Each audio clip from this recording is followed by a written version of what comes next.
that that story is real for a second, okay? Like your kid's like, oh, I would want to give the homeless people homes. And you're like, ha, ha, ha, ha, ha, ha, ha, ha. No, you're a Republican now, bitch. Fucking dumb baby, dumb bitch ass baby. Fucking dumb baby, dumb bitch ass baby. Fucking dumb baby, dumb bitch ass baby. Fucking dumb baby, dumb bitch ass baby. You wanted to help those who are marginalized? Fuck you, dude. I need you to be a fucking paleo conservative right now.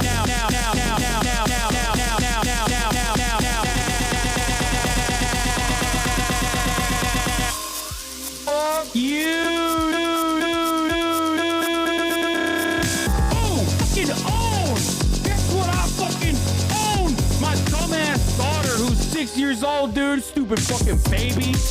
You dumb bitch ass baby. Fucking dumb baby. Dumb bitch ass baby. Fucking dumb baby. Dumb bitch ass baby. Fucking dumb baby. Dumb bitch ass baby. I'll kick you in the fucking baby face. I almost got, you know, child labor going too. Fucking tight. Fuck you. Oh, fucking own. Guess what I fucking own? My dumbass daughter who's 6 years old, dude. Stupid fucking baby.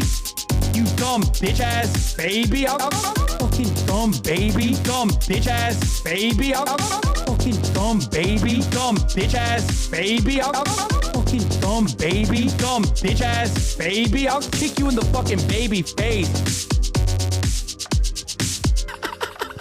Fuck the homeless.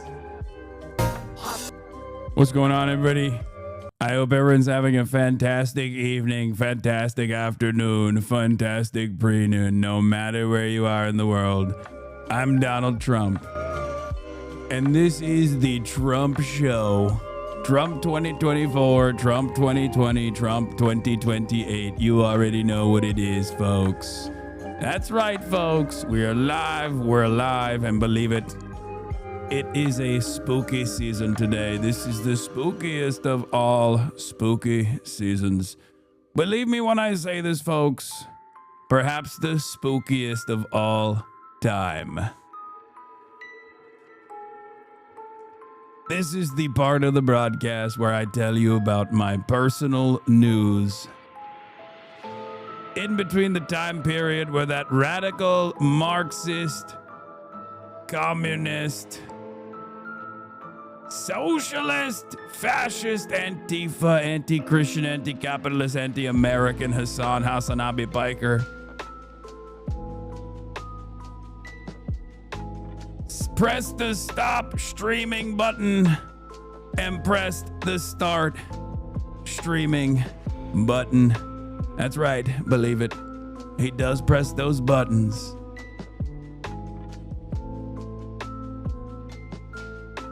Lots of communists all around, folks, from Barack Obama and Nancy Pelosi all the way to Mamdani. That's what's really spooky about this country that's hot. Very spooky from the standpoint of spook and stories. Boo! You see, I got you scared. Socialism. And that's what's scary.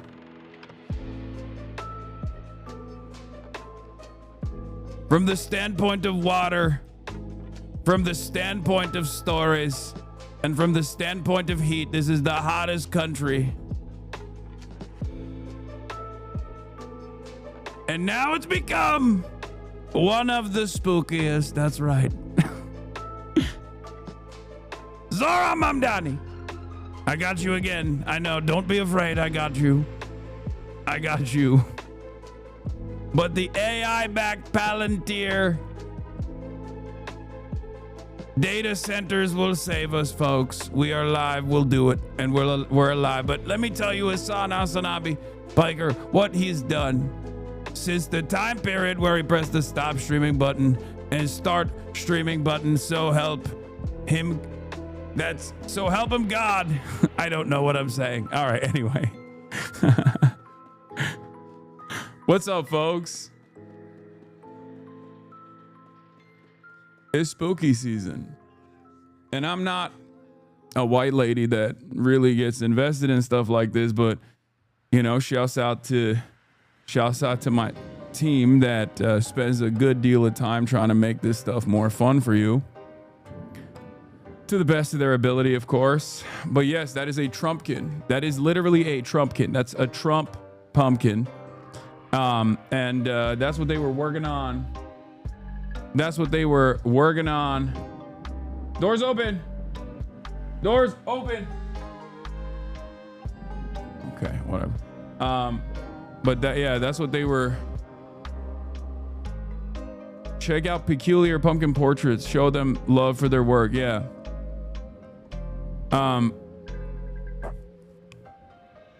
No trigger warning? No trigger warning for the Trumpkin. He's there, and you better believe it. You better recognize he's there, baby.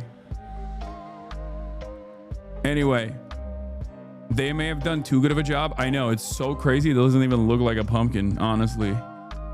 But yeah, the queen has turned into a skeleton, as you can probably tell. Anyway, that's what the team was working on, you know, putting this together for you guys who love spooky season and all that good stuff.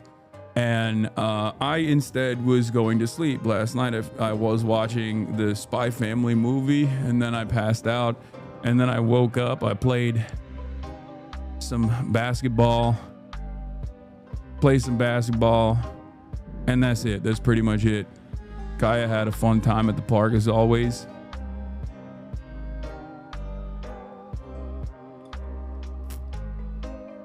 Spy Family, not Spy Kids. Spy Family is an anime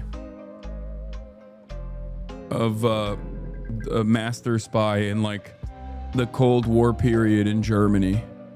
A West German spy living in East Germany, basically like the East Germany equivalent. Does your big ass have a costume for this year? Not really, but we can figure it out. I'll figure it out. Don't worry about it. Are you a Tim Robinson enjoyer? Chair Company been killing me? No, I don't really watch a lot of Tim Robinson. But yeah, folks, personal news wise, that's pretty much it. No, it wasn't Cutie who helped me decorate. I got my own folks. I got my own people. You know, we're doing stuff. You could low-key be Frankenstein's monster.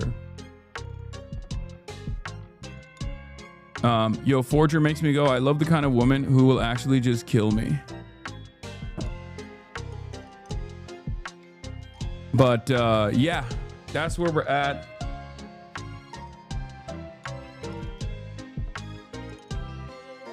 Personal news wise,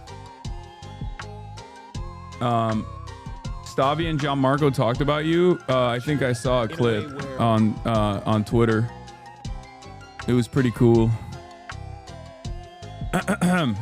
In any case, folks, it's Tuesday. It's Newsday, Tuesday. Hello, lads. It's Tuesday, October 28th, 2025. We're out here. You know what it is. You know what's going on, right? It is what it is, lads. The Queen is fucking dead. Lizzie's in a box, yeah. Lizzie's in a fucking box, yeah. And it's Tuesday, October 28th, 2025. And that's all I got as far as personal news goes. It's 79 degrees and sunny. It was a little bit chilly in it, bit peckish. I'm a bit peckish. I don't even know if peckish means cold. I think peckish means you're hungry, right? Or whatever. It doesn't matter.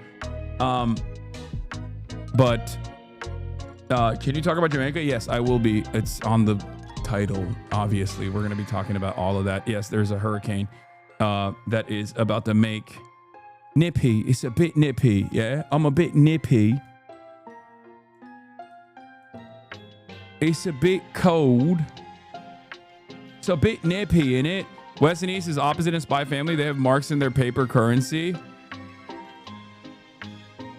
But yeah. No, I'm saying it's not nippy right now. It was in the morning though. It was like sub 60 in LA is cold.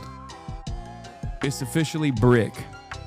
Yeah, we're going to talk about Jamaica. We're going to talk about the Zohran Mamdani campaign and a lot more. But yeah, let's get right into it. There's so much to cover as always. There's so much happening in the world. And once again, I have come.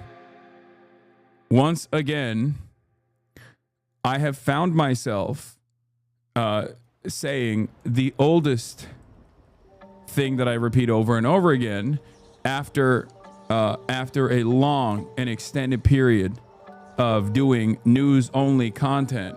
I find myself thinking, oh man, I really got to dial back this news content and do some more fun shit, whether it be spooky season related stuff, scary gaming, or whether it be watching more like fun culture related things as opposed to just like directly just mainlining politics as aggressively as I do. And considering the next month I'm going to China, where there are going to be a fuck ton of IRL streams that we're going to be doing all over China. Yeah, all over China. That I have to. This is what the White House. I have to lean into some more shit too. Can you help me understand how collabing with FaZe is helping marginalized community? Lacey and Ron have caused their fanboys to target a queer woman who said nothing wrong after the cutie stream. I don't know what you're talking about, but if you think that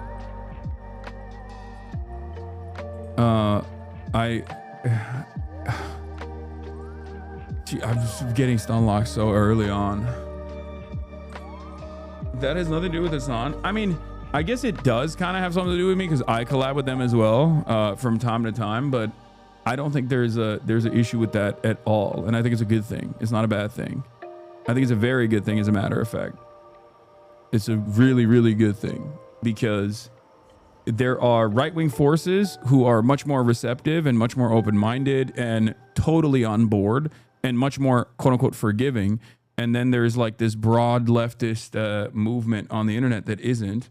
And those guys who are apolitical, like a lot of people ask me all the time, Hasan, how do you get to like, how is there a Joe Rogan of the left? How do we build a Joe Rogan of the left?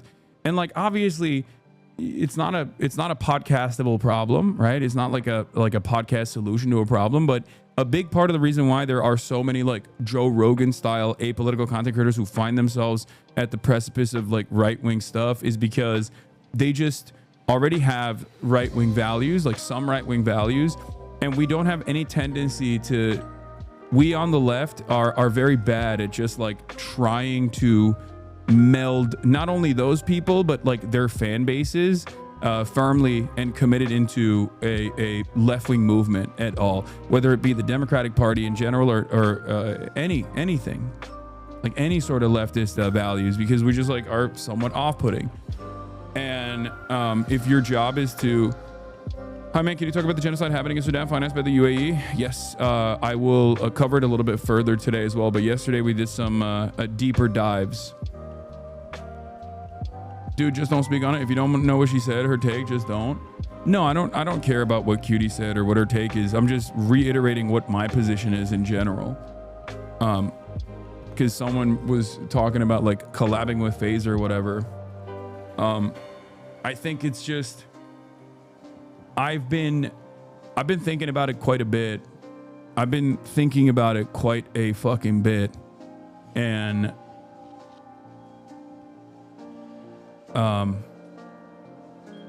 yeah, they're just trying to clip you, man. I mean, okay. What are you gonna do? I'm Mr. Clip.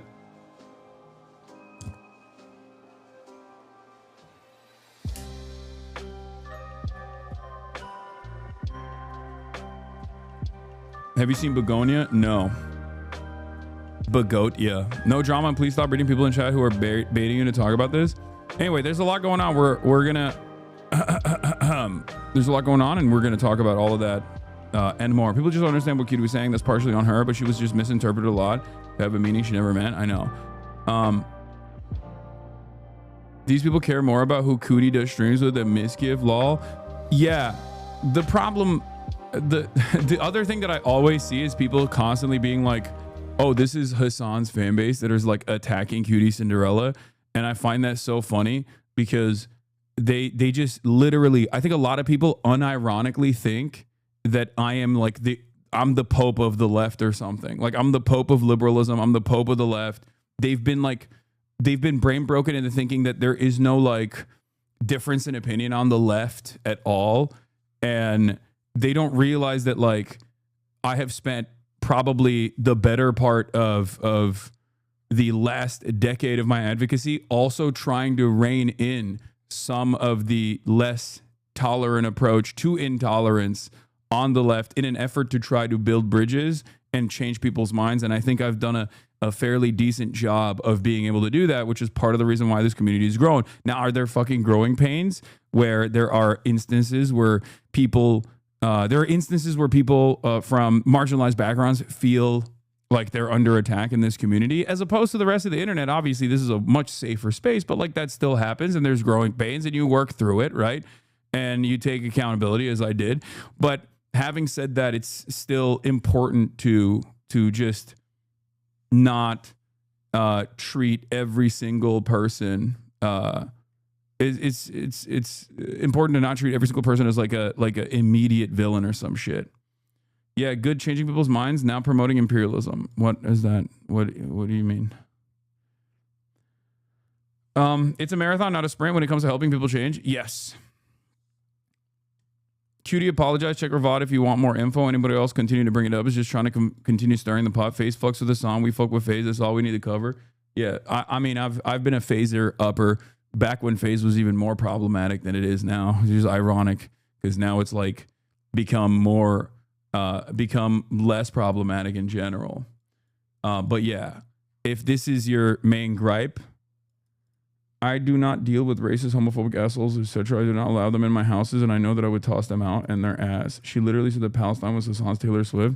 Dude, again, you cannot treat, like, you have to look at all of the information that someone is presenting. Okay, you can't treat like mishaps and slights and microaggressions as the most as a clear-cut signal that someone is like a reactionary racist or whatever. Okay, people need to dial it back. I'm getting TikToks that you quit. What is even going on, dude? I'm not kidding. I think the Larry Elder TikTok purchase has it combined with like the Twitter anti-Zohran Islamophobia brigade is melting what remains of the fractional leftist movement. They are so unserious in general. It sucks. You just have to put your head down, be normal, and just keep pushing. Nothing you can do about it. Let the fucking background noise be background noise. Okay? Did I say Larry Elder? I meant Larry Ellison. Jesus Christ. Larry Elder. Anyway. It's just people's attention span is the clip. Some people don't even watch the clip. Just read the title. I know. People are getting angry at the wrong people. Like, people are getting angry at the wrong people. I always try to stress the importance of like moving people that are your closest allies further into the left, and then also simultaneously moving people. Like, my goal always has been to get liberals to become leftists. And my goal has always been to get Republicans to become liberals and then become leftists, right? So like, it takes a long ass fucking time. And in the process, you have to be fucking open-minded. It's just, it sucks. You even sometimes have to eat it, right? And it's just, I think once again, a lot of this still stems from like the powerlessness that a lot of people feel in the face of unshakable, non-changing systemic factors. So they just like focus on who they can. Focus on areas where they can actually make like marginal improvements by making a big fuss. And it's always just like the most accessible people. Your shirt, King, where did it come from? I don't know. It was in my P.O. box.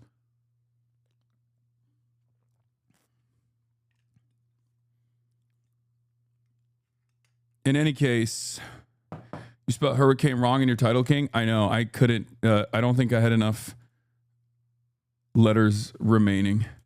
Oh, no, I did. Never mind. I was trying to work within the letter restrictions. And no, I'm not going to substitute the red alerts. They have to stay there. The strobe lights stay on during sex.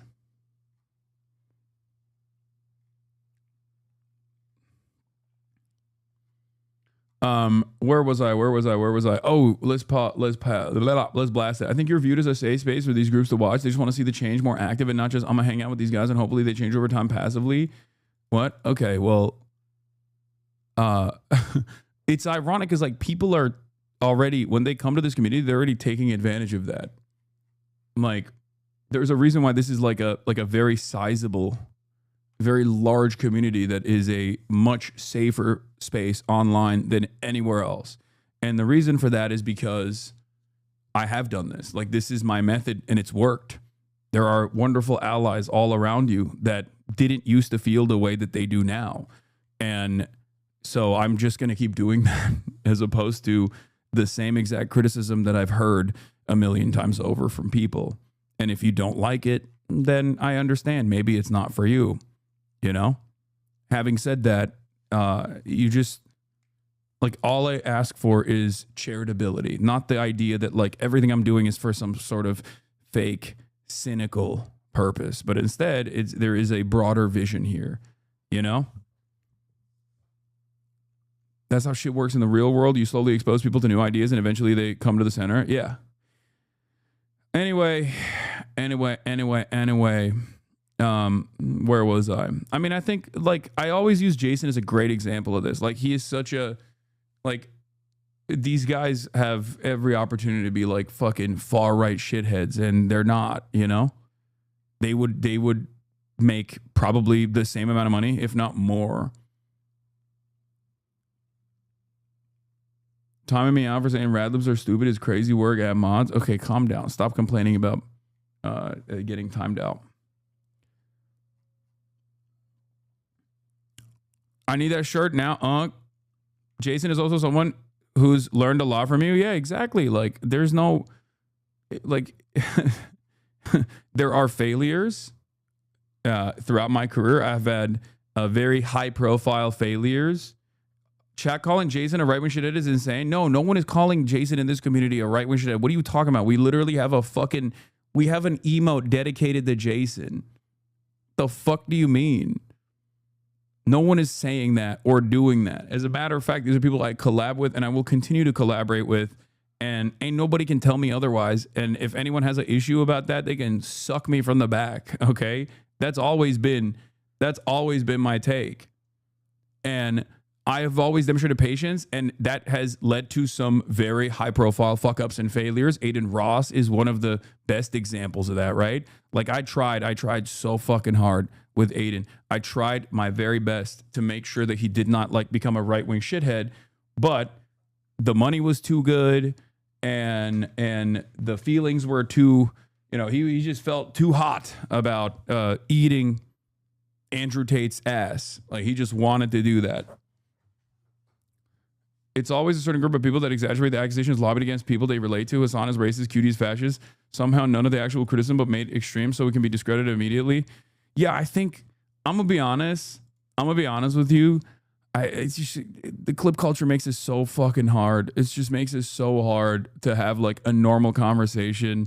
The parasocial attitudes make it so fucking hard to have a normal and honest conversation about like anything that's even ostensibly remotely political.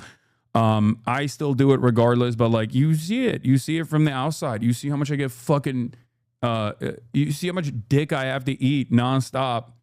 Like, it is what it is. And I think like the biggest weakness on the left overall, especially in this environment, there's a structural issue here, but the biggest weakness on the left in general is from the like how malleable we are as a unit, as a broader movement. We are so easily tricked by the right. They know that we have this like endless desire to ensure that we are doing our very best. And I think the right uses that against us all the fucking time. They just literally will just like point to something. They'll be like, this person is racist and that person is a fascist, or this person is ableist or whatever. And I think like there are people, I hate to say it, who see that and get immediately invested in this campaign. This is your least materialist take. True. You label all criticism of you as disingenuous. I haven't seen a single time otherwise. Like everything against you is uncharitable or bad faith, which most of it is. Yeah, because a lot of it is. But if you recall, this past week we had a long conversation about me taking account. Oh my God, I just realized the Trump cam is on. This past week, we had a long and convoluted conversation about how HasanAbi Piker took accountability and ownership over the way he said black people and how people saw it from the outside and how it is hard. It's hard for HasanAbi Piker to go through unwarranted criticism and real criticism, valid criticism. He took accountability and he realized he shouldn't be attacking people so aggressively because many people act in the same way. And you, if you're a black or brown follower of Hasan, you know Hasan's background. You know how long he's talked about these issues. He himself is also Mohammedan. That's why I'm deporting him. I'm gonna deport him. He's good. He's gone. He's Antifa.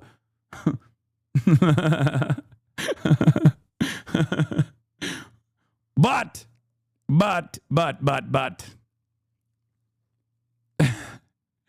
He took accountability over the way he behaves because his fans behave in the same way, and then sometimes people can't make sense of what's valid criticism and what's not. What's valid criticism and what's actually invalid, not constructive criticism. It's hard. It's hard, folks.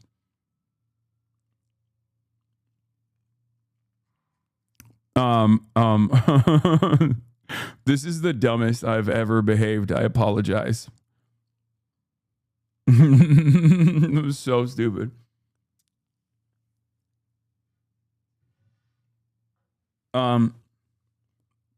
Anyway, that Trump pumpkin is so stupid.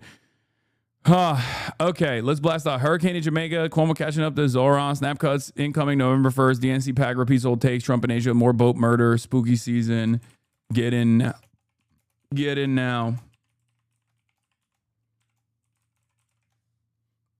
It's so funny because, like, this is always been, like, what I'm talking about right now. Some people are like, oh, why are you, like, talking about Cutie Cinderella? I'm not even talking about Cutie Cinderella. I'm just talking about my opinion in general. Like, this is something that I have advocated for years, and I will continue to advocate for years, you know? I will always advocate for it. I've seen failures. I've had significant, I want to say lapses of judgment, but like I've had big failures in that regard, right? In terms of trying to help someone not be a right-wing shithead, and then they still become like a major right-wing shithead. I always feel like an outsider as a black autistic trans leftist that doesn't assume every single person that has a bad moment is a bigot without extra info, strangely enough. I learned that from K-pop Twitter, not here. Yeah. I remembered when you were watching WWE and one of the commentators said Muhammad in a way that sounded super racist, and I realized that's probably what black peeps hear when you say that. Yeah. Yeah. Also, I already talked to FD Signifier. I'm actually going to become a Kamala Truther style person. If this Zohran stuff doesn't work, I'm done. I'm gonna say Muslims are tired. Like I'm over it. I'm done. Okay. I'm so done. It's fucking like I saw Zohran's lead get cut in half. I saw Zohran's lead get chopped in half this past week after an unrelenting amount of this guy's a fucking terrorist. And if that is what activated the 55-plus-year-olds to be like, oh, that's right, he is a terrorist. I forgot. He was a smiling figure, but maybe what he was smiling about was a 9/11. Like if that's what's going on in New York, What is this? You see this TikTok that has the CIA leftist for any infighting wheel, reading books harms the movement? What is this? CIA agents who are watching my videos, I've just invented something amazing that will be great for destabilizing leftist movements. Check it out. It is the discourse generator. We've got Hasan? Hasan literally kills people. Wait, what? Why? No! Why am I on the wheel? No! Oh, God. I have realized that for mad people, for hella people, they literally think like I am Marx, Engels, Che Guevara, Fidel Castro, Mao. I'm all of it combined. Like people on the outside. I'm not even talking about leftists. Like for right wingers, I am everything that is the left. Like people will unironically attribute people's attitudes about Gaza to me as a negative. Of course, these are people who are pro-Israel. They're like, oh, it's because of Hasan's radical, Marxist terrorism support that has caused people. It's like, dude, you're so dumb if you think that. I am, I'm not an inconsequential figure, but that doesn't mean that like I am the mover and shaker. People think I'm like fucking the Pope of socialism or some shit. It's so fucking dumb.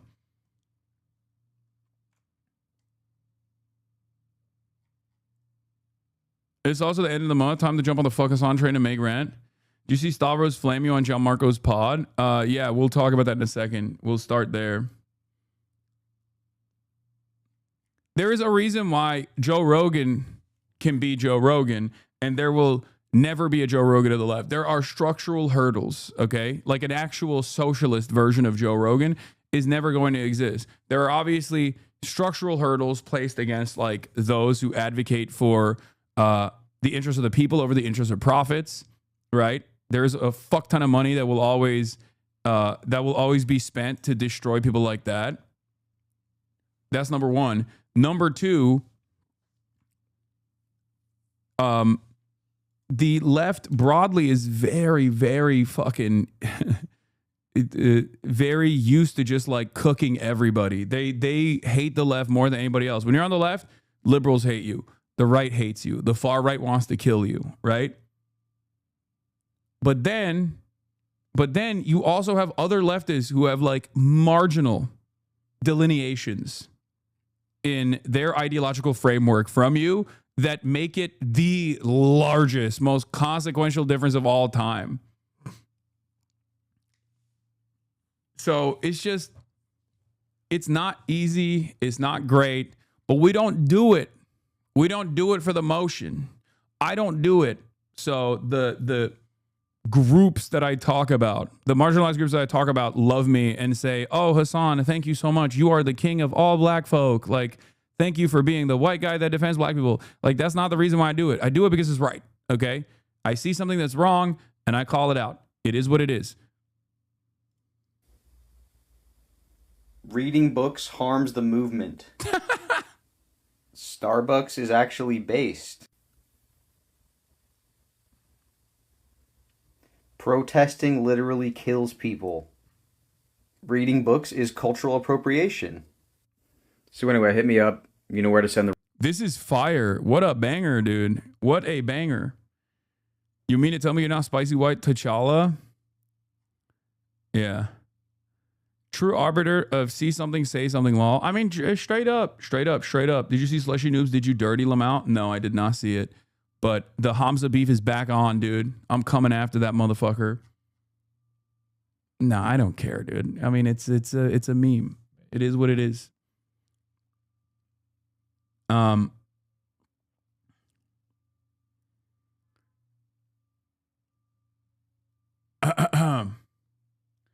thought you were Turkish Malcolm X. Yeah, definitely.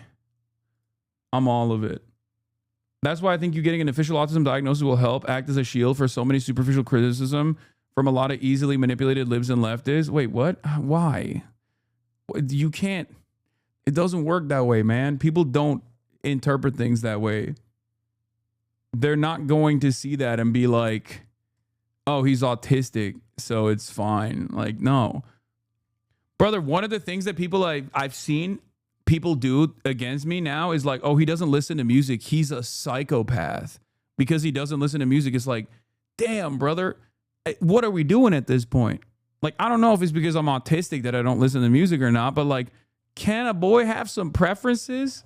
Like, that's insane. I've heard motherfuckers online be like, yo, Hasan doesn't listen to music. Obviously, he's a psychopath. He's like a secret murderer.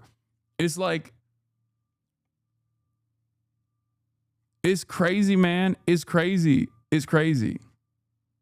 Like, sure, yeah, I know I'm weird. What do you want me to do? Fucking hide the truth about how I behave? Like,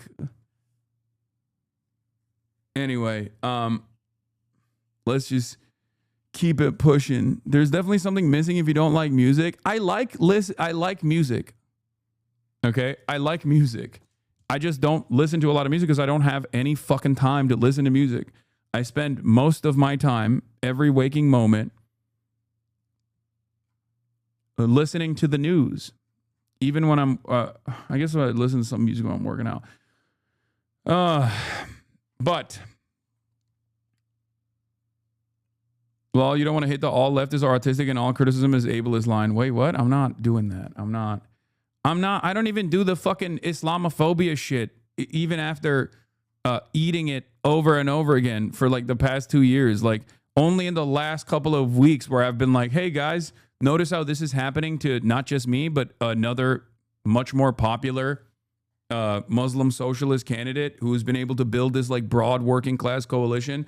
And now they're just unjustifiably tarnishing his reputation by consistently claiming that he is a fucking Islamic style terrorist or whatever. It's like, you know, and even then people yell at me over it where they go, oh, that's not the case. We're not being racist. You deserve it because you are that. Anyway, we're blasting off, ladies and gentlemen. We are blasting off. I like the discourse generator. Stop eating the hate. It stalls your game, bro. I agree.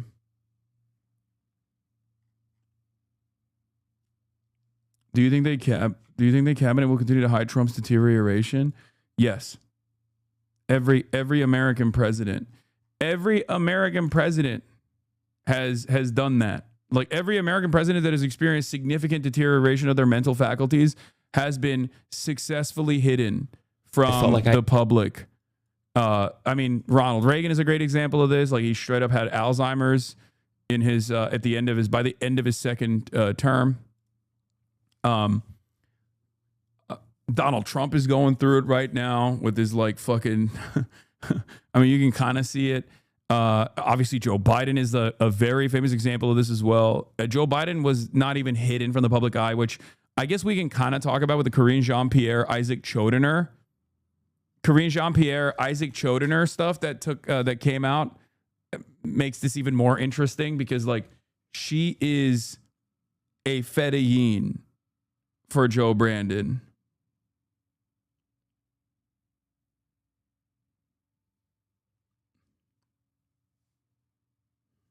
She is a fedayeen for Joe Brandon. Crazy that Lula is 80, older than Trump. Yeah, but he got prison jacked.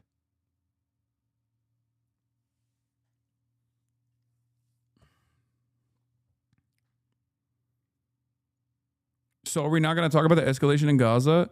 Dude, what leads you to believe that that's not going to happen? Like, please.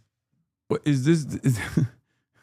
Hasan doesn't talk about the final version. The final version of this discourse cycle is Hasan doesn't talk about Gaza. When we get there, it's over. You know what I mean? We have developed a full circle.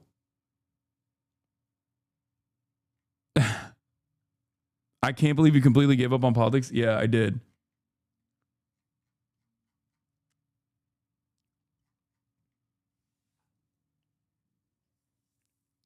We're gonna do that in a second. First, let's watch this. Because you're the only one that I felt like I could get good advice from on this very particular topic. Sure. I wrote Stavros was one I wrote because I did Hasan Piker show, and there was all the like dog electric collar things. And I'm like looking on the internet, I'm like, the internet's crazy.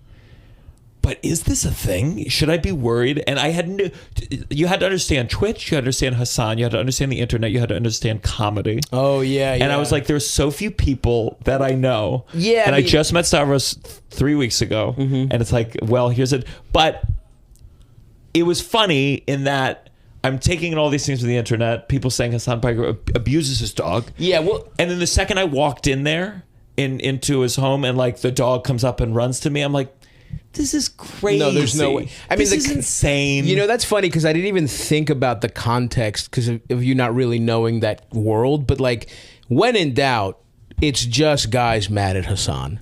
Yeah, he is the biggest lightning rod because like between yeah, I mean, literally, they act towards Hasan the way they think he acts to his dog, where it's like he's like. You have far left politics, which immediately kind of, you know, people attack you for whatever. But then he's just a piece of ass. And what most of the, and he's rich, and what most of the like, he's like the perfect guy in a lab. He's like a hot Muslim who fucking like talks about left politics and got rich off their platform for video games. But he talks about, you know, how Trump is bad on it. And it's like, of course, it's like you invented a guy for the stereotypical like groiper, incel, you know, whatever fan to be mad at. Having said that, he is a piece of shit. He's a Turkish dog, as far as I'm concerned. And I don't want to. Do not clip me. Whatever you do not clip me giving him compliments. Yeah, that is my one thing I would like. Yeah, too late, big dog. We know the truth now. You fucked up. Like, I don't want to be seen on the record as supporting Hasan too much because I also hate him for those exact reasons. Yeah. And I am looking forward to his inevitable downfall when the Trump-controlled media does take his Twitch account away. Yes, that'll be the one silver lining. When we lose freedom of the press, Hasan will have to go back while to he's on stream. Yeah. The chat will be like, bro, this is why I love. Low-key, this is part of the reason why I love my New York friends, even ones that are not like expressly political. Like Stavros is a comedian, right? Obviously, he has a political worldview. You know it. It comes out in his comedy every now and then. But he's just like, he is what you would bracket off as like an apolitical person, right? Like the way that his content works. And yet, like, he has a decent working understanding of how this environment works and how people react to certain things. Like, he has a much...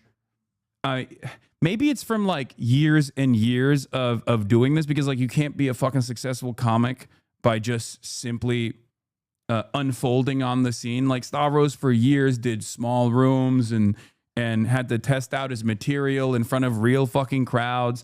And I feel like that obviously plays a role in your understanding of the world. But this is why I always say like New York is so much better for me in general, because like most people in Los Angeles, I wouldn't say they're fake.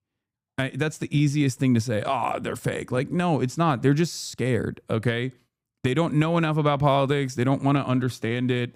And they are generally kind people that have, like, decent politics, but they're so fucking terrified of having a blemish on their record.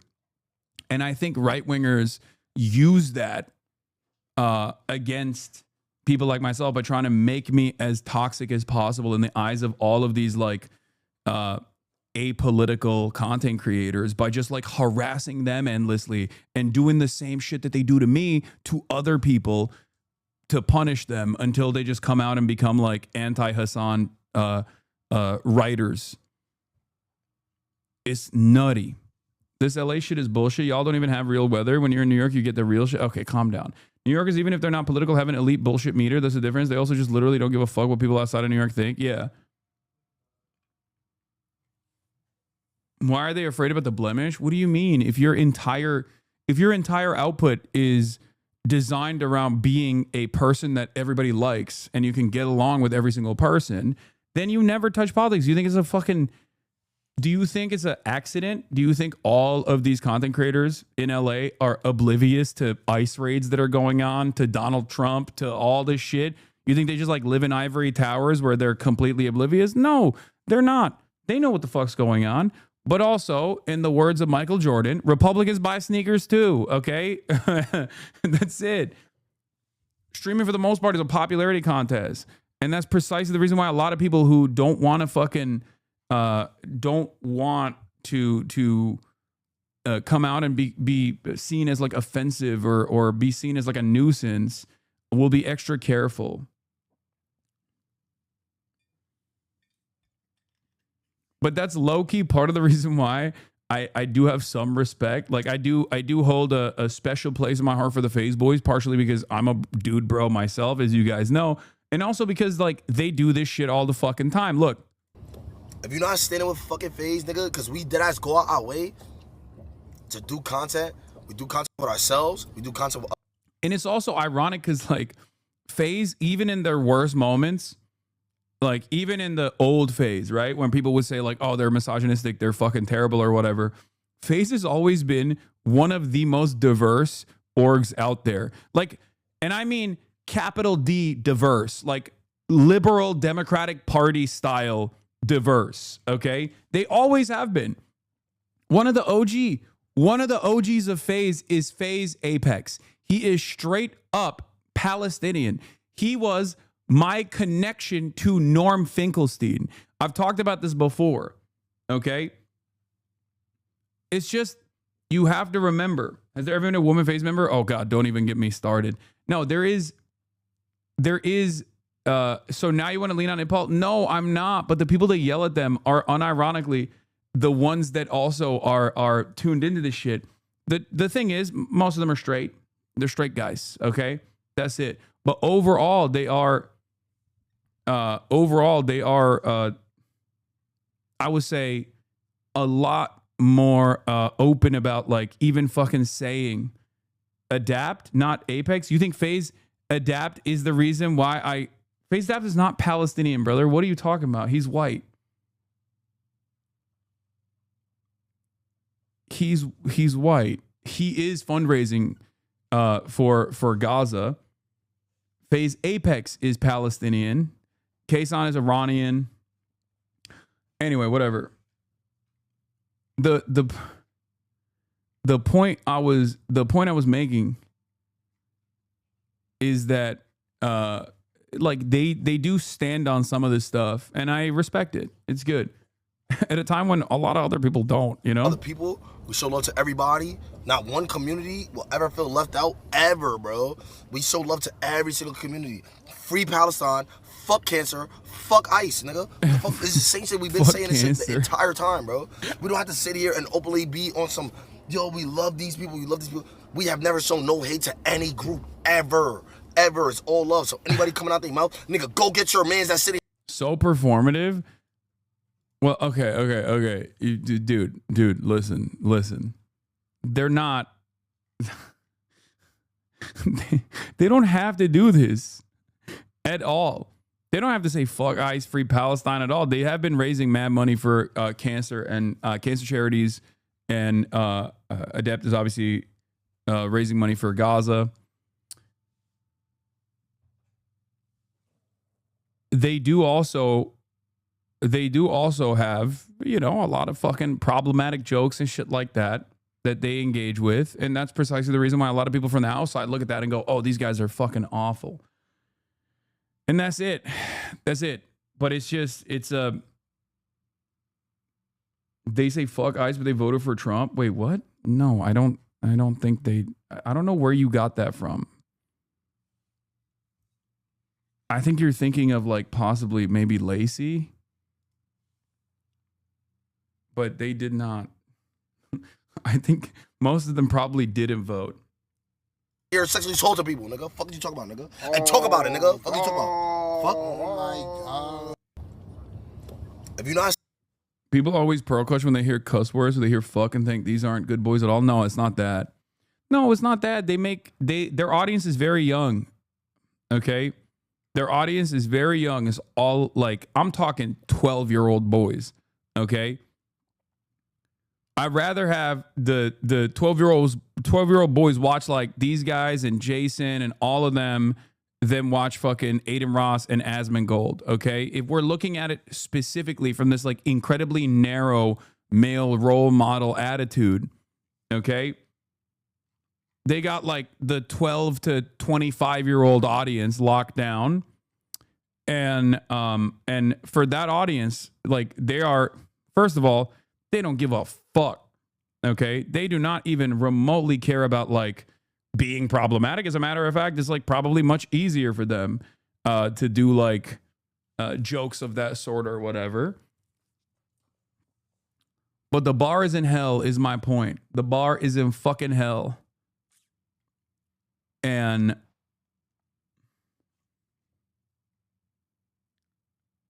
bro, there ain't no 12-year-old on Twitch. These guys aren't just on Twitch. You're forgetting. They're also on TikTok.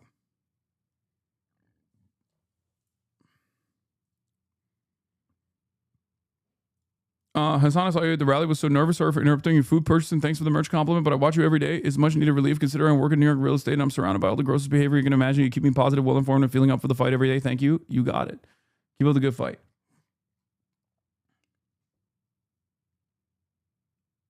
Yeah. No, Hasan, you should isolate them from everyone and talk shit about everything they do. That'll make the left seem fun and something more than petty grievances. Yeah. It's just like,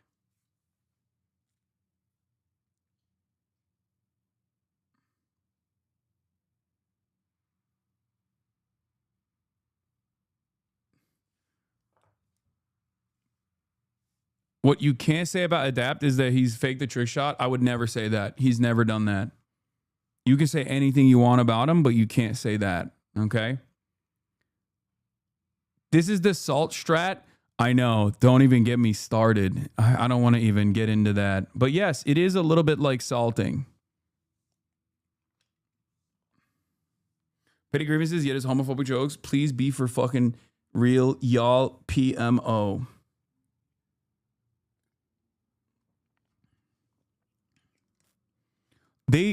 My point is, they just don't like. They see all of this as woke noise, right? Even if the grievances are valid, you have to understand the more we push people like this away, the more they're just going to find themselves.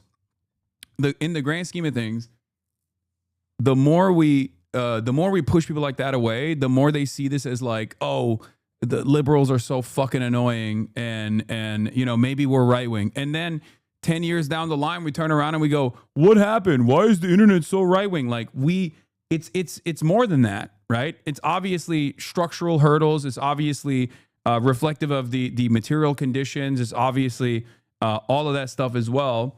Your defense of current phase just delegitimizes your work. No, because this is not a defensive phase. This is just me saying how we look, how me and my community and how the broader left looks to other people online.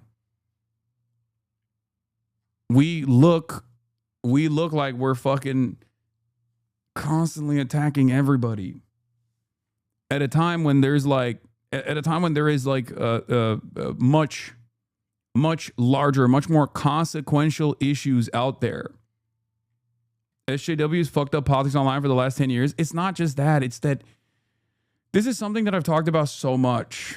Like, we look like fucking hall monitors. We look like HR people. Okay? That's it. And I'm never going to be able to work against this, especially because people can't parse through valid grievances and blemishes that people have in their track record that they highlight and turn into like a massively consequential difference in opinion. Okay? Like, even when I'm talking about this, you say, so just never push them back and accept bigotry. There's a big gap between don't push back against bigotry and ostracize them. Exactly. That's what I'm saying. I'm not saying don't push back on bigotry. When have I not pushed back on bigotry? If I can't even make this point, if I can't even make this fucking point without everybody literally in my own community fucking hammering this shit down my throat, then if I can't even get charitability on this, then we got a big ass problem. That's my point.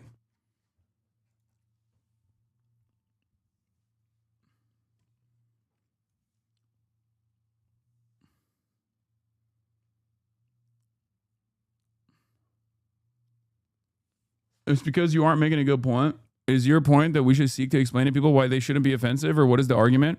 That we should be okay with people being more right-wing if they aren't political? No. It's the first thing.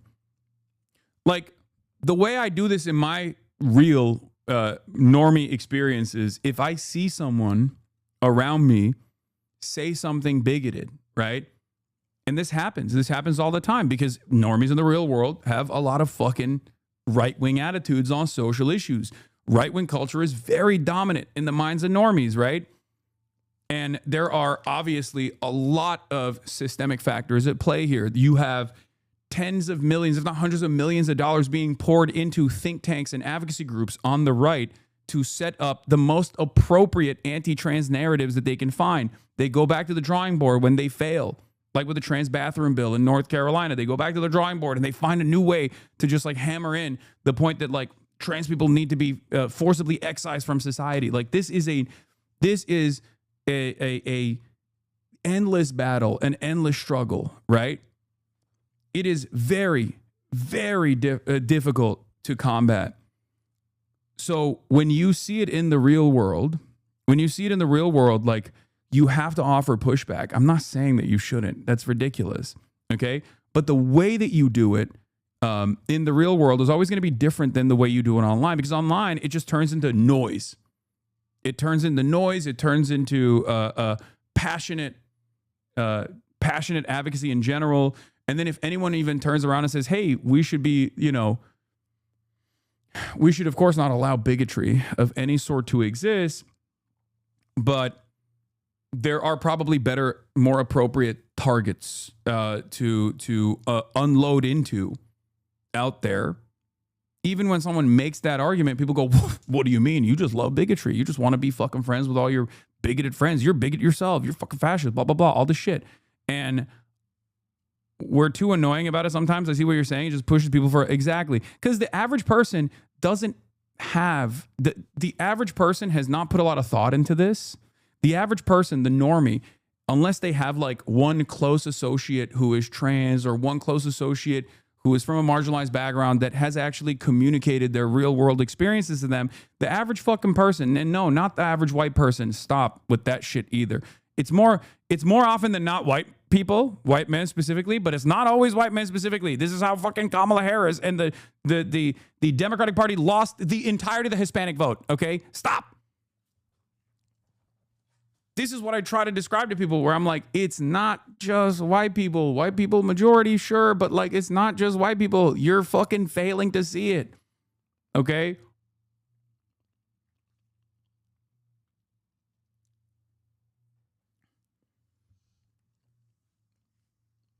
So my point is, when someone hasn't already signed up to be woke and overcome a metric ton of propaganda that is constantly beamed in their collective consciousness that like, these people are weird, these people are gross, these people are violent, right? If they haven't like leaned into, if they haven't actually pushed back against that at all and deconstructed some of this shit, some of their earlier social conditioning, and the only thing they see is people broadly coming after them, even if they're like kind of trying to be good to the best of their ability, when there are infinitely worse actors out there who are very clearly streamlining right-wing propaganda and also come across as much more forgiving and much more accepting. That's how we lose in the long run.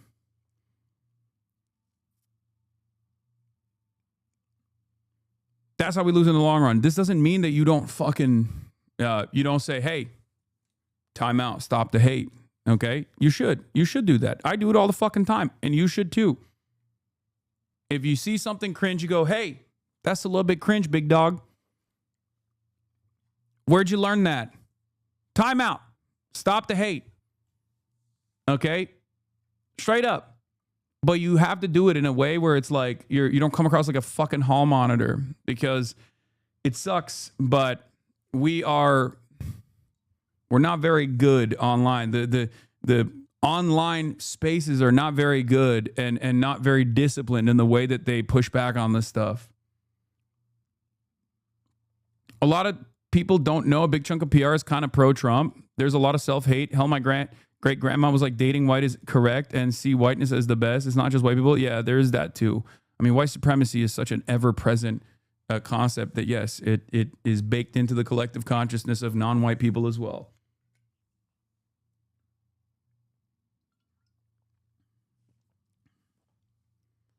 The normal people's starting point is rooted in white supremacy and misogyny, and even making them aware of that is an extreme step that they more often than not take offense to. Yeah.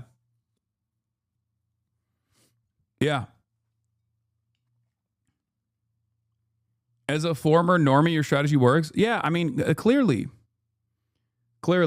I think one thing that a lot of people don't understand is that people on the left go, well, I'm morally righteous, so everyone should come on board without ever factoring in their social learning experiences and their own personal experiences in their own environment, and like the metric ton of propaganda that they don't even look at as propaganda but just take for granted.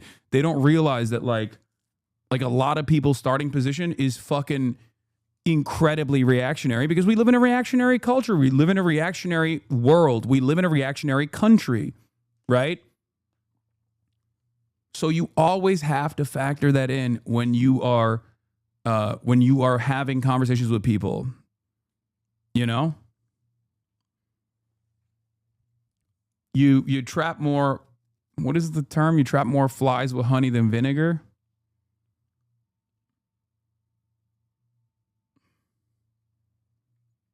You should study sociology. Brother, I come from a Marxist tradition. That is sociology. More like socialismology. You have to be a little bit compassionate, even a dipshits. Yeah, for sure. And I get how ridiculous that fucking sounds. Brother, I get how ridiculous that fucking sounds. All right? Because, you know, there's a point of marginalization that I have experienced at non-fucking stop as well. Right? I'm not going to get back into it. I'm not going to relitigate it because people get bored and people get annoyed with me when I talk about this. But yes, I understand how much of a hair trigger you develop over years and years of trying to constantly fucking justify your existence. Bro, how do you come from a Marxist tradition and espouse this liberal, non-materialist ass take? Because, first of all, this experience of marginalization on the basis of identity is still done as a vehicle to drive home divisiveness and destroy class consciousness. Okay, it is a weapon, and it's also a weapon that is wielded, one, to destroy class consciousness and foment class solidarity, and two, the non-material liberal ass take in this situation also causes you to forget that, like, while the segmenting of society can be done at the basis of identity, racialized segmenting of society, anti-blackness, for example, that in and of itself, the violence that black people receive is still the same type of violence of class.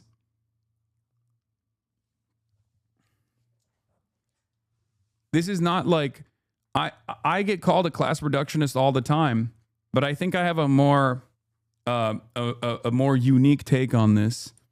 And what I mean by that is like anti-blackness is still class violence. Okay?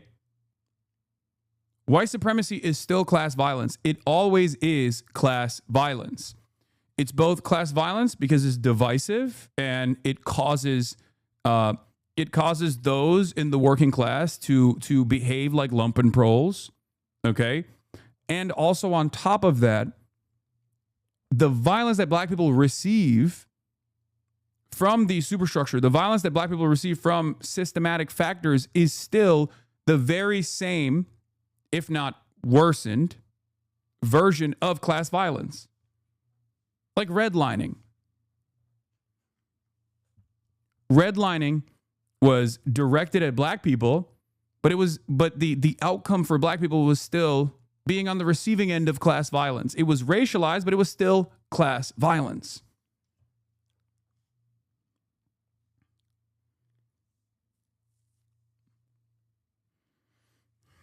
This is ironic because a lot of people say, oh, the Marxist tradition is so white. And yet, all of the existing and all of the historic socialist developments have been far more woke than its capitalist counterparts at the time, whether it be fascism or whether it be liberalism. Okay? There is a reason for that, because socialists first and foremost understand that your background, your skin color, your gender is utterly irrelevant. What matters is still your class position. What matters is that you are a worker, okay? And that's precisely why they have worked tirelessly to try and uplift all workers. This doesn't mean that you eliminate, or this doesn't mean that you don't factor in these other immaterial identity markers, especially if there is identity markers that are specifically designed to divide the working class.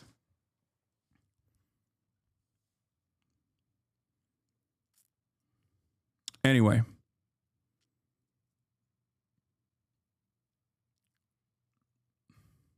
Yeah, literally 90% of the countries who try to apply socialism were non-white. Skin color isn't irrelevant in America. We have a racialized slave class to this day. Yes, also, no one said it's irrelevant. And I even said that the USSR didn't even consider it to be fucking irrelevant. And the USSR is the whitest version of socialism that you can arrive at, right? As opposed to the numerous other successful or failed versions of socialist revolution.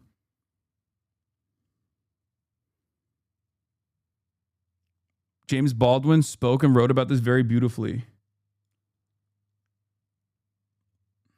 You see this WPBM ignore steak logo? Nigga said HasanAbi her shit. Yo, y'all gotta dead ass relax. Hasan's my dog. I think y'all got all this shit twisted. Y'all weird as hell. But I'm not throwing no shot collars or nothing. Chill out. Nigga said HasanAbi her shit. Yo, y'all.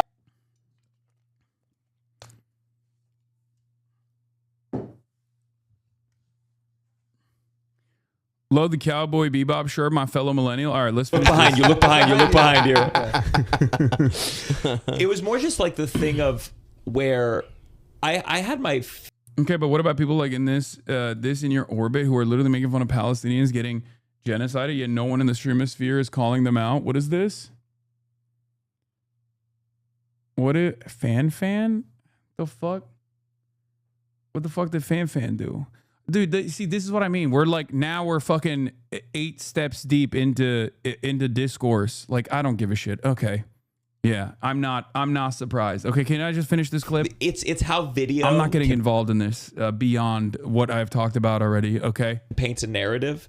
And in my mind, I think the thing I was like, yeah, it isn't fair to make a dog stay in frame all the time. Like it's got to be. It like started to bleed in. Hilarious. And then you're there and you're like the dog's wandering around, and there's this gigantic fucking dog. He's just lying down next to my leg, and you're like, yeah, dogs lie down. Yeah. But it didn't convince me, but it did get under my skin enough that I was like, am I making a bad decision right now? That's and then hilarious. I walked in there, and I swear to God, the second I saw the dog, I was like, you idiot. Right. How powerful this. Yeah. That's crazy because so many clips and these Twitch streamers, they're on camera. Yeah. I think their whole time. I mean, whole time. Their whole life is on camera. 3 clips where Hasan moves his hand like this and the dog goes like this and you go, it's a shock.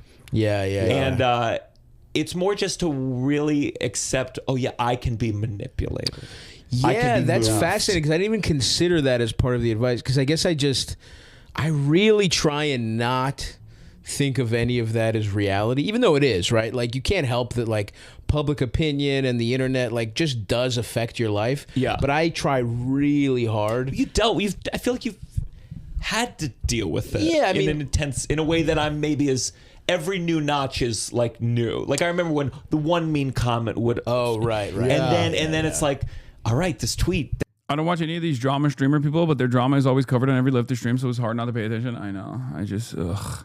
I don't give a shit. 68,000 people that says I suck. Right. Okay, that's a lot of people. Yeah. And that was one of my best tweets, by the way. That was some of my best engagement that month. Because you. Yeah.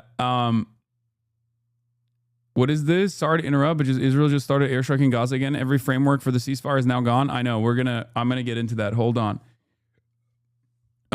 Take notes. You need to spend less time on stream, Monk. It's true. I do need to spend less time on stream. The drama in responding to your chat is the shit I wade through to get to the commentary. Sometimes the commentary or the talking to chat segments are still important, though. I try to make sure that it's instructive and it's not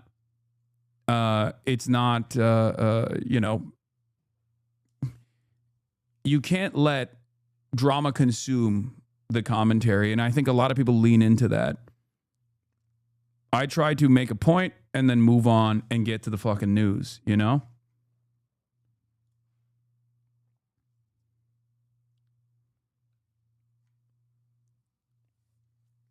You need to spend more time getting Jamaican beef patties and cocoa bread. Move the New York big dog. I never got the fucking Jamaican beef patties, bro. That shit, I wanted to get it so bad. I wanted to get it so goddamn bad, and I didn't. And now I feel bad about it. And it makes me frustrated that I didn't get the beef patties. Okay. All right. So first and foremost, we're going to talk about the Israeli Prime Minister Netanyahu ordering military to immediately strike Gaza. I don't know where the fuck this came from, but it's not surprising that it's not surprising in the least bit. Get some oxtail too. Even White Boy Chef from OKC is on it. I feel like I've had oxtail. I don't know. I've had like a bunch of Nigerian food. And some of the Nigerian food that I've had has been fucking amazing. Obviously, jollof is excellent. I fucking love that shit. But I remember having like something that was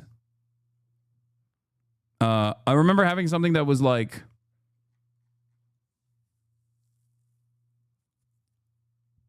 it was so many different parts of the animal that I'm not used to eating usually, because like I love intestines. Like kokoreç is a Turkish food that I love. It's like chopped up very specifically. It's awesome. It's one of my favorite types of food, right? So I'm not like shy about eating different parts of the animal. I have a lot of experience with it. But yeah, see, everybody goes, ew. It's not ew. It's fucking decadent, okay? You have not lived. You have not lived until you've had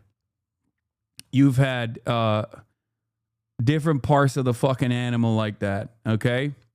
Nah, I gotta get it from Caribbean people. It's made by a bunch of different cultures. We make cow foot too in my country. See, that's what I was saying. Like, I think one of the things I had with like Nigerian food, I forget what it was, but it was like it had too many chewy parts, right? How do I describe it? It was like it had the what's the thing between the bone? Cartilage. It had like cartilage in it and stuff too. And I just like, I don't fuck with cartilage. I don't like cartilage. And I've also never liked tongue, even though tongue is something that Turkish people consume as well. But I ride for intestines and parts of the stomach. I think as far as like weirder parts of the animal that like, white people don't usually consume, I would say intestines is great. I don't really like I said, I don't really like the texture of tongue. I don't like the texture of tongue. And I also, the other thing I don't like, and a lot of people do, especially in Turkey when I was growing up, a lot of people love liver. Okay? They love liver. I've never liked liver. I think it's too, like the taste of liver is too strong. I don't really enjoy it. I don't really enjoy liver. I don't like the mouthfeel of tongue, and I don't like liver that much.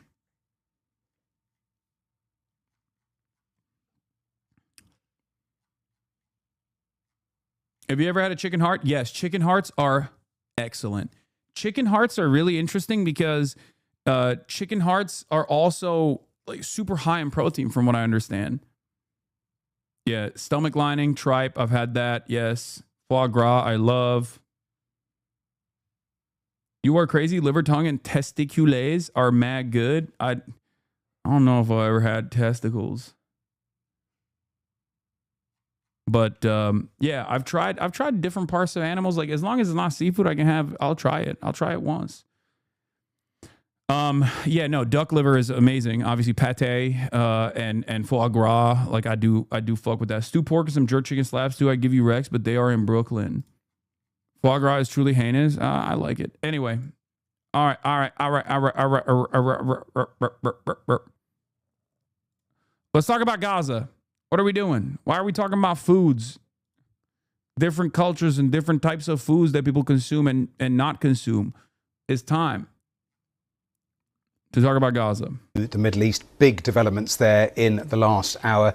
Israel has carried out what it says are intense strikes on Hamas in response to what it claims are repeated violations of the Gaza ceasefire plan and what they say was a deliberate deception plot over the remains of a deceased hostage handed over yesterday. Hamas has now said it will postpone a planned handover of another deceased hostage body because of those Israeli strikes. Let's go back to our security correspondent Frank Gardner, who is in Jerusalem for us. And Frank, tell us a little more about why we've got to this stage, but also do we know any more about where these strikes have actually happened?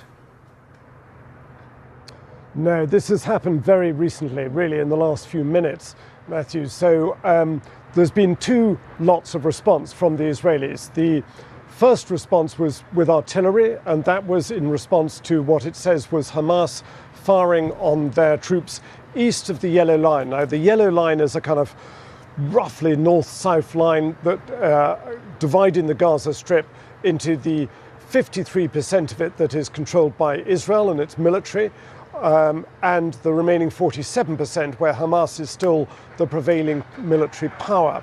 And Israel saying that its forces were fired on and this was a violation of the ceasefire deal by Hamas.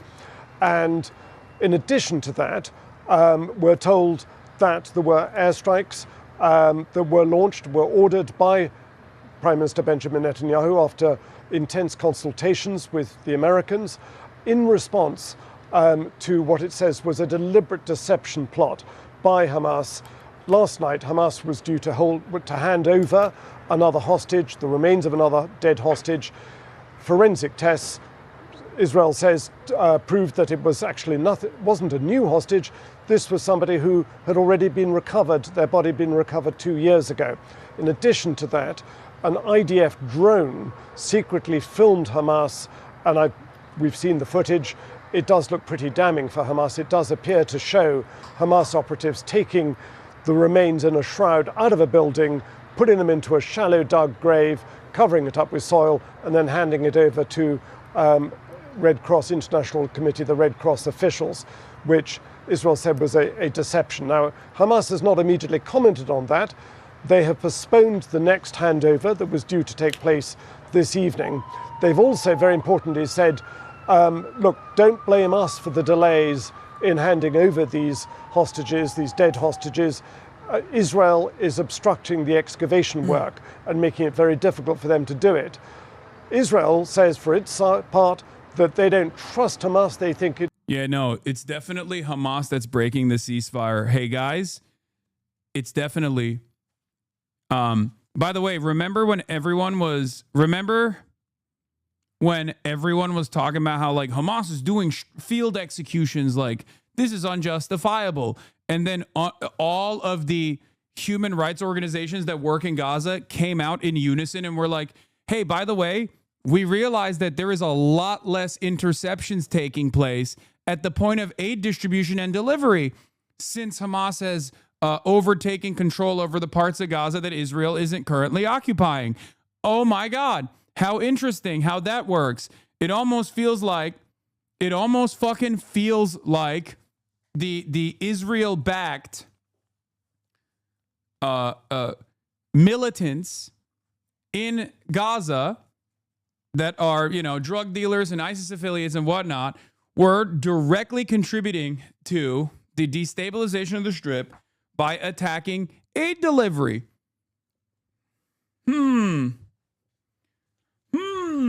Interesting. Interesting how that works. Yeah, and remember when day one everyone was like, why aren't pro-Palestinians celebrating the ceasefire? Because the ceasefire never actually took complete hold. Yeah, Bibi had a court day today. I don't want to lean too much into the whole, like Benjamin Netanyahu is using the plight of Palestinians and like hitting the let's kill more Palestinians button over and over again in a way to avoid his own legal battles, because I feel like his own legal battles are somewhat inconsequential in the grand scheme of things. But the timing of it is always suspicious. I heard you were quitting. Where is this coming from? Who said I was quitting? Bro, if someone uses a clip of mine to say I am quitting and I'm live every fucking day, you have to stop listening to those people. Okay? You have to stop. Bro, I saw it trending on Twitter. Okay, you have to stop listening to whoever is saying this because they are very clearly lying. I know it's not one person. I know.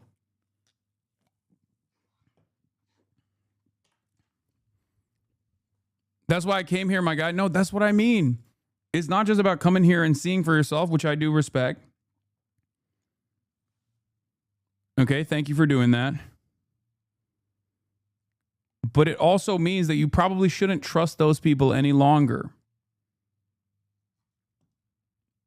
Hasan is quitting, keeps trending on TikTok too. Yeah, I don't get it.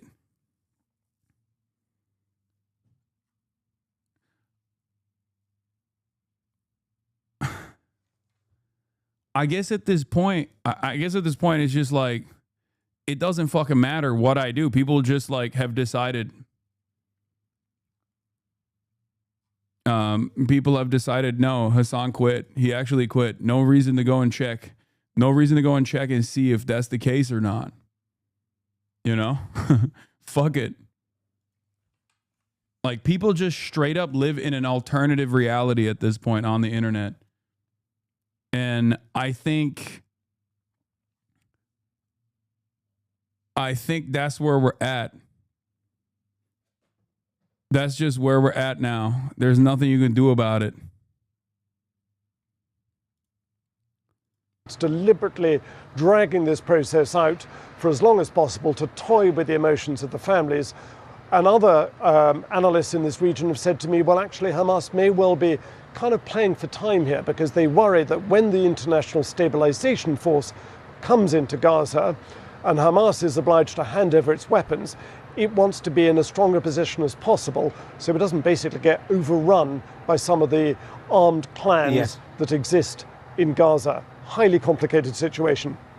Frank, in terms of the American position, are you clear about that? Because since the ceasefire plan was signed up to, they have actually at different points said that and have acknowledged that actually it will be difficult in part for Hamas to retrieve the bodies because of the rubble and all the rest of it.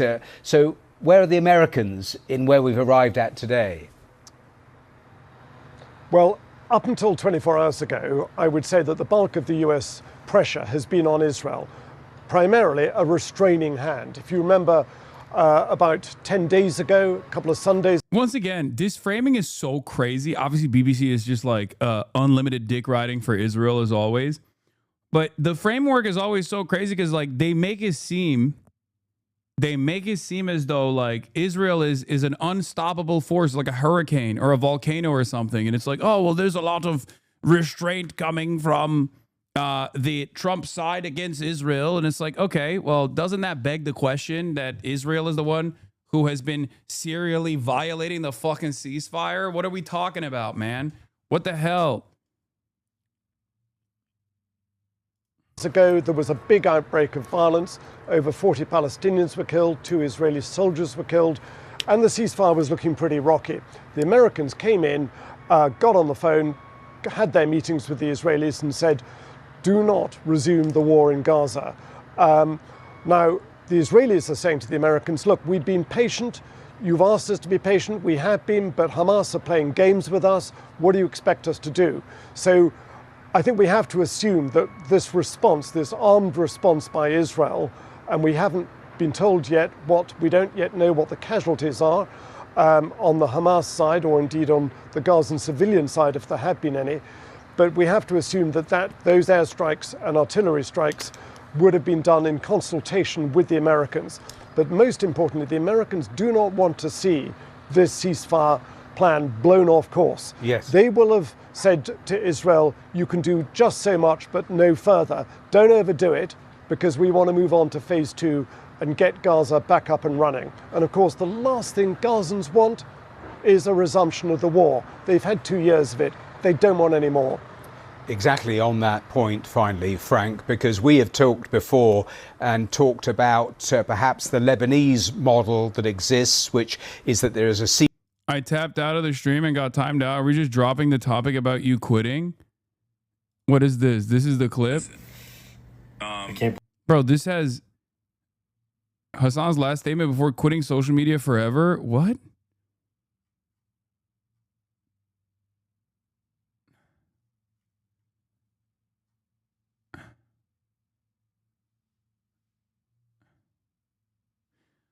I like that. I had completely forgotten I'd seen those TikToks until now because it was so easy to see through their bullshit. I don't know if people are falling for it. That's on them. It literally takes a pinch of media literacy to figure out the accounts are pushing this or disingenuous. Yeah.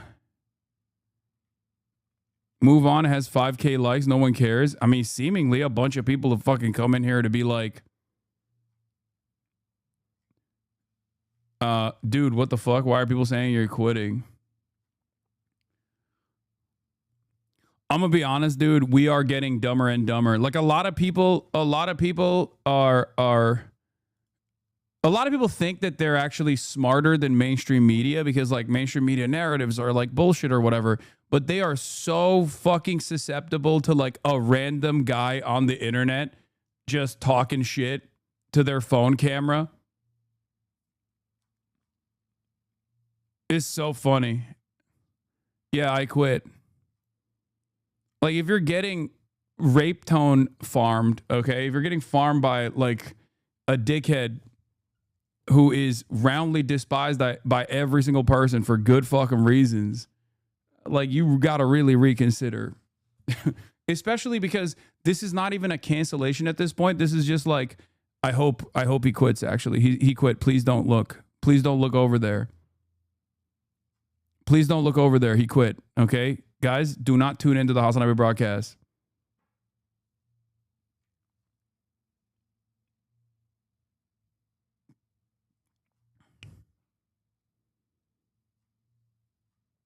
It's so funny that an entire generation fucking generation of people who used to laugh at their parents getting duped by like email chains and stuff like that now have their children behave in the exact same way.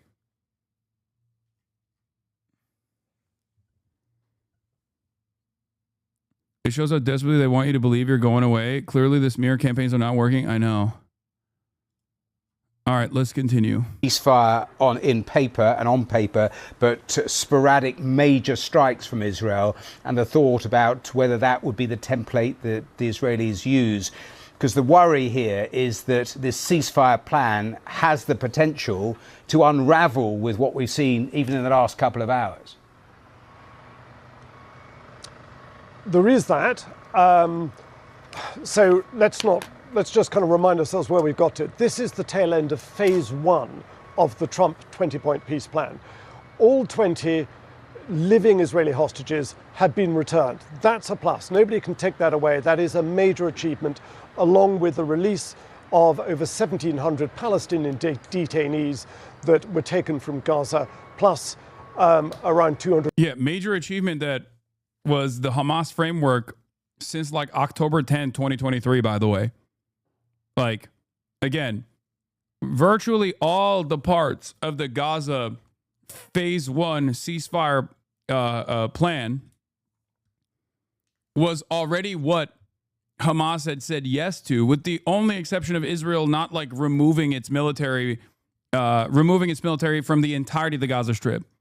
The only thing that they had considered a red line that they had to say yes to in the first phase was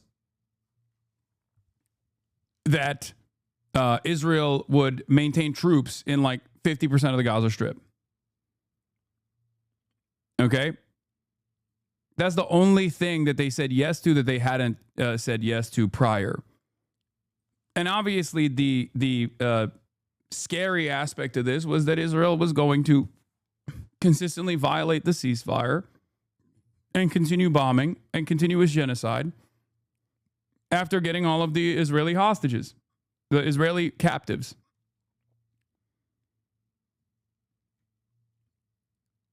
And we're back. We're back at it. 150 convicted criminals. They said yes to that? No. In the first phase, they agreed to removing all of their leverage. The only leverage the Palestinian Resistance Front has against Israel was the captives. And they said that their red line was a full withdrawal from the Strip. But it seems to me like there was a new calculation by the Palestinian resistance that the captives were no longer a point of leverage that they could use because Israel just didn't give a shit, and the rest of the world didn't give a shit either. And Israel would just seemingly consistently say, well, they have our hostages, so we can bomb all the Palestinians and keep putting pressure on the entire civilian population of Palestinians by continuing this genocide as a point of leverage.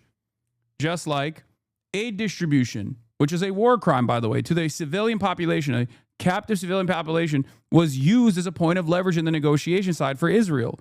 It's ridiculous.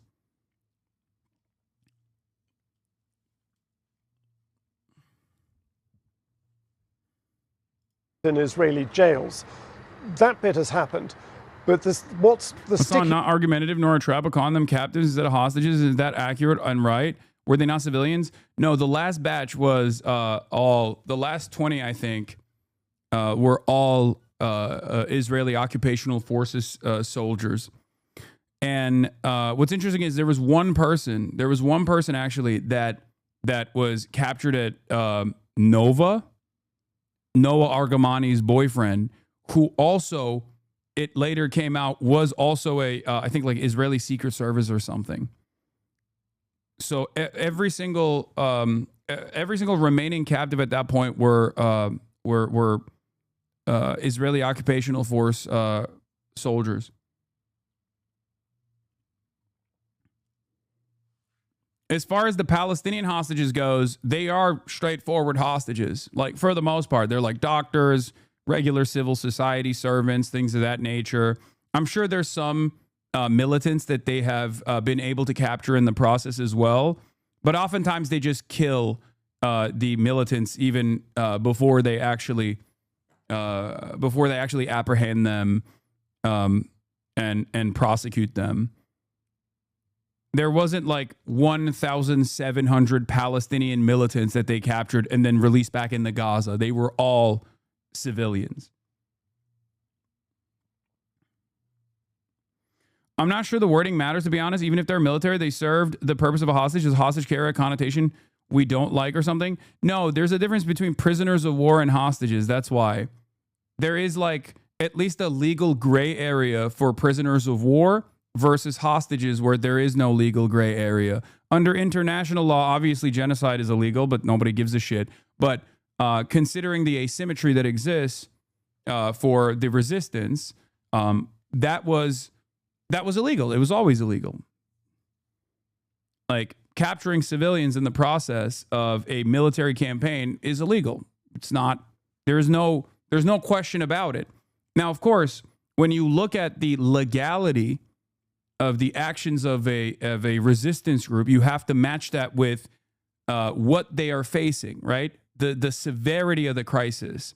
If you're looking at like 75 years of apartheid and occupation and sovereignty over this indigenous population, then of course the dynamic shifts a little bit. It's like looking at the Nat Turner Rebellion and then not matching that up against the severe death and destruction that black people faced under chattel slavery, and simply just looking at that in and of itself and going, wow, that was really fucked up. They slaughtered babies in their cribs, right? Like, what the fuck? That's crazy. They slaughtered white babies in their cribs. Like, yes, it was brutal. Yes, it was horrific. Having said that, the legalized practice of chattel slavery was so far and beyond more horrific than the singular act of violence that was born out of the Nat Turner Rebellion, that like it it doesn't even make a blip, right? That's the reason why you look at like ANC and the way that they dealt with collaborators as opposed to the legalized practice of apartheid, and you say, okay, well, you know, there is a much, at least throughout history, people have overall, when they are atoning for what the resistance has done in the process of liberation, they oftentimes will be much more charitable to the resistance front and the actions, no matter how violent they are, because they understand that the violence that they were subjected to, that they were trying to end, is far more consequential and systematized.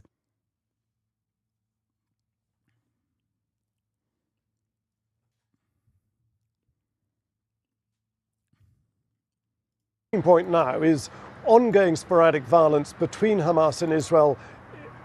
I know what a POW is. They didn't take them as POWs with the rules and regulations that POW status entails. I might be missing something, but I don't really understand why the term hostage is diminishing the Palestinian cause. Captive is also fine. Prisoner is fine, but why hostage bad, Jen? No, I'm explaining it to you. No, like kidnapped from a tank, okay? That's what I always think about. Like Nimrod Cohen was kidnapped from a tank, right? Now, no disrespect, because I think Nimrod Cohen's dad is like a pretty strong advocate for ending the occupation. But like, the reality of the matter is you can't get kidnapped from a tank. You can't be a hostage if you were apprehended inside of a tank. Okay. You are literally a prisoner of war in that situation. Like that's, do you see what I mean? Like that's, words do matter in that regard. Like,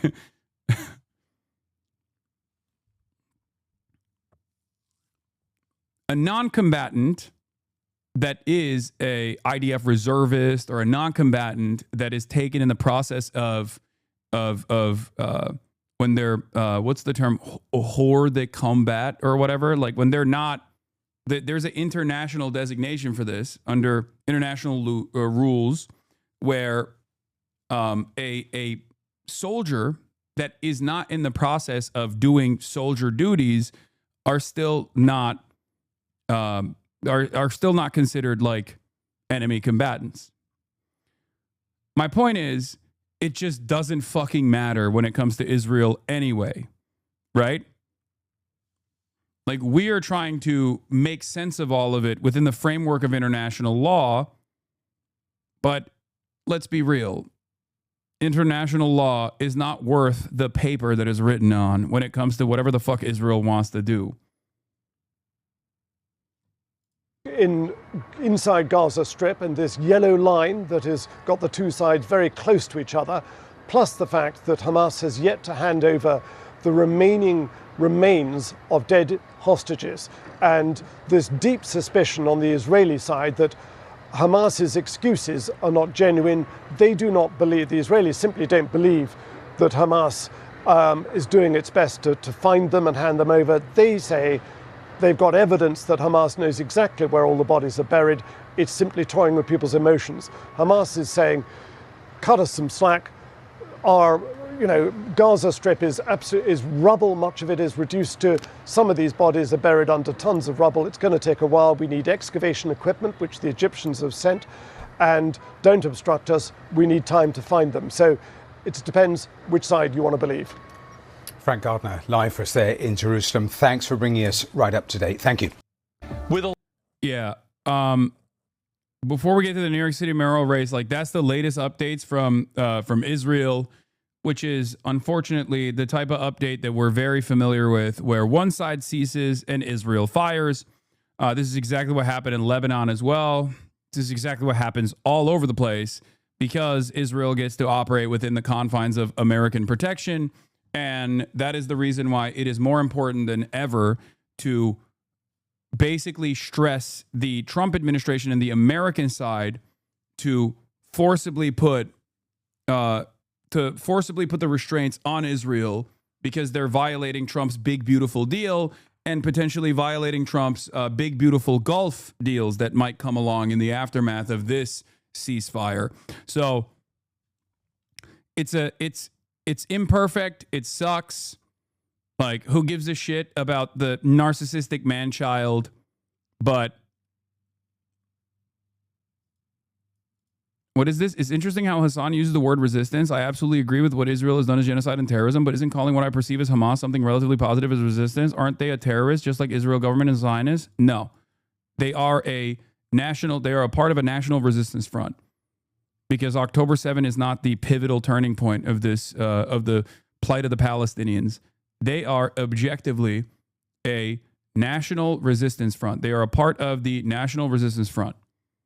A resistance to the occupation, not just a resistance to Israeli genocide, but a resistance to the Israeli occupation and sovereignty over the indigenous Palestinian population. They are quite literally resistance. The reason why people don't use that terminology, and this is where, we get into words mean something, and the reason why they say, the reason why a lot of people say, no, you mustn't call them that. You have to call them terrorists, is because terrorism is a loaded term. It's a vague term, and it is a term designed to deny the people any sort of due process so they can be destroyed. They can be killed. And in Israel's case, they can even end up collateralizing all of the other civilians that are around what Israel has declared and what the American government continues to say are terrorists. Okay? I'm sure you've heard the term one man's terrorist is another man's freedom fighter, but that is kind of the dynamic. It's reductive to say it like that, but it is kind of the dynamic.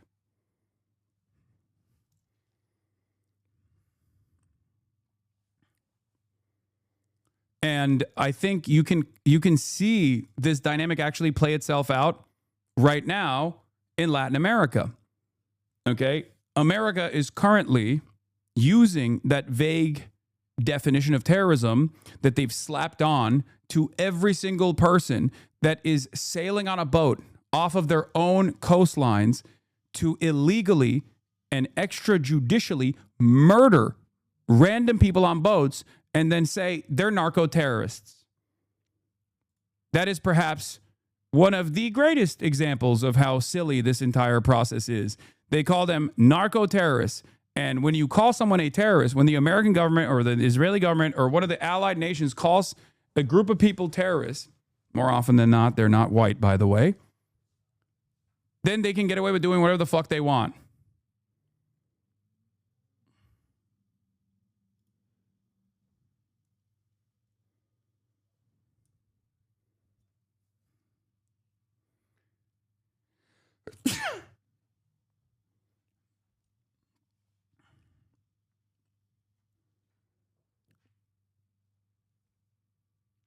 Anyway.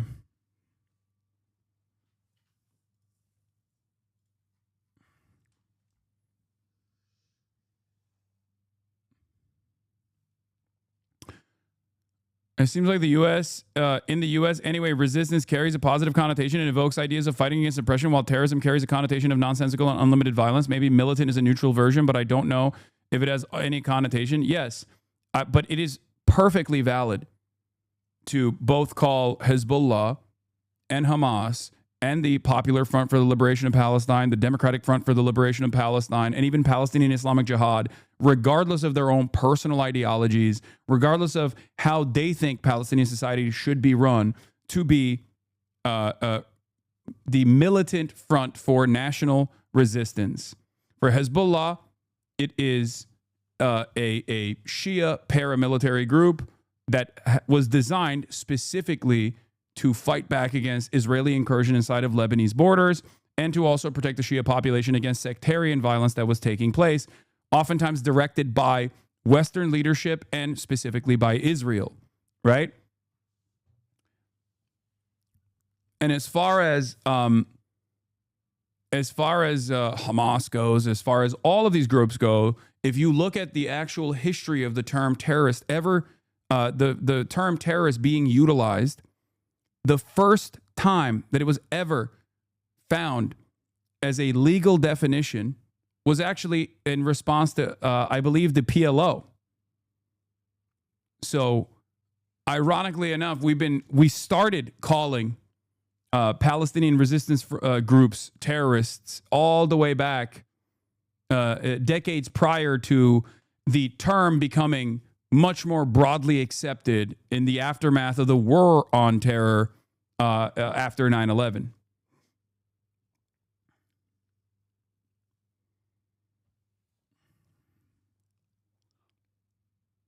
No, it's not back in the 90s. It's even before then.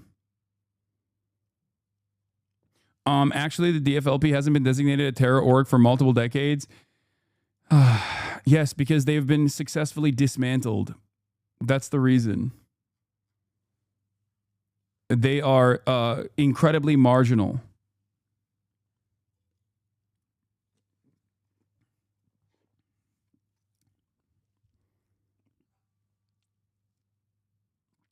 If Chodiner hits you up, are you doing an interview? Yes.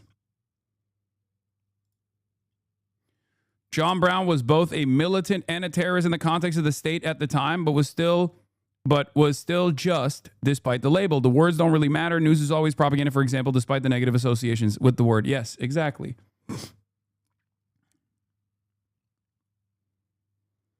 That's a lie, by the way. The U.S. government just went after a charity for being a front for material support for PFLP and terrorism. Yes, PFLP and DFLP are different.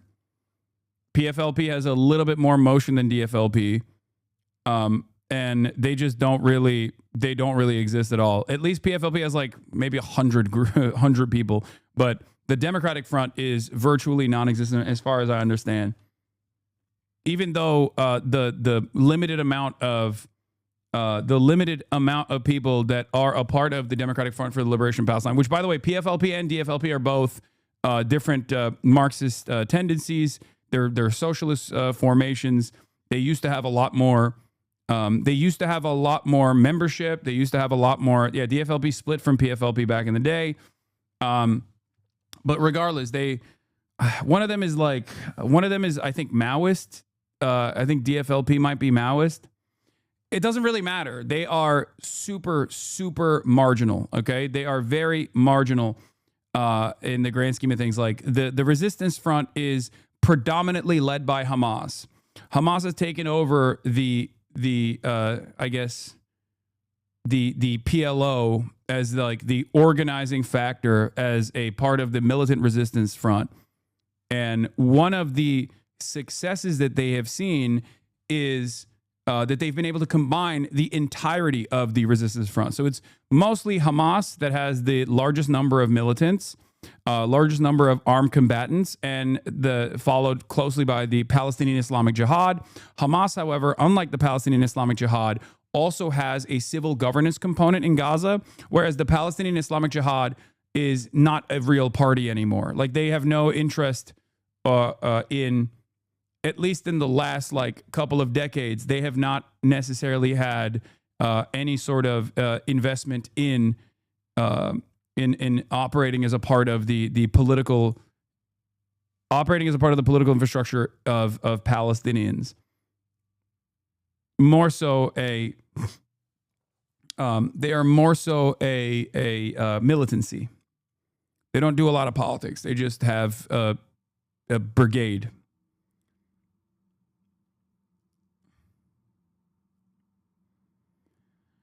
All right, anyway.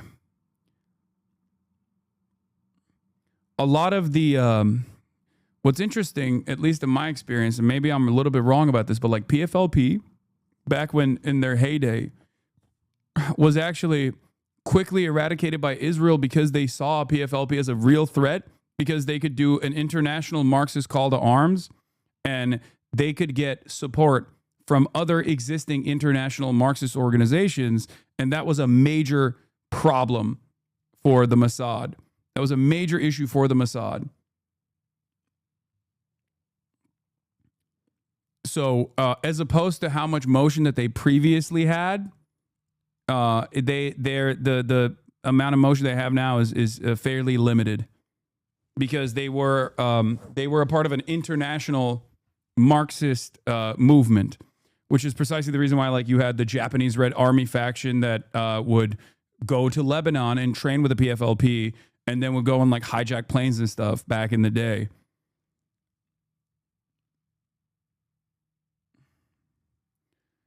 And many of them were Christian too. Many of them were Christian Palestinians. And Israel assassinated all of them, including their leadership, alongside their family members in places like Lebanon, like Ghassan Kanafani, who had never actually held a weapon as far as I understand. He was specifically He was specifically a writer, and yet Israel killed him all the same.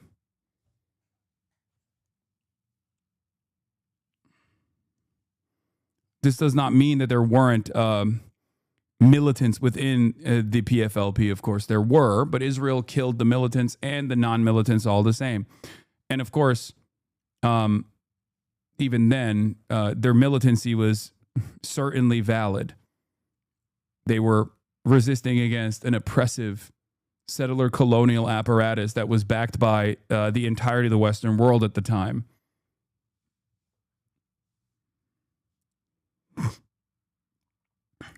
All right. New York City mayor's race narrows as election day approaches, and we're going to be talking about that. This is a blackpilling moment.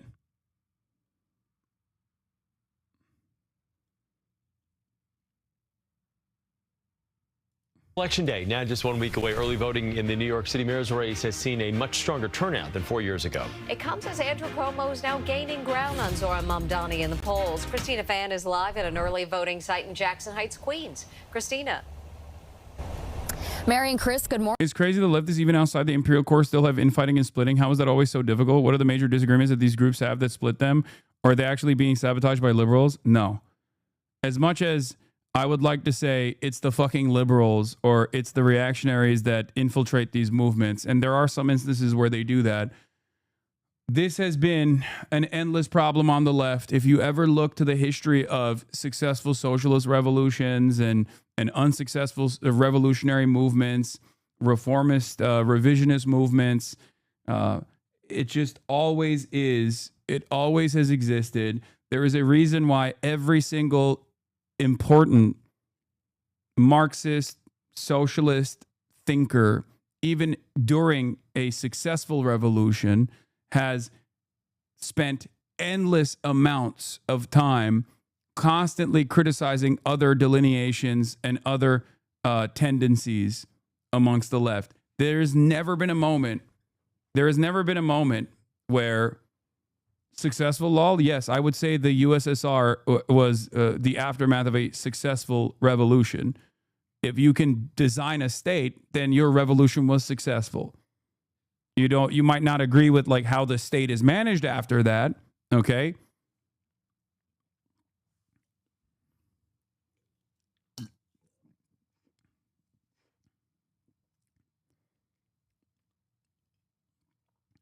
I think a lot of the infighting also stems from how overwhelming the forces of capital are. It makes it virtually impossible to design any sort of discipline in any sort of movement, especially because a lot of people have very different versions of what it means to be authoritarian and what it means to be a democratically organized movement. And those differences become fairly consequential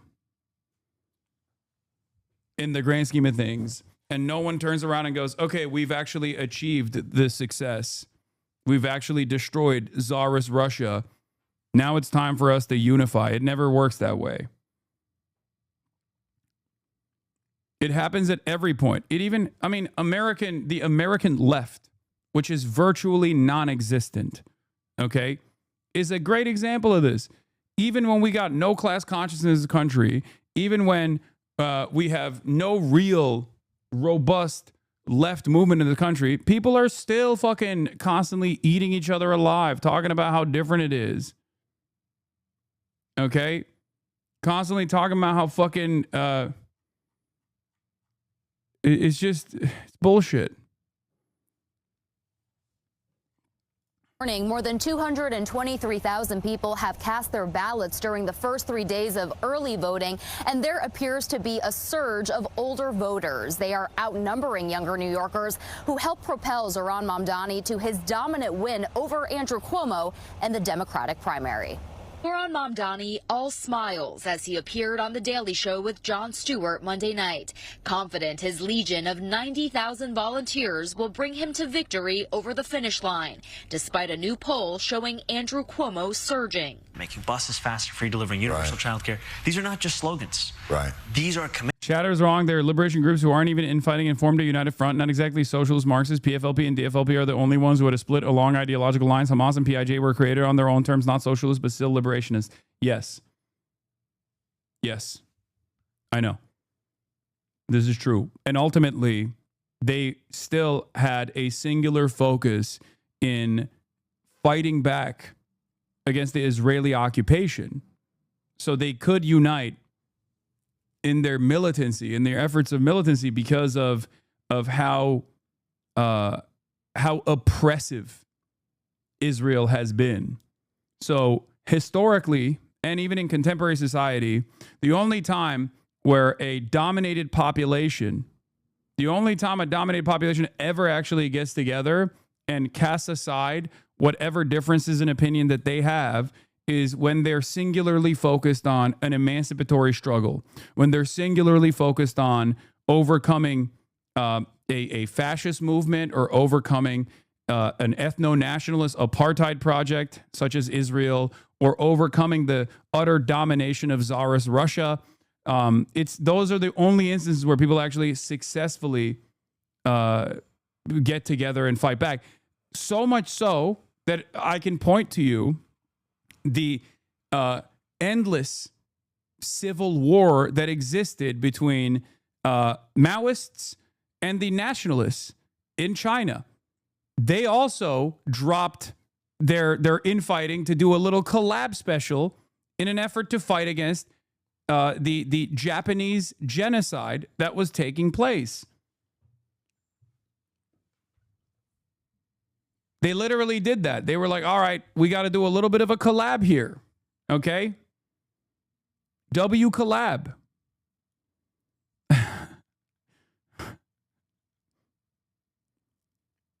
Is Zohran losing? What's happening? He's not, but so far the early numbers that have come out do not look too good. Okay? And we're going to talk about that. It's not because this is CBS. There is certainly a little bit of validity, so much so that even the Zohran campaign itself has actually used this as an opportunity to spark the light under the asses of a lot of people. Okay, they also put out a press notification saying Cuomo's cut our lead in half from 20 to 10, and a lot of older people are voting in the early voting. The early voting numbers look crazy. Okay, they're like 5xing previous early voting numbers, and unfortunately for Zohran, the early voting numbers off of demographics are 55 plus year olds that favor Cuomo over Zohran. Now, they favor Cuomo over Zohran by a small margin. Okay? They favor Cuomo over Zohran in the 55 plus demographic over, like oftentimes around like 4 points. Having said that,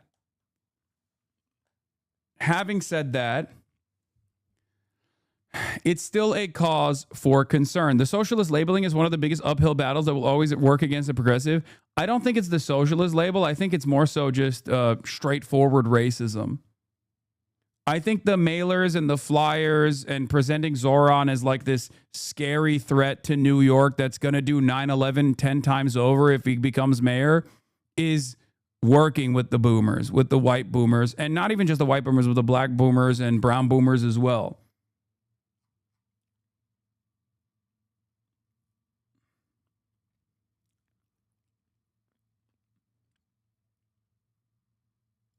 Mike from PA told me that younger people vote late into early voting, so you see a bias towards higher age early in early voting. Sure.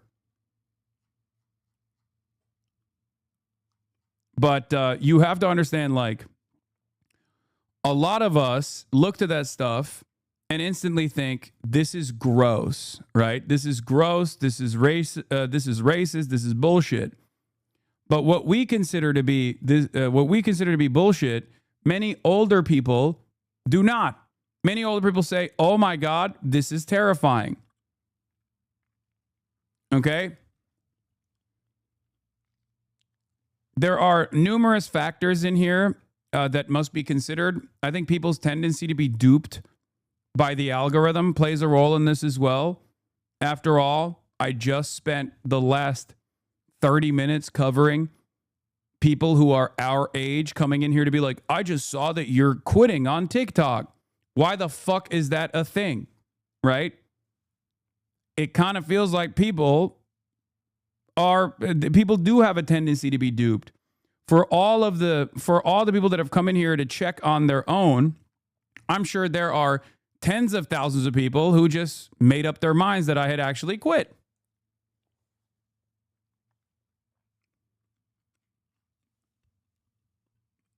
You know?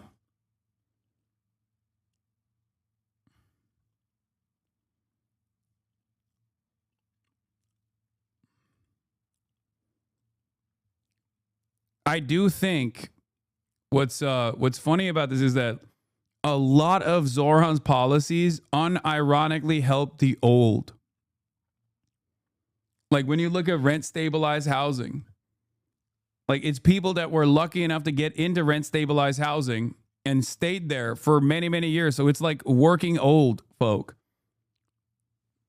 And even then, who knows if they receive that message. Meanwhile, you know who is anti-old? Andrew fucking Cuomo. He slaughtered the old of New York during COVID.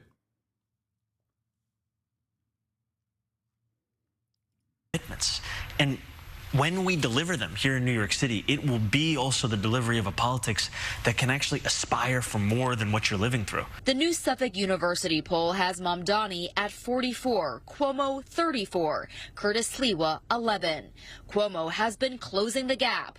Mamdani had a 20-point lead in the poll back in September. I feel very good because New Yorkers, at the end of the day, they want a mayor who can do the job. But can Cuomo make up 10 points in 8 days with people already voting? Polls can change in a second, and I expect there'll be a couple, maybe one or two more that might show it's back to 20 or might show it's down to 5. So it's a pretty volatile race. But certainly this is as close as he's gotten. Early voters have been coming out in record numbers. At the end of day 3, more than 223,000 have already cast a ballot, with Brooklyn and Manhattan leading the way. We have unprecedented early turnout. Some of that obviously is because I'm running as the only Republican. So let the people determine who becomes the next mayor. And according to the latest poll, about 7% of those surveyed say they remain undecided. Reporting live from Jackson Heights, Queens, Christina Fan, CBS News, New York. Christina, thank you. It is mind-boggling to me that for boomers, I mean, if the fear-mongering coming from CBS News remains, okay, then boomers don't want any policy. They just don't want a brown guy. Okay? They just straight up are like, oh, what are the policies that this guy's offering? Fast and free buses, rent freeze for rent stabilized units in New York, universal child care, a tax on the super wealthy potentially. Okay, great. What's the other side offering? I'm not brown and Muslim. I also may or may not have raped a cop. And also am responsible for killing many of your friends. But guess what? I'm not a Mohammedan. And I don't like 9/11, whereas Zohran clearly loves it. After all, he is brown and Muslim. He is Mohammedan. My opponent, ladies and gentlemen of the elderly, is very much a Muslim man who would like to do the Islamic Caliphate. And every boomer's like, oh my God. Oh my God. Oh my God. This is the best. This is Well, you sold me. You fucking sold me.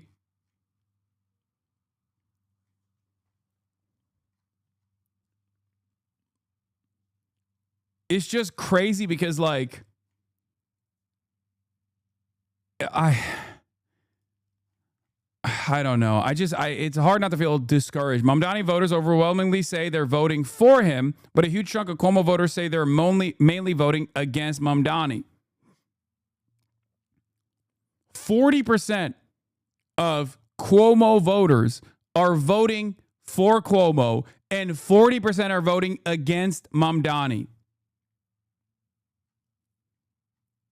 Whereas for Mamdani, 80% of voters are voting for Mamdani and only 15% are voting against Cuomo.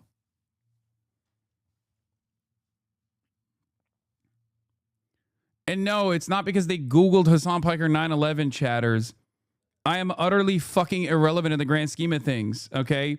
This is what I was trying to explain to you. Hasan Piker 9/11 is not a banger. What's a banger is constantly reminding people that Zohran is a Muslim person and consistently hitting him on the lines of, he's Muslim, he's Muslim. Remember how Muslim he is. Remember, Muslims did 9/11. Have you not seen the fucking attack ads, especially on Twitter? Everywhere you look, they just go, he's eating with his hands. He's eating rice with his hands. He's Muslim. He's scary Muslim terrorist. If Zohran was a white guy, if Zohran was a white dude, okay, and his name was Jedediah, okay, do you think any of that shit would work against him? No. Look at fucking Graham Plattner. Graham Plattner had a goddamn totem cough on his chest. The fuck are we talking about? White people literally see a dude who went on 3 tours, who then signed up to be like an embassy security guy for Blackwater, who had a totem cough on his chest and go, oh, that's a corked up white boy. I'm on board. Fuck it. Let's go. Zohran doesn't have any of that shit and yet gets yelled at about his anti-Semitism non-fucking stop. Hasan Piker 9/11. Yeah, the last time that popped off was July. It was August of 2019 when I said what I said, ironically enough, and I got a lot of media coverage over it.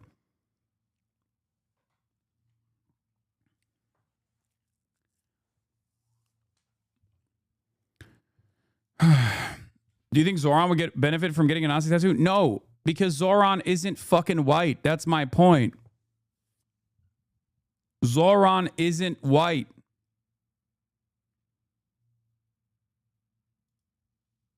Graham Plattner is literally doing town halls in towns in Maine that have like 2,000 people population total with like 700 people. So like he's literally currently doing town halls where half the fucking population of the town are at the town hall. Ain't nobody gives a fuck. Whiteness is a superpower. Being white is so OP. Being a white man, oh my God, is the most overpowered shit.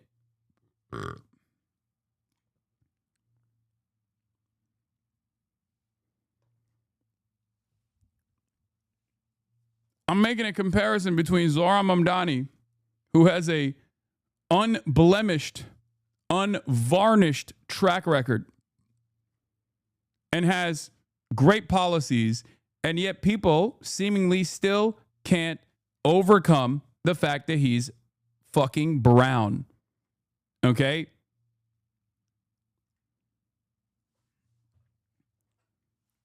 That's it.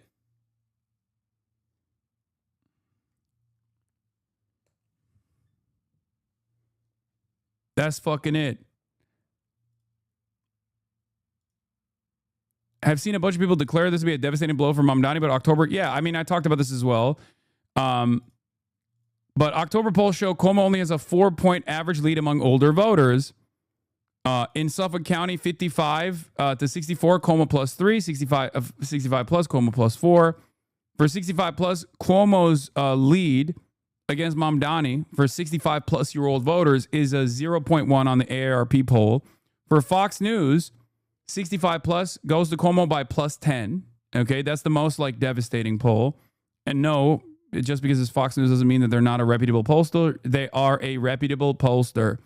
They are a reputable pollster. Don't get fucking sidetracked here by Fox News. Quinnipiac says for 65 plus, Cuomo has a plus 4 lead. Okay.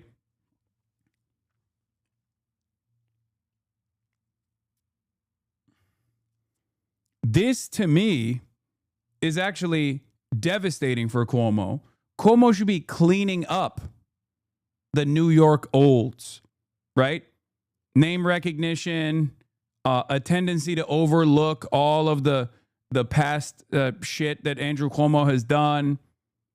Andrew Cuomo is exactly the type of person that like New York olds would vote for. So the very fact that he's only got a fucking plus 4 lead on the 65 plus line is crazy. It's so crazy that it makes me feel like he already killed all of his fucking voters. And that's the reason why he's only got a plus 4 lead on 65 plus. Because on the other side, when you go back beyond 55, when you go to like 35 to 18 category, it's not even a question. But of course, there is a lot more mobilization for the olds. Old people love voting. Young people don't love voting. Young people are hard to get out to vote. Does this mean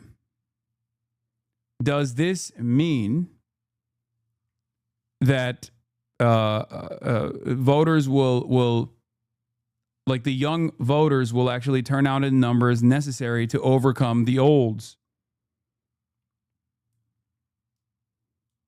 We shall see.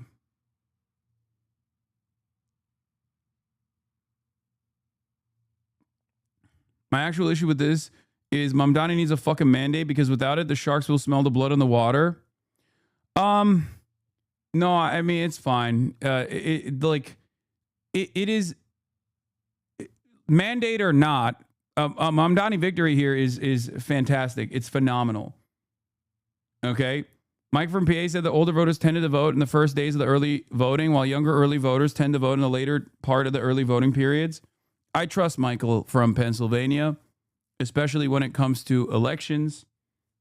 He has a pretty good understanding of this stuff. I don't think it's copium for people who think like, you know, he's coping or whatever, or it's no longer Cuomo over. It's Zohran over.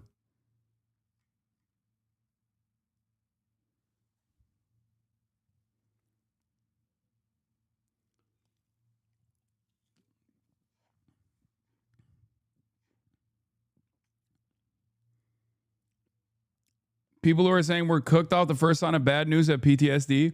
It's understandable why people have PTSD in this situation. Okay? If you are a part of the left, you probably have developed an understanding that in most circumstances, every single force of capital will be against you, as we have seen in this fucking election. Okay? And people are unfortunately malleable. Okay? People are unfortunately malleable. They are endlessly persuadable, especially when it comes to racialized sentiment and things of that nature. They very clearly respond to it. This was a factor in Kamala Harris's election chances as well, certainly. Not the most consequential factor, but the factor that made all of her negative qualities come across as irredeemable. Okay? And the same goes for Zohran. Despite having an unvarnished track record and has maintained tremendous messaging discipline over the key policies that he wants to implement,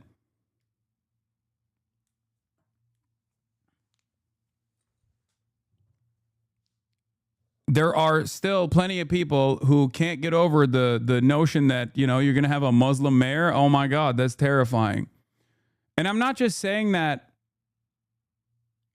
I'm not just saying that because of the Islamophobic. The reason why I'm saying that is because that's the only fucking, that is the only thing that CUOMO has been attacking him on. Okay? That's the only thing. That's it. They've attacked him on nothing other than the fact that he is Muslim in the last 2 weeks.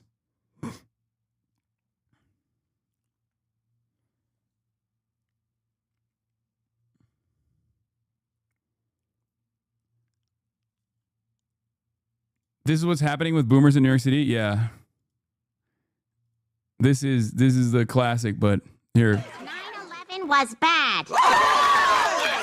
I agree with that. What are your plans for cleaning up our environment? 9/11. What about our traffic problem? 9/11.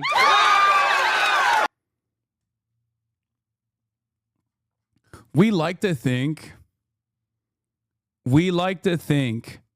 that we're so brilliant, we're so smart, and we're not susceptible to propaganda. But honestly, people are by and large very fucking stupid. And I think we forget that this is not some concerted anti-Muslim hatred. It's totally banal. They saw a Fox News segment, don't care about following the race or politics, and go spend 5 minutes to vote for some dude who has a familiar name. And that's like 95% of people. Yes. For a lot of people, that's what it takes. No one is immune to propaganda. No one.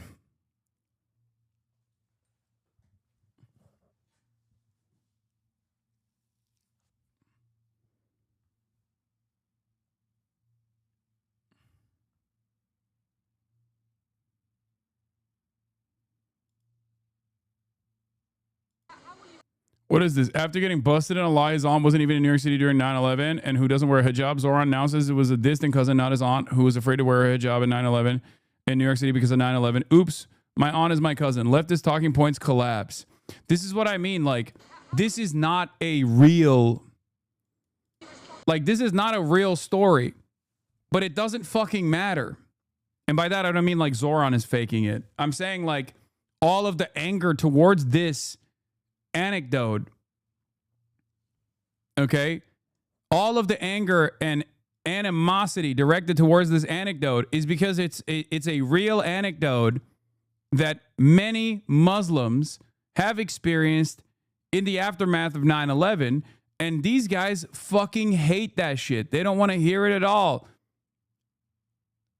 Okay, so their gotcha is a dude calling a distant relative an auntie, okay?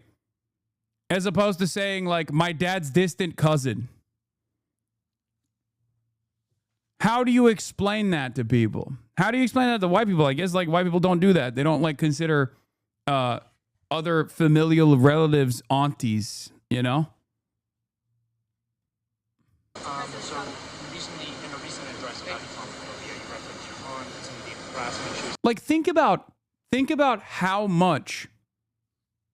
much people are overlooking Andrew Cuomo's faults and failures, and think about how much of a bigger story they are desperately trying to make this. And it hasn't stopped. Like, the New York Times literally worked with a fucking white supremacist, race realist guy that is like popping on TikTok to say that Zohran had actually lied on his fucking on his college application for a university that he didn't even go to. Like, that was months ago. That was the story. So they've been at it. The New York Times has been at it. They haven't fucking stopped. I need you to understand, New York Times is supposed to be either unbiased in this regard or kind of liberal adjacent. And yet, And yet, for some reason, they hammered that super fucking hard early on. It didn't work.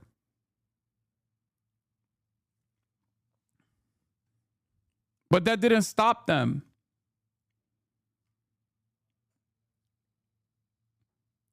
This is not only a anecdote that every single Muslim has had, like a similar experience, where they have someone who's like a distant or immediate relative or themselves have experienced this. Okay, this is a very common experience. But God forbid you fucking bring it up. Everyone will chop that shit up into oblivion and try to act as though you're fucking lying about it. Is that a blood relative? Mm-hmm. Yes, I was speaking about my aunt. I was speaking about Zerafui, my father's cousin, who sadly passed away a few years ago. And for the takeaway from my more than 10-minute address about Islamophobia in this race and in this city to be the question of my aunt tells you everything about Andrew Cuomo and his inability to reckon with a crisis of his own. Yeah, he says my father's cousin. That's who I was referencing as an aunt. And Ted Cruz, of course, didn't even listen to it. Oops, my aunt is my cousin. Leftist talking points collapse. 44,000 likes. Do you think this is organic? I don't. I don't think this is fucking organic at all. I'm sorry. I have seen a metric ton more Islamophobia than ever before since the ceasefire. Okay?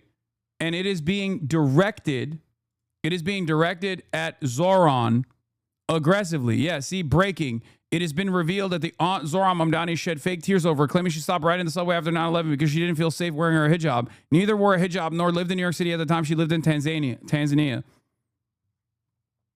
124,000 likes, 6.7 million views.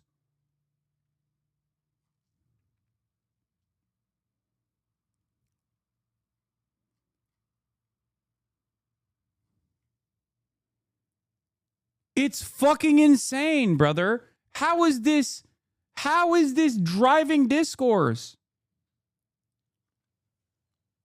How is this fucking driving discourse, man? 6.7 million views.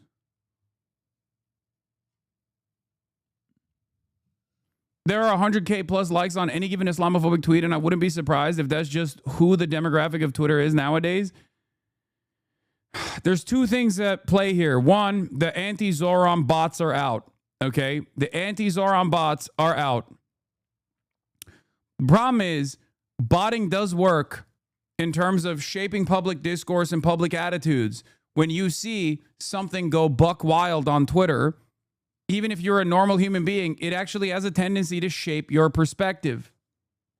Okay? It has a tendency to shape your perspective. You go, wow, a lot of people believe this. Maybe this is actually fucked up. Okay?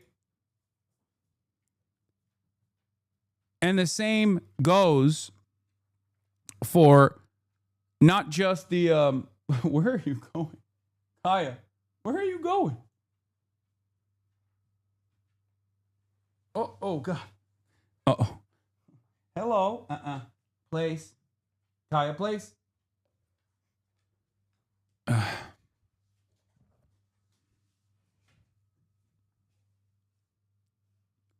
Abuse, dog abuse, dog abuse.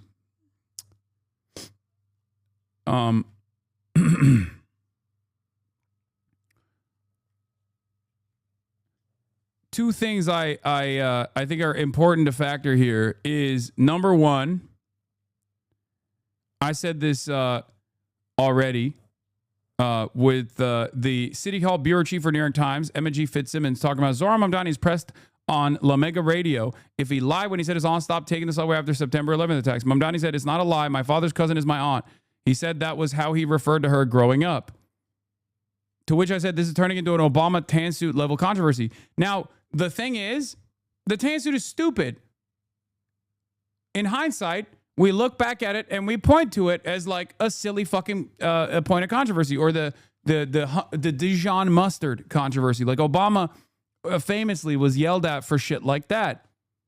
Okay, as opposed to valid reasons to criticize him, which everyone obviously had universal consensus over, like extrajudicial killings in the drone war and things of that nature. But they hit him with like the dumbest shit.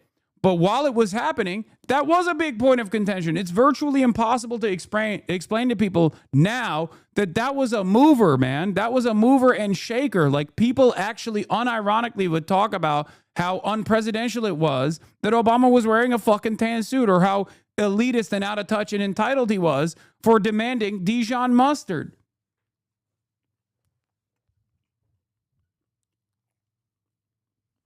Or the fact that he wasn't a real American. The fact that he actually faked his fucking birth certificate. In your stream with him, he broadly used uncle or aunt for elderly people. This is so silly. I know. And the other thing that's going on here, obviously, is that Israel can't win Americans over anymore, so its defenders have decided to disparage Muslims instead.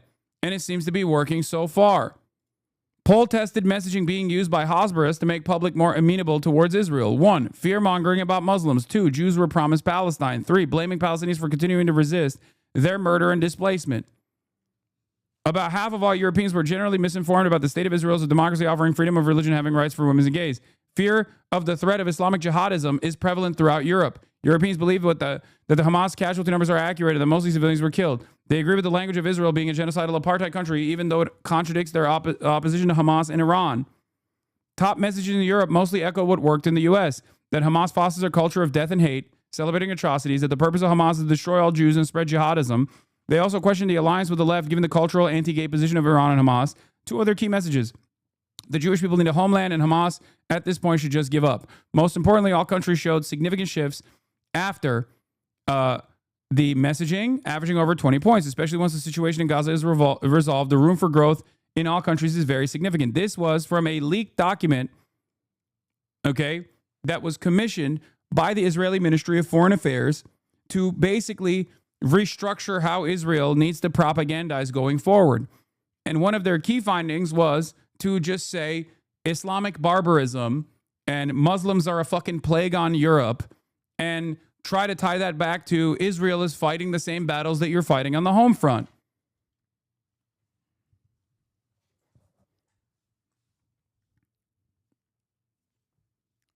You have to keep this in mind when thinking about how aggressively the Islamophobia has been tuned up.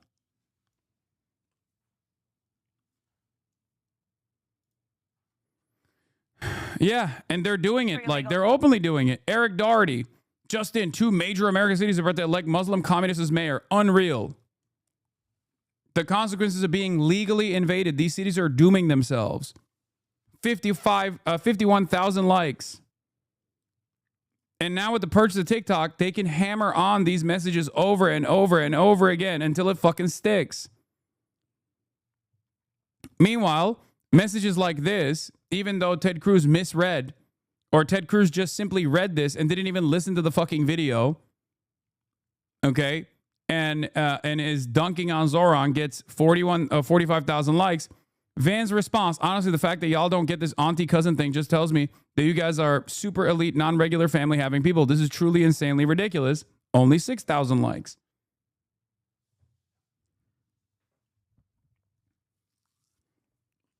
That's it.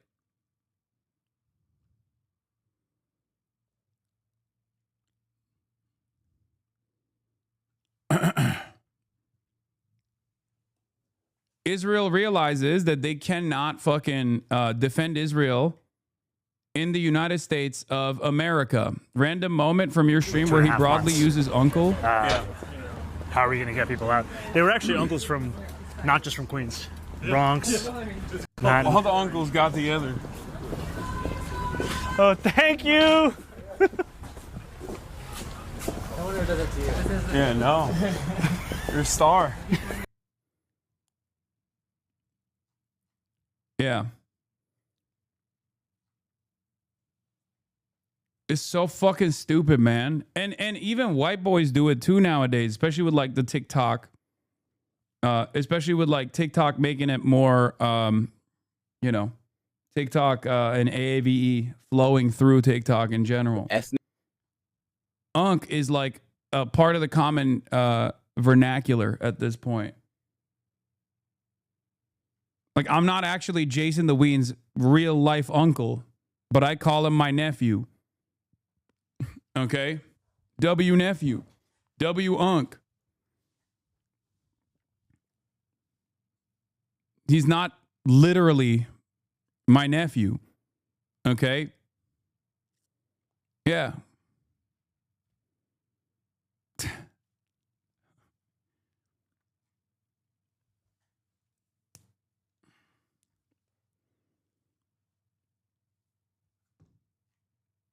I cannot believe we're having any fucking time. We're expending any sort of time litigating this. But that's the point. They make a big deal out of this shit, and then they push you to be on the defensive.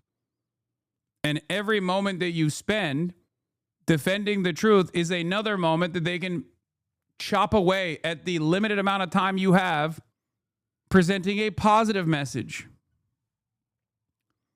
This happens all the time with like silly internet drama. It literally happens nonstop on the internet.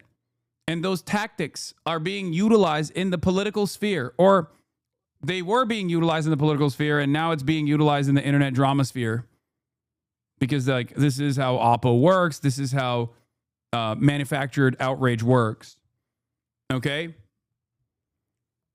So why not address it one time and move on? Because the media is playing a formative role in this. The media constantly brings it up.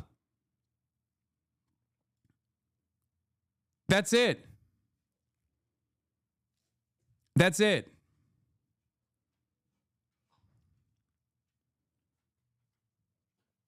America's most important social thinker on Auntiegate. I would say like 80% of ethnic groups are exactly the same, and everybody pretends like everyone's like, oh, we're always late. We eat a lot. We have guilt, and it's like that is everyone but WASPs. I think this is quite literally the last third of my current hour. Is like that like everyone is the same because everyone says they value family and food, and they think they invented family and we just like to get together, and it's not just family. Actually, it's relatives like. Yeah. You know, a guy I thought was my uncle wasn't even related to me. It's like, most people are like that. Or people are like, you know, we call her an auntie. I'm like, I'm familiar.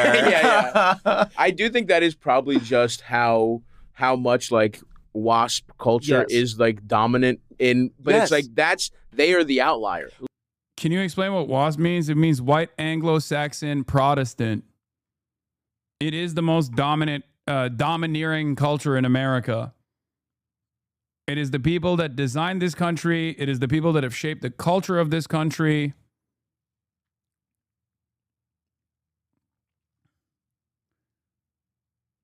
This shit is just like Collargate. They're throwing whatever they can to see what sticks. It's like going forward, every Zohran post will have 20 bots posting about his aunt. Exactly.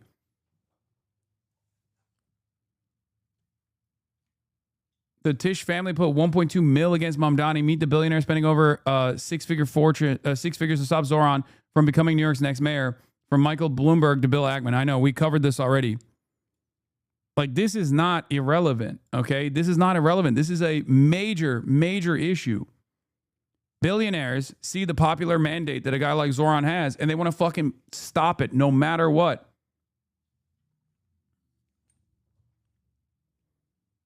This is not only like Collargate, it's every single Republican bred narrative. I know. That's why I didn't bring that up. I brought up the Obama tan suit controversy. Okay? The Obama tan suit controversy is perfect. Now, obviously, that wasn't an election controversy, but birtherism is an election-related controversy that was unimaginably racist. And while Zohran is still up in the polls, this is just early panicking, but it means something, okay? I'm not saying it's over. I'm simply saying that I'm simply saying that the very fact that you can literally just dial up Islamophobia to such a degree and actually yield results like this in a campaign that is utterly devoid of policy prescriptions. Because Andrew Cuomo's campaign, name one policy of Andrew Cuomo's. I can give you two, and I've been paying close attention, okay? And that's the only reason why I can tell you two key policy proposals. 5,000 new cops for the NYPD and making sure that Zohran Mamdani cannot live in a fucking rent, a adjusted rent apartment unit. Like evicting Zohran Mamdani and 5,000 more cops. That's it. That's not a fucking, that's literally not a, that's not a thing. It is utterly devoid of policy. It's just simply a fuck Zohran campaign. And all of the fuck Zohran initiatives up until this very moment have been an abject failure. With the exception of Islamophobia. The reason why he was able to cut the lead in some of these polls by 10 points is because Zohran is Muslim and he just keeps hammering the Islamophobia shit over and over again. And the more the uninitiated hear about that, the more the random people who are like, oh, there's a mayoral election, let me tune in now. The more they hear about that, the more they go, ooh, maybe this guy will do 9/11. Okay? That's it. This is the time where Zohran has to lock the fuck in and just stick to the messaging. This is the most important part of his campaign in terms of messaging discipline. Coasting on previous popularity won't work at all because this is where the actual voters are coming into play. The broad majority of voters who have not been paying too close attention to what the fuck's going on.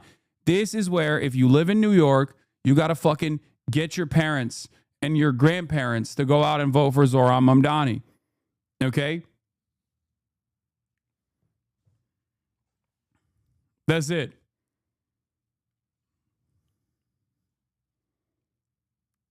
This is where you have to canvass extra hard.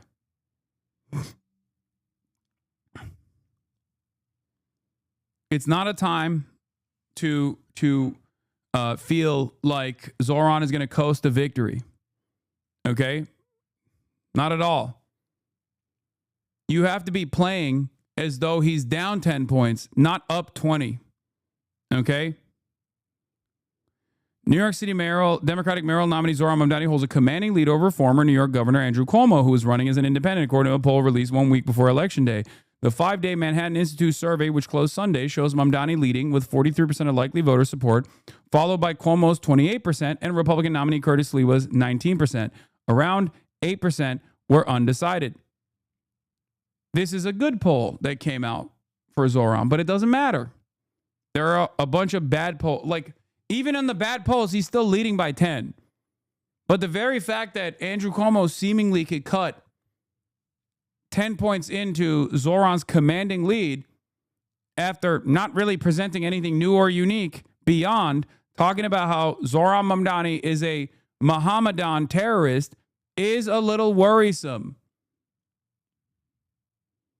Okay? We haven't watched the Zohran Daily Show interview yet. We will, obviously. Yeah, this was the bad one. Cuomo cuts Mamdani's lead by 10 points after Adams' exit.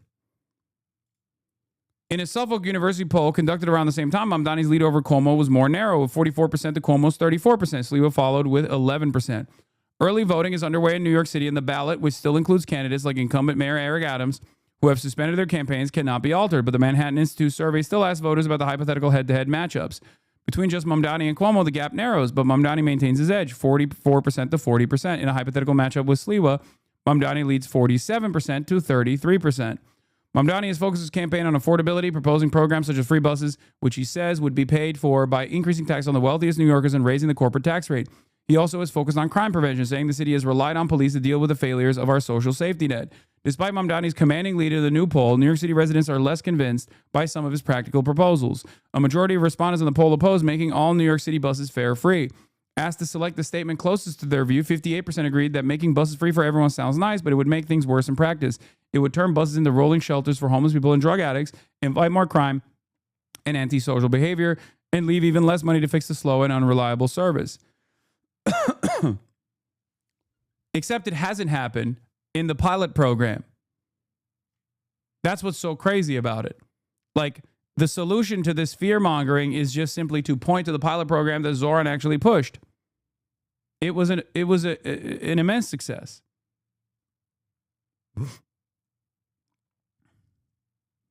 A third of the respondents, meanwhile, selected the following statement. Bus service should be fast and free, universally accessible. Eliminating fares will make public transit more affordable and efficient for working New Yorkers while reducing conflicts between riders and operators. Asked about the fare evasion on subways, 60% of respondents said allowing the practice to go unchecked invites more crime and freeloading, while enforcing payment helps maintain order and safety. Only 30% said fare evasion is mostly harmless and should not be policed aggressively, and that enforcement criminalizes poverty. And you have to remember, like, fast and free buses literally already exist in other cities around the United States of America. That's what's so nutty about this. The working class is so fucking right-wing, it's crazy. No, man. The working class is just heavily propagandized.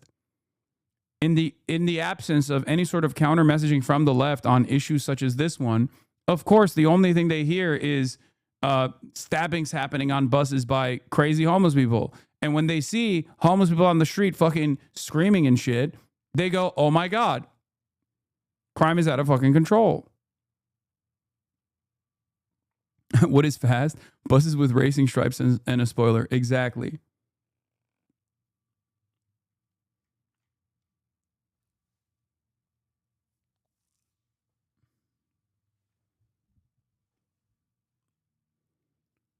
Yeah, in ski towns, all public transportation is free all over America. Not a singular problem there. Yeah, because, you know, white people are going out to ski.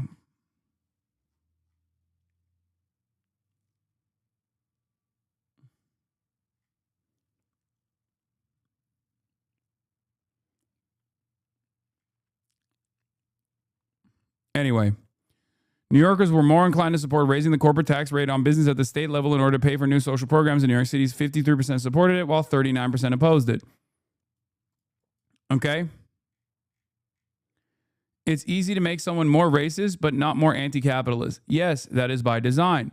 Just like it's literally a million times easier to make people anti-Semitic rather than making them anti-Israel from an anti-imperialist framework.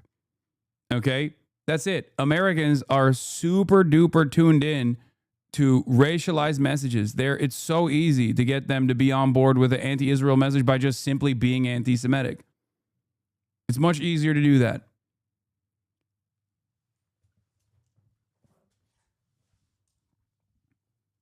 Literally 100%. Everyone else on Earth behaves the exact same way. Anyway,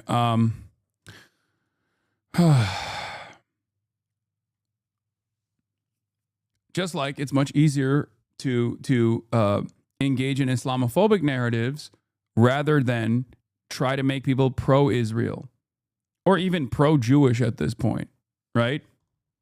That false conflation is stuck in the minds of many people. Is the stream getting brigaded? Why is it in 3-month only, follower only mode? What do you think? Yes. Like all the time. Nonstop. Wait, what is this? Ben a minute. If you've been online for the past couple of infiltrated the Groiper army? Stud, by the way. Ben a minute, stud.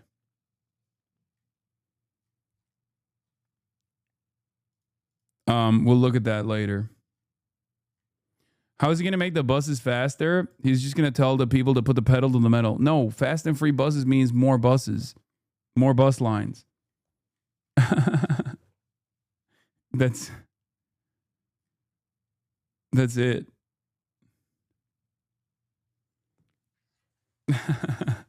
Yeah, they're gonna put racing stripes on the side of the buses. Yeah. Bus lanes could be one way to do that. Dedicated bus lanes could be one way to do that, and having more buses as well.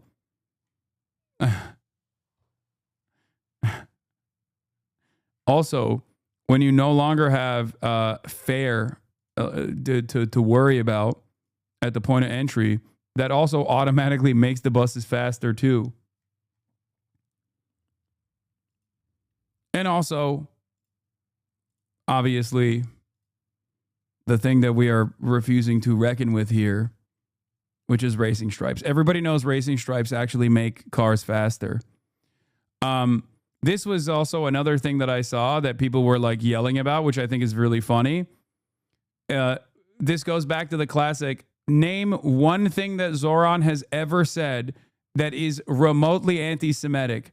And everything that people find and everything that people point to is not anti-Semitic at all. And it's just a basic, accurate reflection of reality of Israel's relationship with like the American law enforcement, for example. Let's hear what Zohran is saying here. Okay. This is pretty bad. Really getting into Jewish conspiracy type stuff here, says Kathy Young. Soviet-born Jewish American gal, voice of reason against the madness, lover of otters, bulwark online, Reason Magazine, Newsday, etc. Let's take a look. The importance for me of international solidarity is that it takes me out of the American political landscape and reminds me just how tame some of the things are that I'm actually calling for or that I support. And it reminds me of the necessity of grounding ourselves in the struggles as opposed to the fights around the struggles. For anyone to care about these issues, we have to make them hyperlocal. We have to make clear that when the boot of the NYPD is on your neck, it's been laced by the IDF. We are in a country where those connections abound, especially in New York City. You have so many opportunities to make clear. Bars, by the way, is literally true. Hey, why the fuck is there a Tel Aviv NYPD station, bro? Why does the NYPD have a headquarters in Tel Aviv? Why is it that the IDF, post 9/11, has trained virtually every single law enforcement precinct in this fucking country, all the way down to goddamn Iowa, for counterterrorism initiatives? Why does Israel have a birthright program for cops? Not Jewish cops, just cops. Why? And when you actually bring that up, people go, wow, anti-Semitic much? It's like, brother, I didn't design this complex web, okay? Neither did you. I'm simply reflecting on the reality, and you're mad that I'm doing it.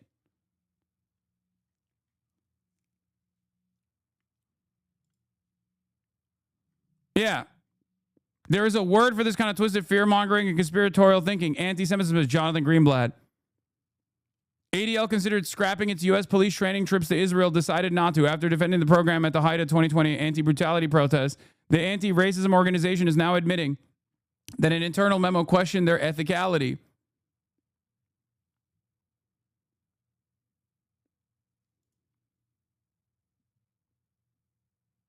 The only bad thing about this clip is that he will answer now if pressed about it. Yeah, but that's not a bad thing. Because remember, Islamophobia works against Zohran Mamdani. But accusations of anti-Semitism, especially when he's simply talking about Israel, and any sort of reflection on anti-Israel sentiment is good for Zohran Mamdani. So if they actually hammer this point on, not to give any fucking tips and tricks to the Zohran haters that are probably crawling all over this goddamn stream on a daily fucking basis, but anytime they bring up shit like that, he actually looks better because people go, wait, that is weird. You have, like, this is why I tell you all the time, like, some of the things that have been perceived as a normal part of American politics are actually insane to the average normie.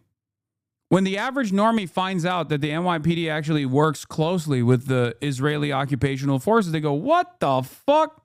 That's crazy. When the average normie finds out about the fact that in 38 states, you have to literally sign a promise note that you will never protest against the state of Israel to get a job, and you can be fired from your job for ever saying anything mean about a foreign state. They go, what the fuck? Hello? You can say fuck America all day, every day in these states, but you can't say fuck Israel and retain your job. Isn't that crazy? It's true. It's literally fucking true.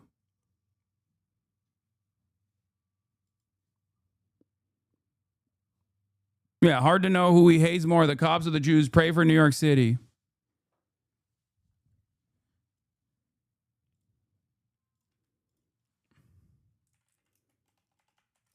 None of these assholes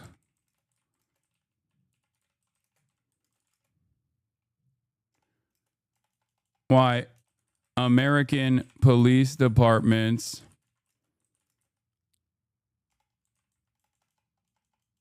get counter-terrorism training from the IDF.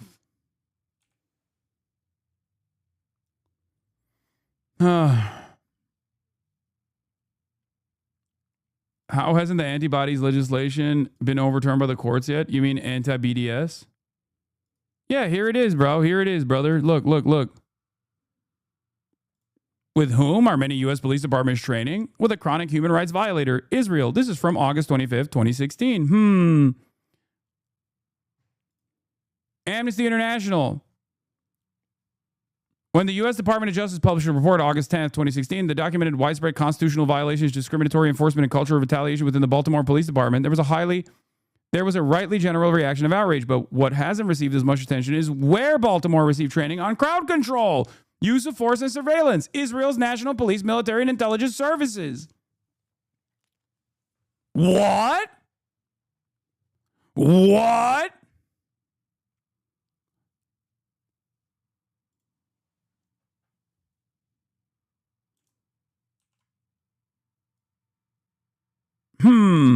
Interesting. Interesting.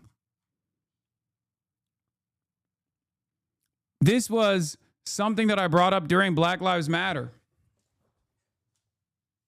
to which Ben Shapiro retweeted someone calling me anti-Semitic doing blood libel, to which I replied with, I guess the Jewish Virtual Library is doing blood libel, if you remember. When I talked about kettling and corralling as a practice of crowd control, and how the IDF had trained U.S. police departments after 9/11 and taught them the practice of kettling and corralling. Ben Shapiro had the audacity to claim that was blood libel. Blame the Jews as blood libel. The tactics haven't changed.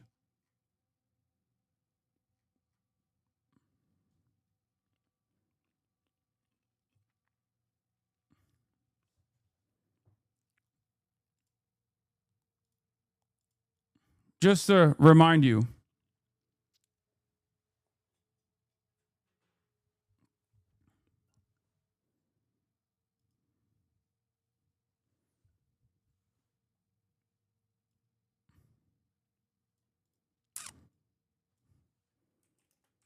is it anti-Semitism?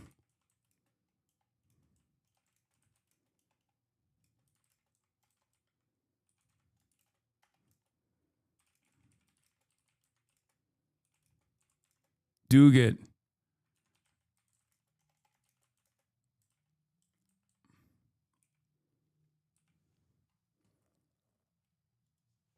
Anyway.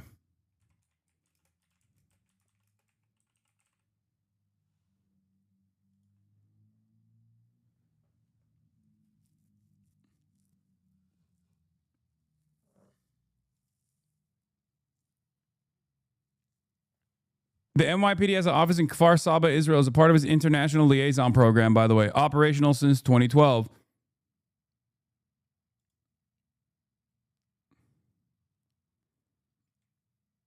for you guys that don't know. That's also true. I'm going to post that as well. Hold on. I'm like...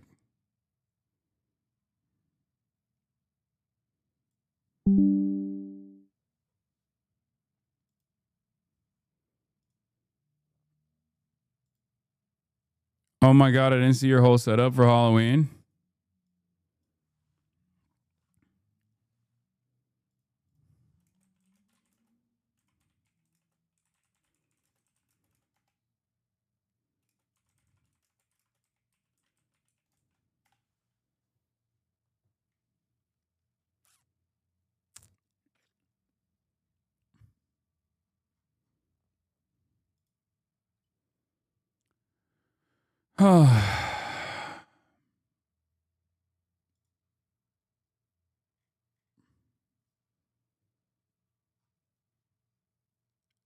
Alberta just used notwithstanding clause to force teachers back to work, a first in Canadian history. Nice. Everything is just getting everything is getting worse and worse. Yeah, here's the birthright for cops. A 13-member delegation of New York area police chiefs and commissioners visited Israel this week under a program run by the Ministry of Diaspora Affairs dubbed the Birthright for American Police Chiefs.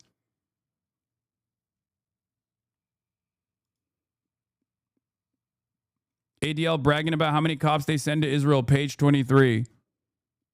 Meeting the moment, their 2016 annual report. Page 28. ADL meeting the moment every day. 100% of major U.S. metropolitan police departments have sent participants to ADL's National Counterterrorism Seminar in Israel and ADL's advanced training schools in extremist and terrorist threats. 100% of major U.S. metropolitan police departments.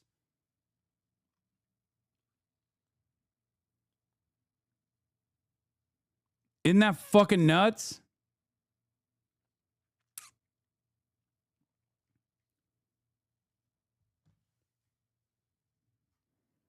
$15,000 law enforcement professionals receive comprehensive in-depth training from ADL on counterterrorism, extremist threats, core values, anti-bias, leadership, and hate crimes each year.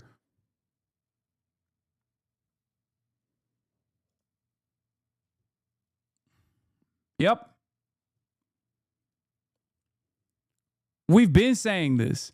That's why, I mean, ironically enough, what Zohran is saying here is literally, a lot of people think when we bring up Israel or have an international framework that we operate off of, people tend to think that it takes you away from domestic issues, not realizing that Israel plays a formative role in the police violence that people experience on U.S. soil.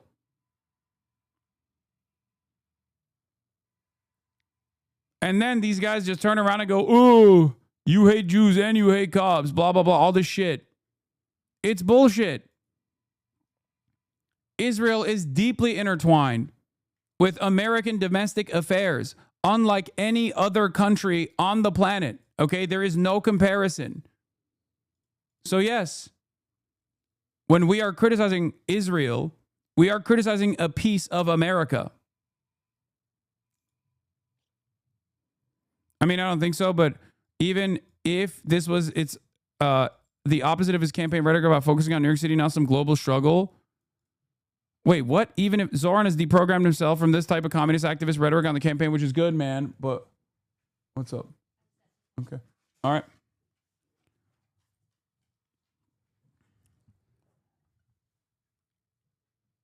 Zohran wants to implement a pro-Israel curriculum in public schools to counter anti-Semitism. A pro-Israel curriculum? Wait, what the fuck? Calls this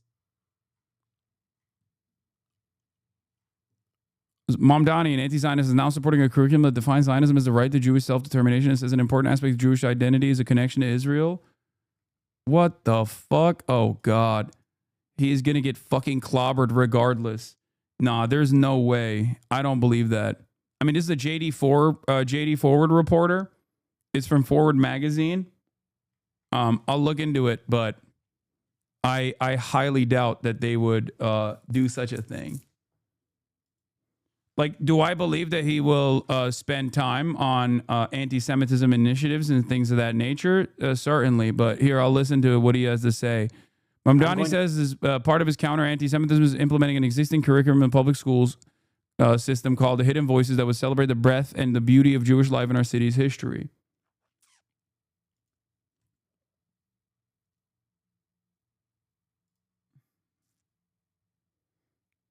I don't think that's what the Hidden Voices curriculum is about, but I could be wrong. Worth Googling to check. Yeah, I'm sure Forward is for the Forward article is probably leaning heavily into the pro-Israel sentiment that is within the Hidden Voices existing curriculum, which is ironic because this is something that we talk about quite a bit, where the Jewish identity at the national front in the United States of America has been deliberately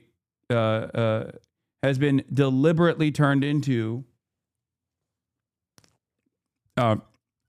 one that is directly tied to Israel. So even in an instance where you're talking about like celebrating Jewish voices, there will still be celebrating Jewish American voices in New York City. There will still be something that's like pro-Israel in it. To be a mayor, not just for those who vote for me, but for anyone who calls the city home. And one of the things that I've appreciated most in these last few months is building on the outreach we were doing in the primary and having more conversations with Jewish leaders, with rabbis, with elected officials, to speak about the importance of rooting out anti-Semitism across the 5 boroughs and the different ways in which you actually do so. Because there's far more talk about it and far less actual plans for how you will do anything about it. And so we have made clear that we're not just going to increase funding for hate crime prevention programming by 800%. We're not just going to ensure that NYPD continues to be outside of synagogues and temples on high holy days. We're also going to actually implement a curriculum called Hidden Voices that would celebrate the breadth and the beauty of Jewish life in our city's history. Because we have to both teach our young and ensure that we protect our old all at once in this city. And I'm looking to not just protect Jewish New Yorkers, but frankly, to celebrate them and to cherish them here in this city. What kind of program is that? Did you start it?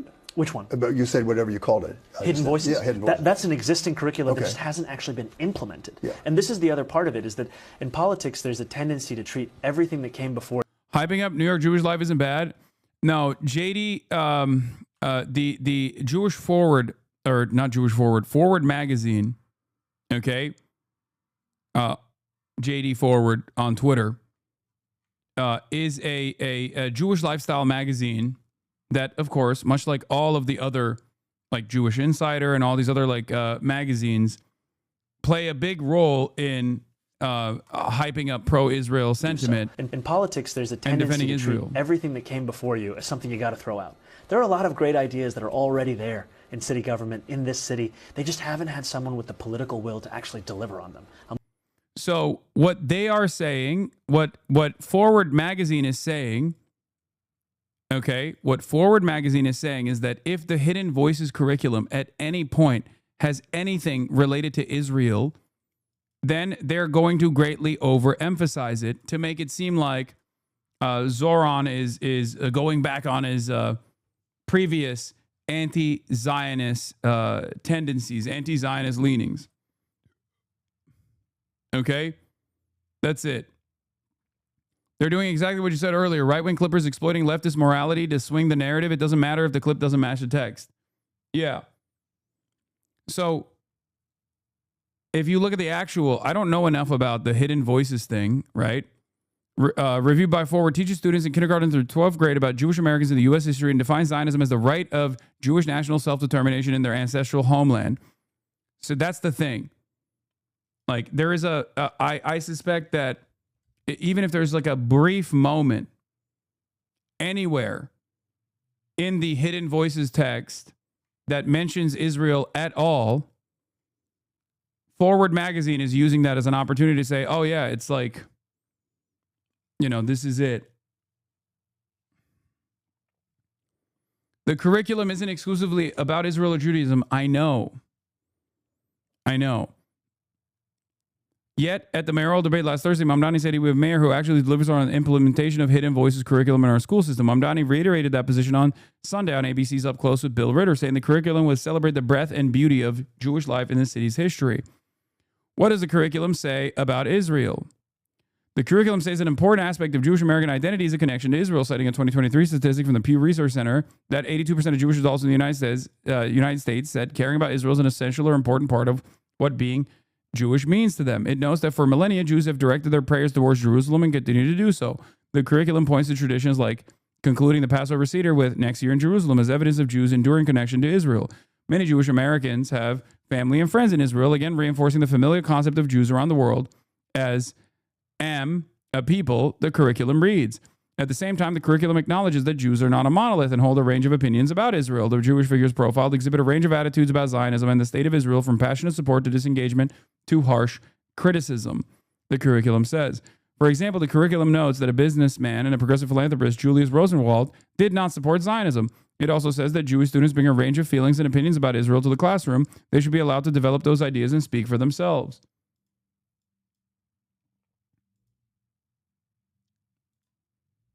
I don't think that's what the Hidden Voices curriculum is about, but I could be wrong. Worth Googling the check. Yeah, Forward is probably greatly overemphasizing what the Hidden Voices curriculum actually is. The Hidden Voices curriculum itself most likely has nothing to do with Israel whatsoever and everything to do with American Jews. Okay? And yet, I think this is it. And yet, they are trying to say that Zohran is. I think the reason why they're fucking saying that is because they want to make it seem as though Zohran is fake. Okay, he's not.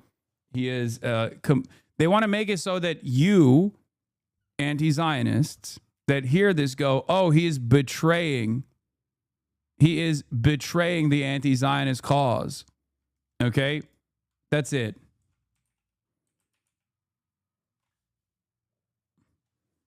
Collectively, these profiles clearly show the question of Jewish nationhood has long been central to the diaspora. So, too, does this group exhibit a range of attitudes about Zionism and the state of Israel, from passionate support to disengagement. Yeah, they did that. They did the thing that I'm doing right now, okay, which is they key searched Israel and Zionism and then took choice quotes. And then they turned around and said, see, this is a pro-Israel document, which, of course, it is. For the record, of course, because the since 1948, every document that pertains to Jews living anywhere around the world, but especially in the United States of America, will connect them to the state of Israel. Even if the document itself is not like overwhelmingly pro-Israel or shows a wide scope of dissenting opinions amongst Jews, which is fair to put in an educational document. Okay. Like the best you're ever going to get is like some document that is agnostic to Israel when reflecting on American Jews and their opinions. Okay.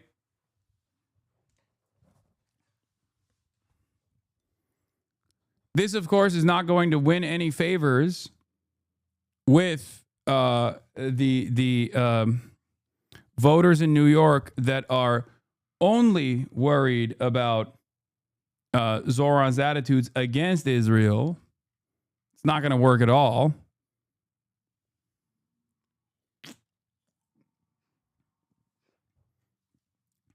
And at most, it will make people suspicious, like this guy. He says, if it's a curriculum that's not already implemented and not really well known, why is he going out of his way to talk about implementing it? Because he's trying to neutralize the anti-Semitism allegations. Duh. What the fuck do you think?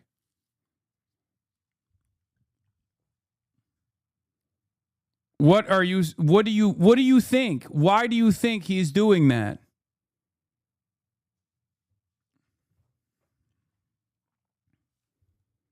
Also, because anti-Semitism is a real problem too. Yes.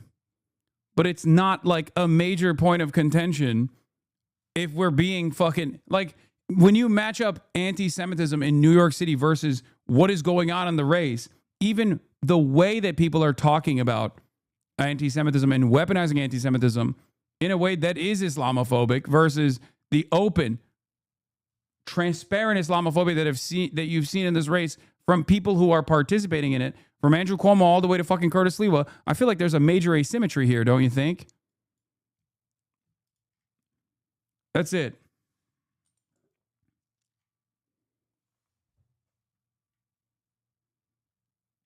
Yeah, Hidden Voices is not just about Judaism. Hidden Voices is about all minority populations. Only one of their many programs has anything to do with Jews. Yeah.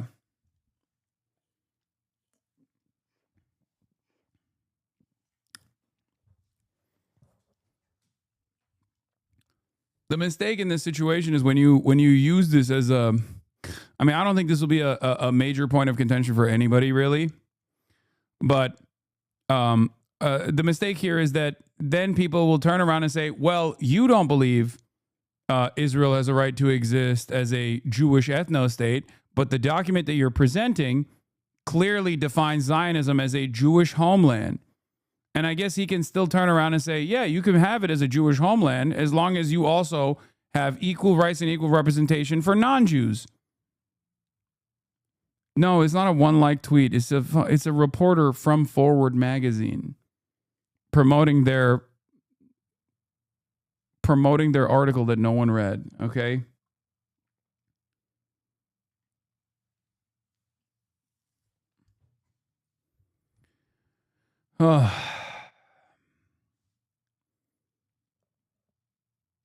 Just for clarity, the IDF training U.S. forces part is factual. My point is, out of the broader argument he is making in the treaties about the need to see issues with the NYPD in the context of global struggle against capital is correct. And his current campaign rhetoric is in line with that change.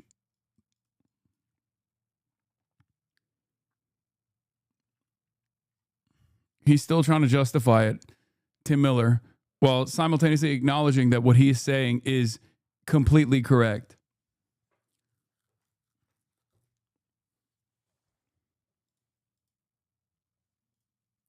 It's awesome.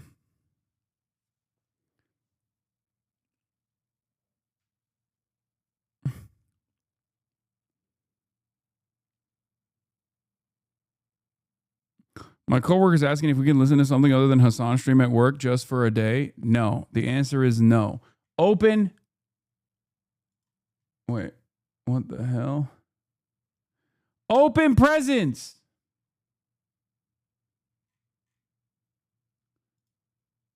Thank you for the 25 gifted subs. Tell your coworker, no, it's time to get woke. It's time to get wokeified.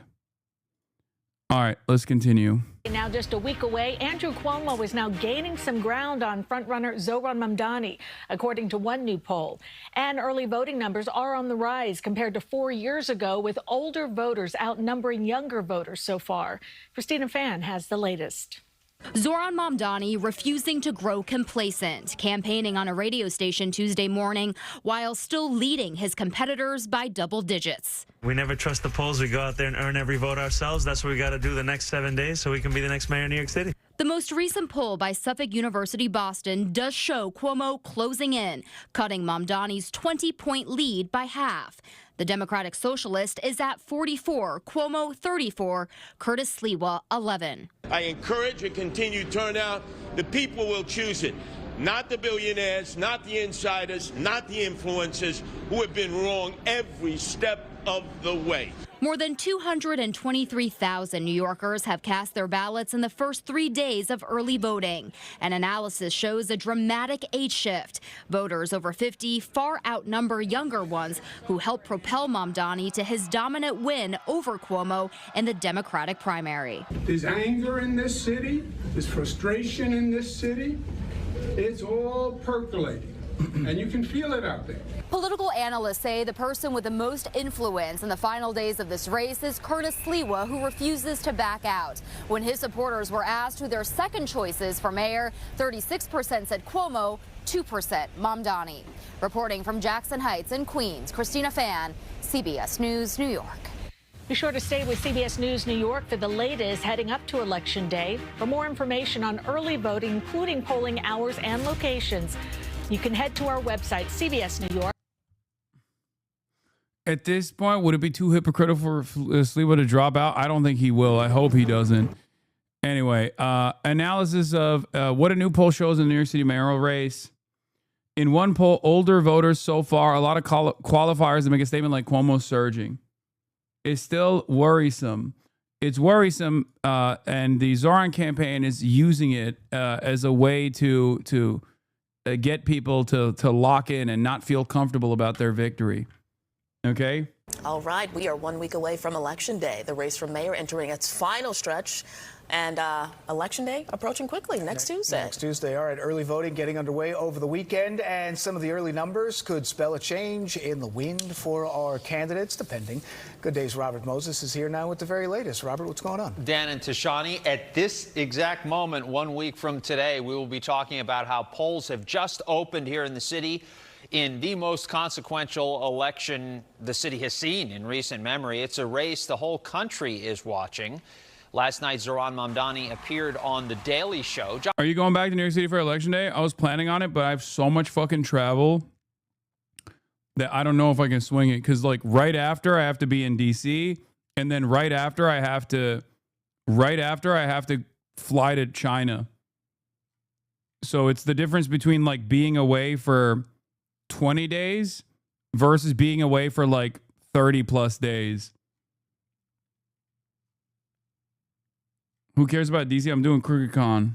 Stewart asked him if he's at all bothered by how long it has taken some Democrats to endorse him, like Hakeem Jeffries, or by the fact that some Democrats haven't China endorsed is actually him happening. at all. Mamdani says endorsements only mean so much. It's part of what gave Cuomo the sense of inevitability in the primary. He just seemed to pick up all of these different endorsements. And I think what we showed in many ways was that the days of endorsements deciding elections, those days have come to an end. It's the people that build up a campaign.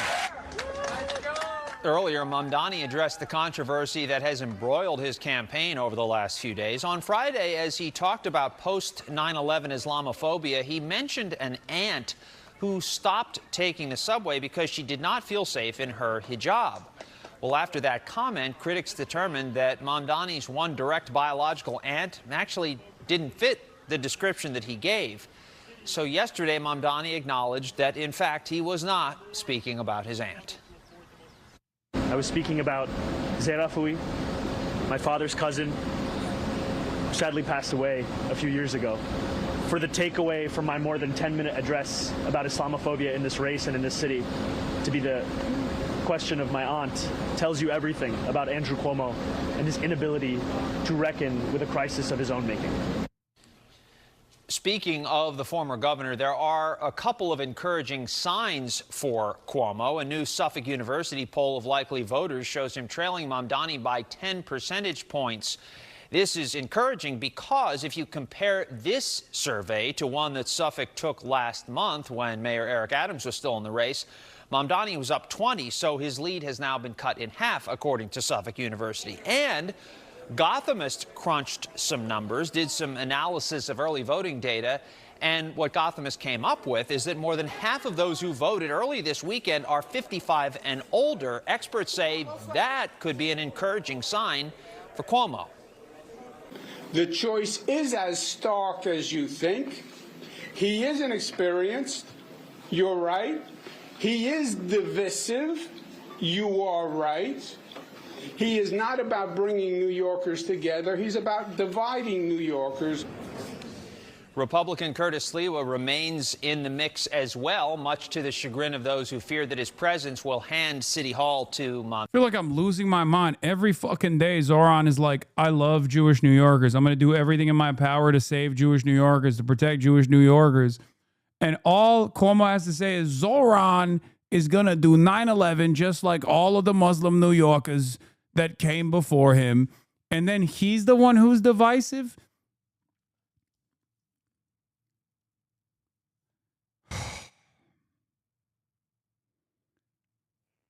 I hate this shit. I think if there was any fucking, if Obabe was a real one who did actually care about the future of this country, he'd come out and be like, I've seen a lot of similar rhetoric launched against me. This young mind is exactly the kind of young talent that we need to see in the Democrat Party. He will never do that, of course. And just fucking bury all of this shit.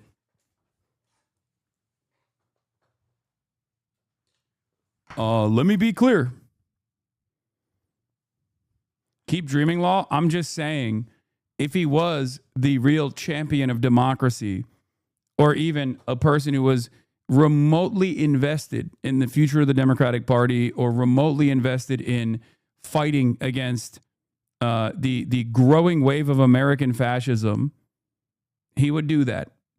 Instead, he's busy endorsing the CIA candidates.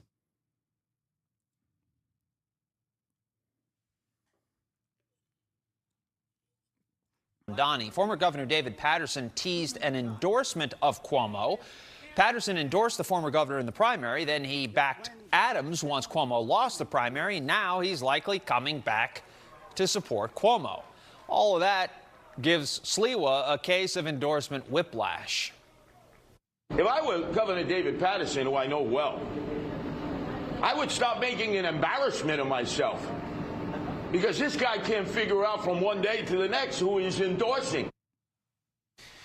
And we are seeing record early voting numbers here in the city. So far, after 3 days of early voting, more than 223,000 people have cast ballots across the 5 boroughs. If you compare that to 4 years ago, a little more than 45,000 had voted after 3 days of early voting. So that means we're seeing nearly 5 times the turnout this year that we saw back in 2021. Really extraordinary numbers as we're barreling toward Election Day. Tashani and Dan, back to you. Extraordinary. That's a good way to put it, Robert. Thank you very much. It is.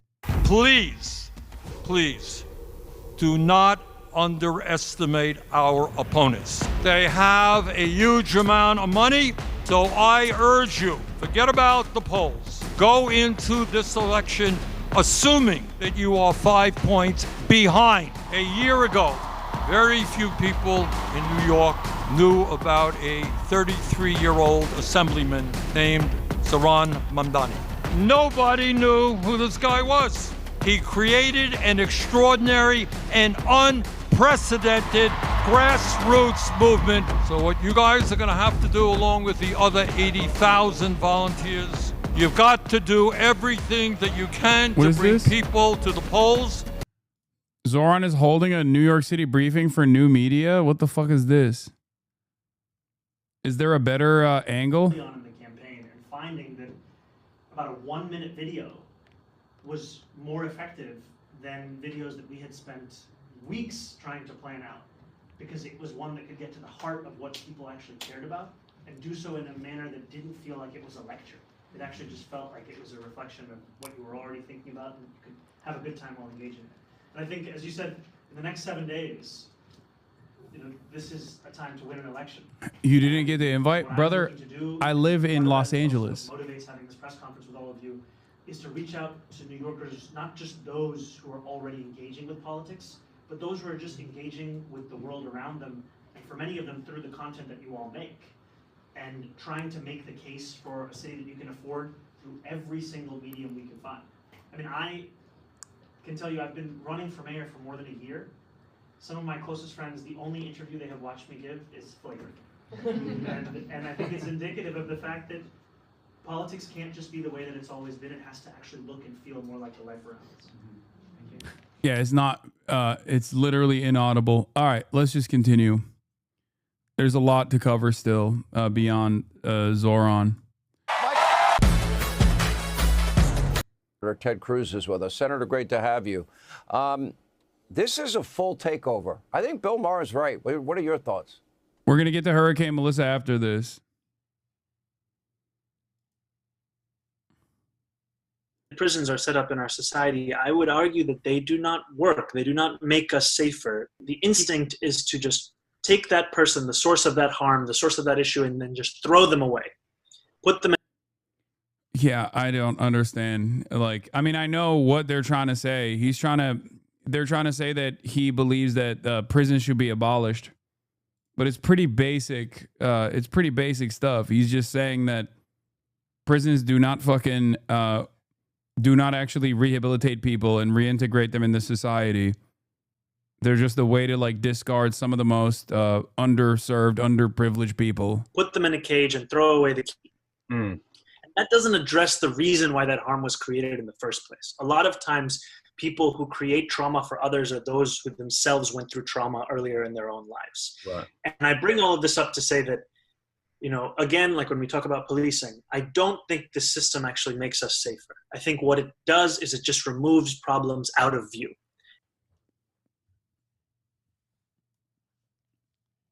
Yeah. That fuck ass watermark. Yeah, exactly. I mean, he's right 100%. But once again, being right doesn't matter. If the overwhelming majority position on shit is wrong, then being right doesn't matter. The best you can do is try to reframe the conversation in a way that people will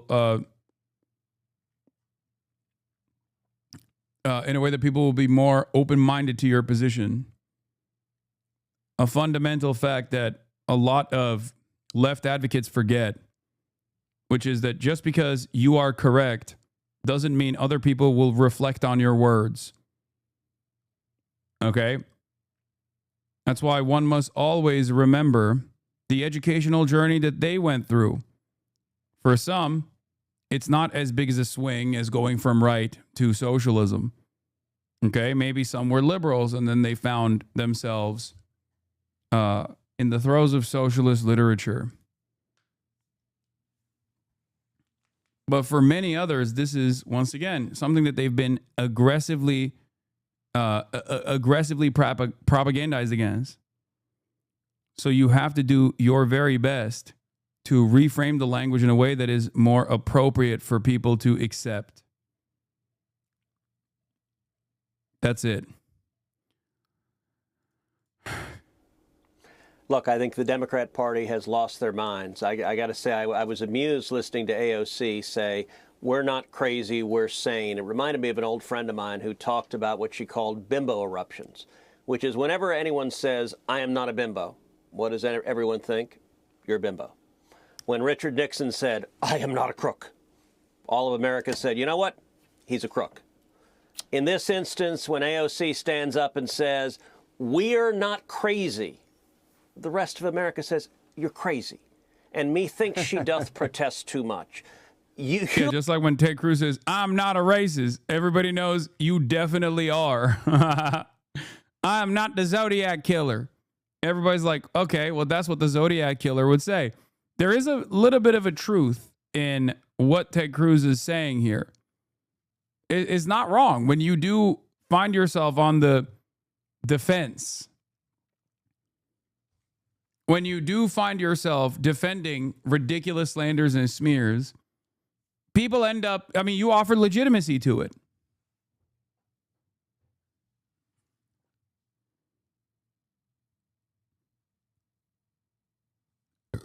But of course, no one is ever going to ask Ted Cruz, especially on Fox News, how that works with Donald Trump running around being like, I'm not racist. I'm not a dictator. I'm not Jeffrey Epstein's best friend who has been routinely pictured with Jeffrey Epstein, who is my best friend, you know? Look at Comrade Mamdani, and that's how I call him, as Comrade Mamdani.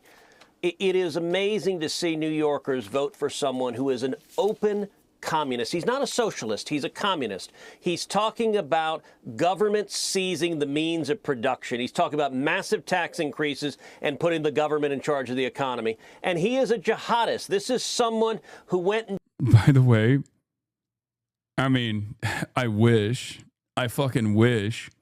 I mean, how could he do that in the New York mayoral race? I don't know, but could you imagine? Oh, centrally planned economy in the United States of America, a robust industrial base, reshoring initiatives, good wages, more worker control, more autonomy in the workplace, all under the directive of a Democratic Party. Did a photo op with an unindicted co-conspirator. Yeah, that's my favorite. Hasan, Ted hates communists. They tortured his father, except they were not communists. It was Batista who tortured his father, ironically enough. Him and Marco Rubio both. Him and Marco Rubio both constantly fucking do that. Bro, you're clickbaiting? You mean you wish he was a communist, not a jihadist? Wait, what? Is that what he said? I was talking about... What would jihad have anything to do with central planning? Chatters. Clip culture gonna cook you, bro, please. Famous aspect of a jihad is when you do central planning, a central planned economy. Wait, what the fuck? Is there a blip? Doesn't matter. It's all over Facebook now. Okay, guys, stop begging for the fucking clips to come, please. Sir, of the World Trade Center bombing. This is someone who his reaction from 9/11 is not the 3,000 people who were murdered, not the NYPD officers and the New York Fire Department officers who charged into the flames and lost their lives. It was his auntie apparently felt bad. This is dangerous. And I got to say, Sean, there are some Republicans who are saying, okay, good. Let them elect a communist in New York. That's going to help Republicans across the country. I got to say I'm not in that camp. New York is an incredibly important American scene. It is the center of finance in America. It is the center of much of media in America. And having one of the most important American cities controlled by a whacked out leftist. And by the way, the whole party has now lined up behind this commie jihadist. And so I am hoping there is some reservoir of common sense in New York that says, let's not go that far. You're right. New Jersey is encouraging. I think we can win the gubernatorial race in New Jersey. And I think Virginia, look, Virginia, what's on the ballot there, you've got their AG candidate who in writing mused about how much he wants to murder the children or see the children of his political opponents.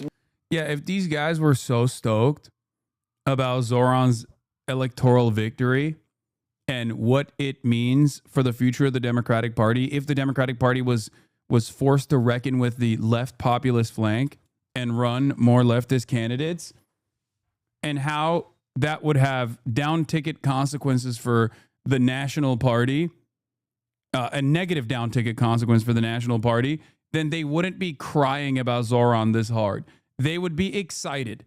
They would literally say, oh, Zohran's going to be great. Love it. They would say, oh, we don't like any Democrat, but if they chose Zohran, they chose Zohran, right? Except Donald Trump literally wants Andrew Cuomo to win the New York mayoral race. Okay?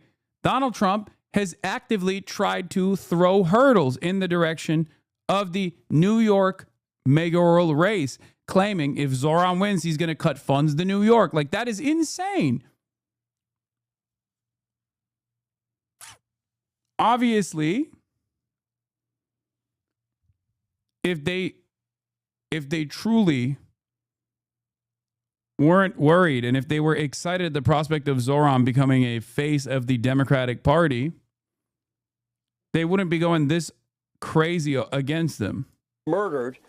That is extreme and radical. And I got to say, I believe in a reservoir of common sense in our country. All right. So his father's quoted in the New York Post as saying that Nazis took their cues from the United States, history of genocide, ethnic cleansing, official racism and concentration camps. Linda Sarsour, you know that radical. You mentioned this imam that he's friends with. Yeah, Linda Sarsour is another key figure here that they're talking about. They're trying to get Zohran to sister soldier like all of these people, myself included. Ironically enough, they can't, like, it's not really working that much. But what's crazy about this, okay, they're referencing this clip about his dad, for the record. If you actually listen to what he says, you can find every detail here on Wikipedia. None of this is controversial among people who've read books. If you want to describe it as the root of all evil, that's on you. Mahmoud Mamdani here is only laying out facts, not judgment. America is the genesis of what we call settler colonialism. And the American model was exported all around the world. Abraham Lincoln generalized the solution of reservations. They herded American Indians into separate territories. For the Nazis, For the Nazis. By the way, this is not even remotely controversial in academia. But that is the problem. Dude, look at that one little light that is just hitting Kaya in the face.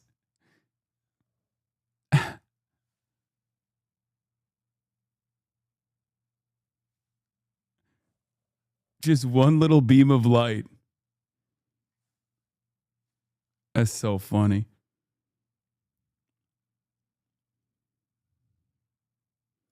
This clip is wild. My dad acted outraged at such a ridiculous notion that I sent him a breath of hard academic evidence of Hitler's 1928 speech where he said this, and he was like, America's not evil, just moving the goalposts and reiterating into his shell. Yeah. What's so fucking crazy is, like, this is a crisis of intelligence. This is a crisis of critical thinking. That's what's going on here, where we look to people whose primary function is educating the masses, people who are infinitely better read than the average person, talking about something that they know a million times more about. And we just go, how dare you say this thing that is objectively the truth? It is not a secret that the Nazis looked to America for advice, looked to America for what to do. That is just the objective truth. And yet, when you state historical facts, because the overwhelming majority of people now do not give a fuck about historical facts at all, and instead think about their own personal feelings, there is significant motion in these kinds of counter narratives being launched against the candidate whose father is an academic. This was the inspiration. Hitler realized two things. One, that genocide was doable. It is possible to do genocide. That's what Hitler realized. Second thing Hitler realized is that you don't have to have a common citizenship. You can differentiate between people. The Nuremberg laws were patterned after American laws. Anyway, the U.S. put Indians in reservations. The U.S. invented the model.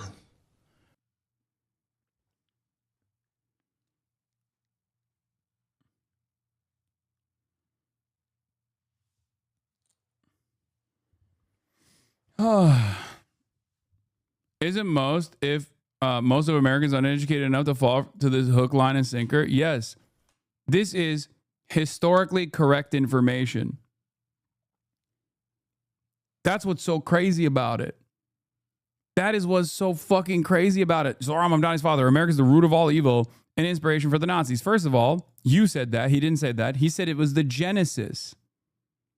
The American reservation structure was the genesis for the Nazis. And it's literally openly talked about in Nazi texts. He notes that in Mein Kampf, Hitler praises America as the one state that has made progress towards primarily racial conception of citizenship by excluding certain races from naturalization. Whitman writes that the discussion of such influences is almost taboo because the crimes of the Third Reich are commonly defined as the Nefandum, the unspeakable descent into what we often call radical evil. But the kind of genocidal hatred that erupted in Germany had been seen before and has been seen since. Only by stripping away its national regalia and comprehending its essential human form do we have any hope of vanquishing it. That concept is precisely what makes it impossible for Zionists to contend with their own fascism. Okay? The unspeakable descent into what we often call radical evil is precisely the reason why people still to this day, when you say, well, Israel behaves exactly like Nazi Germany, they freak the fuck out. They're like, how dare you say that? It's the vast literature on Hitler and Nazism keeps circling around a few enduring questions. The first is biographical. How did an Austrian watercolor painter turned military orderly emerge as a far-right German rabble-rouser after the First World War? The second is sociopolitical. How did a civilized society come to embrace Hitler's extreme ideas? The third has to do with the intersection of man and regime. To what extent was Hitler in control of the apparatus of the Third Reich? All these questions point to the central enigma of the Holocaust, which has variously been interpreted as a premeditated action and as a barbaric improvisation. Those are the two mainline schools of thought about the Holocaust. Was the final solution always supposed to be the final solution, or was it brought about as conditions worsened for Nazi Germany in the battle lines? Okay? In our current age of unapologetic racism and resurgent authoritarianism, the mechanics of Hitler's rise are a particularly pressing matter. For dismantlers of democracy, there is no better exemplar. Since 1945, the historiography of Nazism has undergone several broad transformations, reflecting political pressures both within Germany and abroad.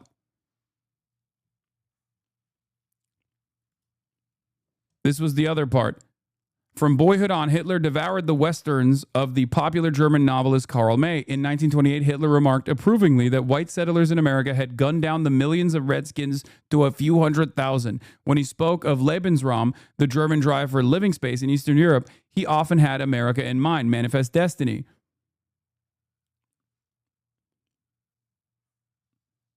Among recent books on Nazism, the one that may prove most disquieting for American readers is James Q. Whitman's Hitler's American Model, the United States and the Making of a Nazi Race Law.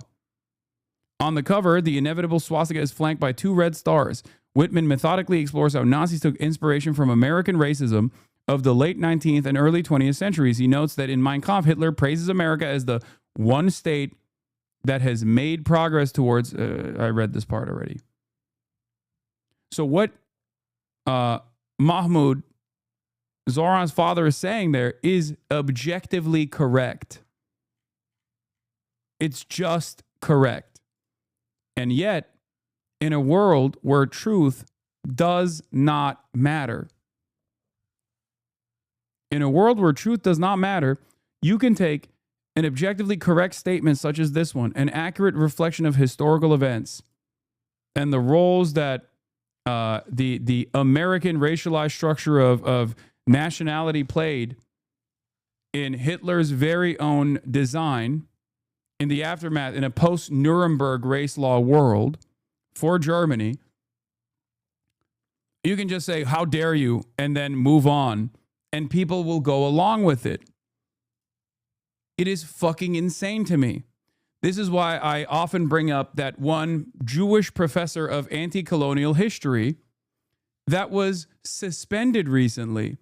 And he was suspended because there was a literal Unit 8200 IDF veteran in his class that was not only harassing the students, but filming them. Okay? And why was he doing that? Because the Israel Knesset grant-funded Canary mission had singled him out alongside Congressperson Richie Torres. Remember, this is a Jewish American professor of anti-colonial history. Why had they singled him out as an op, as someone that must be removed from their position in academia? Because he correctly said that Hamas is a national emancipatory resistance group that only operates within the confines of historic Palestine. That is the truth. We are supposed to be able to say the truth in classrooms. Especially in classrooms, especially in fucking academia, in like in college campuses. What the fuck?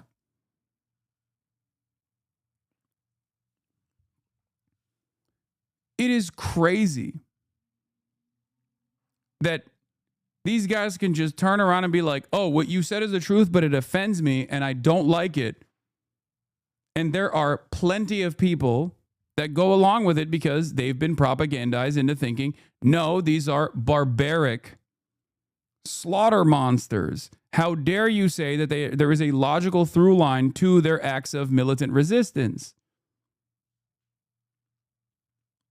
Genuine question, logs, please. Isn't most of Americans uneducated? My genuine question, and I hope I'm wrong, wouldn't all these attacks be effective against Zohran and make him lose the election? No. So far, this has been ineffective. or at least has had limited effect. If Zohran also wasn't Zohran Mamdani, a brown Muslim guy, and instead was a white boy whose white father was in academia, this wouldn't work at all. It's insane because, like your pal Matt Walsh, you've never actually studied history. You MAGA folks revel in your ignorance and then act shocked and call educated scholars like Mahmoud Mamdani insane. As Pulitzer Prize-winning author John Tolland notes in his book Adolf Hitler, Hitler's concept of concentration camps, as well as the practicality of genocide, owed so much, so he claimed, to his studies of English and United States history. He admired the camps for Boer prisoners in South Africa and for the Indians in the Wild West, and often praised to his inner circle the efficiency of America's extermination by starvation and uneven combat of the red savages who could not be tamed by captivity. Yeah, this is one of the most insane things I've ever heard, Dave Rubin says. And I say that as someone who used to work at the Young Turks.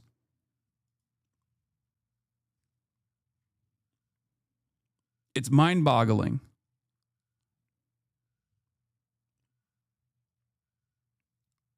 This is not just a war against the truth. It's Republicans have successfully, and Americans by and large, it's not just Republicans, but like American elites have successfully waged war against critical thinking.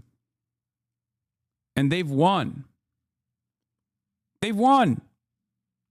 And you can tweak the algorithm like this so that Dave Rubin's post gets 37,000 likes and Mehdi Hasan's correction gets 3,000 likes. Do you understand?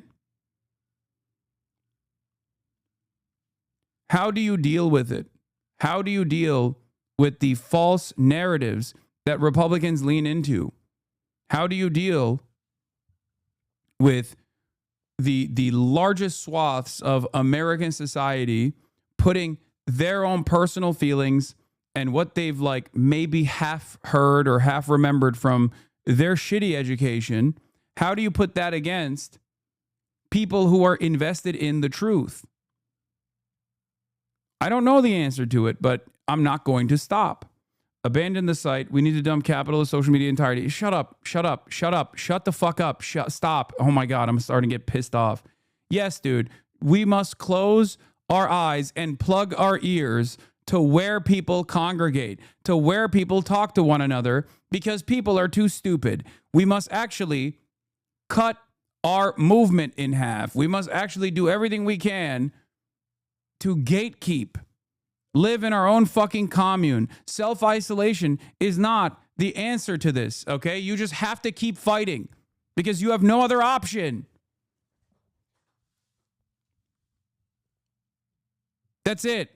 You have to keep fighting wherever that battle may take, no matter how the institutional power is aligned against you. It doesn't fucking matter. There's nothing else you can do. That was a character witness for the blind sheikh who was, convicted in the 93 World Trade Center bombing. This is a guy that for weeks and months on end would not condemn the call for global intifada. You heard the montage. He's offering pretty much everything for free, condemning billionaires as people that shouldn't exist, and pledging to confiscate wealth and raise taxes on everybody, and everything's going to be free. This is going to be a case study. Mar's right. And it's going to have great implications because he will not be able to fulfill those promises. The Obamacare promises never fulfilled. Social Security is going bankrupt. Government schools in most blue states and cities are crap.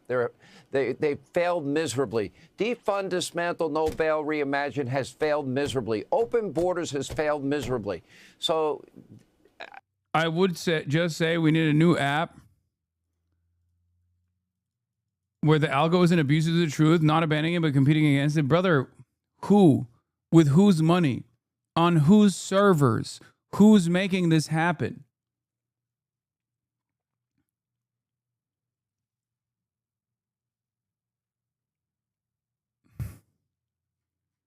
Oh my God, this is where the blue sky truthers come out. Jesus Christ. Oh.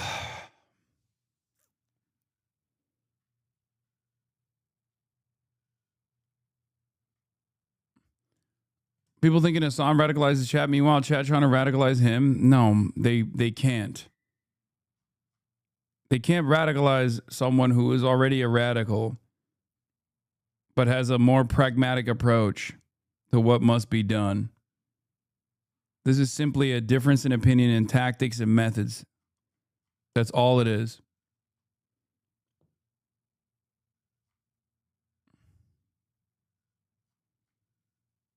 America's going to get to judge this. I think it may be a good thing in a weird way. Thought on that? Yeah, look, what you just said there, that Bill Maher is right, that's something I don't say all that often, although I got to say I'm saying it more and more often because Maher is an old-school liberal who actually believes in things like free speech, who doesn't want to see the Democrat Party become a communist party. And I think America is better when you have two parties that are somewhere reasonably near the middle and you can have disagreements. I don't think it's good for America when one of the two parties is absolutely nuts. You mentioned Comrade Mamdani's father. I played on my podcast, Verdict with Ted Cruz, today's entire... So you see no value and we're going to make X irrelevant?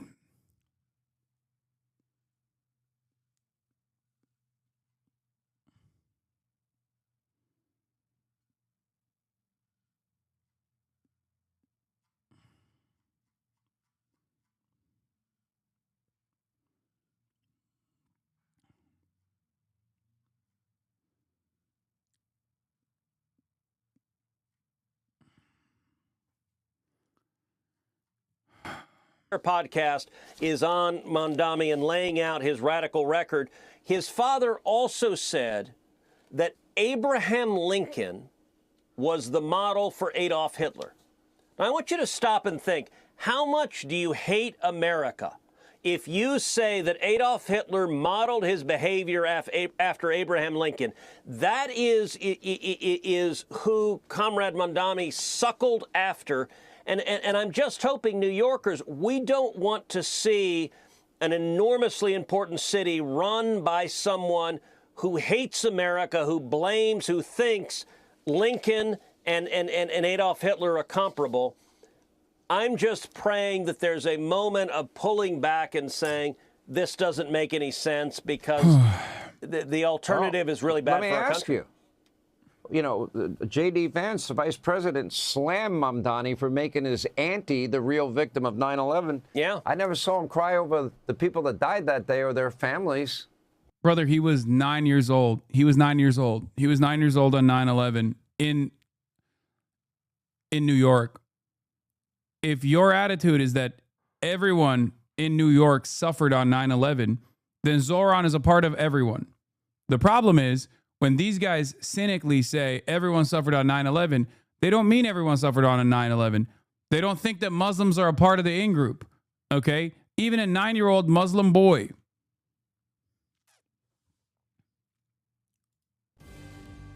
Not a word. 20 seconds. Not a word. Look, not a word, and you should not be cheering on the jihadists who flew the planes into the buildings. You should be standing up for the people of New York, and Mamdani will not do that. I very much hope and pray he loses.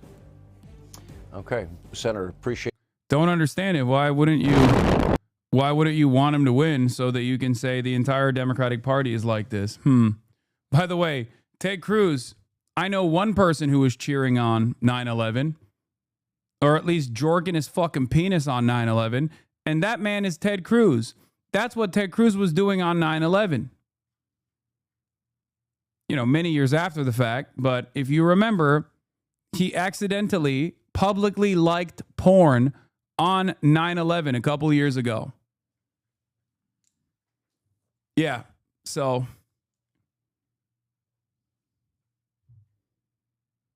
he did do that.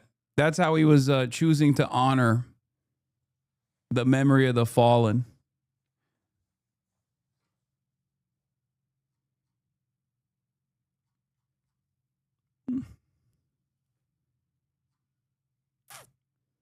Corey Chase incest porn, no less. Yep.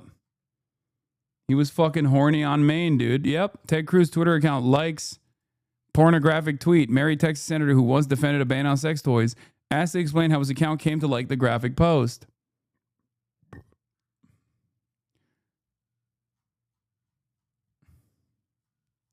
from sexual posts.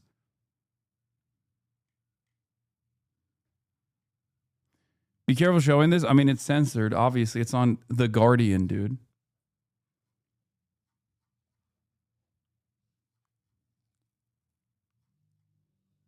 Yeah. He was trying to raise a tower of his own. He was trying to erect. He was trying to, Your Honor, I was trying to erect my very own tower in honor.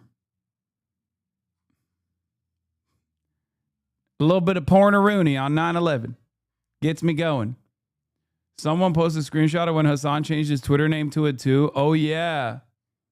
Yeah, Ted Cruz actually retweeted me once, and I changed my name to Ted Cruz liked porn on 9/11. Anyway, let's just continue. Let's get to some serious stuff. So we're going to be talking about Jamaica. Hurricane Melissa officially becomes strongest storm in the world this year, made landfall in Jamaica. This morning, Hurricane Melissa on the cusp of slamming into West Jamaica. The monster Category 5, the strongest storm to ever hit the nation, bringing life-threatening winds up to 175 miles per hour, up to 40 inches of rain, and up to 13 feet of storm surge. At least 3 already killed during storm preps on the island. Sparks flying out of damaged power lines, residents hunkering down. Some American tourists trapped after all major airlines shut down, including Charleston, South Carolina resident Zykaelin Coley. It's very nerve-wracking being stranded on the island. You don't know anybody. Jonesboro, Arkansas residents Maritza Caver Blake and her husband were on the island celebrating their 10-year anniversary, now unable to get home to their 4- and 8-year-old kids. We've been praying a lot. They were expecting their parents back on Sunday. We don't want to tell them Mommy and Daddy is stuck in another country. Air Force hurricane hunters trying to fly into the eye of the storm, capturing this stunning video. The eye wall nearly vertical. That's insane. The turbulence so severe, they were forced to turn back. Now, authorities are begging everyone to stay indoors until this storm passes. All of the cleanup and rescue efforts are only going to begin once it's safe. Until then, Melissa is expected to have Jamaica in its grip for much of today. Robin? All right. South Florida residents who are stuck in Jamaica right now. And Local 10's Leah Morjon is at Miami International Airport as people were riding out the storm on the island nation. I know you've talked to a few people who say they were being, in their words, battered. Yeah, sure. And I've spoken to folks who are not only travelers who were visiting Jamaica and are now stuck there, but also a woman who's riding out the storm in her vacation home with her family. She lives there. She used to be from here in South Florida, moved to Jamaica and has lived there full time for a few years now. But she says that they're really feeling the effects. And we'll get to that in just a second. But I want to show you why some folks happen to be stuck right now. And that's because of cancellations that are coming out of Montego Bay specifically. Kingston isn't getting it as bad, according to our meteorologist. An interesting perspective on this hurricane. The I was looking at updates to tourists. see how Jamaica's doing during like the hurricanes going on down there. And to my surprise, which really I shouldn't be surprised, I seen a whole bunch of Jamaican folks just having a great time.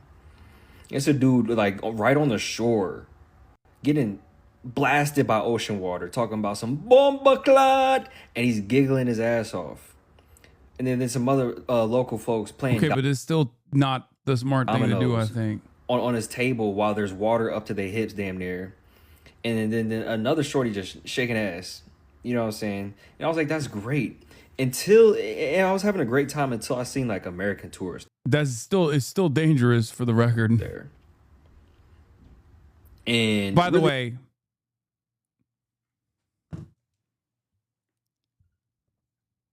we've seen that. Florida. That's all I'm going to say. Okay. This is just another classic example that people are people everywhere. Okay. That's all I'm going to say. Florida. Okay. You see the Jamaican locals exhibiting the exact same tendencies that the local Floridians exhibit right before a catastrophic climate change baked event takes place. It just drives home the fact that like how entitled some folks are, and how ignorant people are.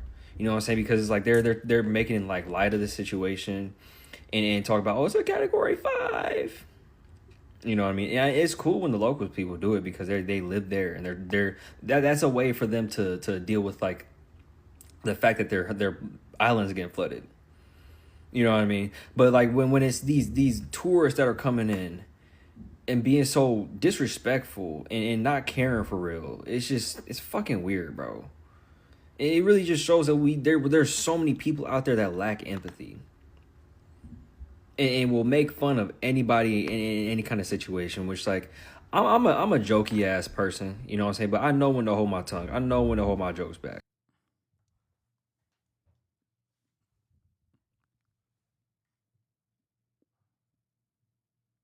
Watch the video of a meteorologist finding out live how catastrophic this is going to be.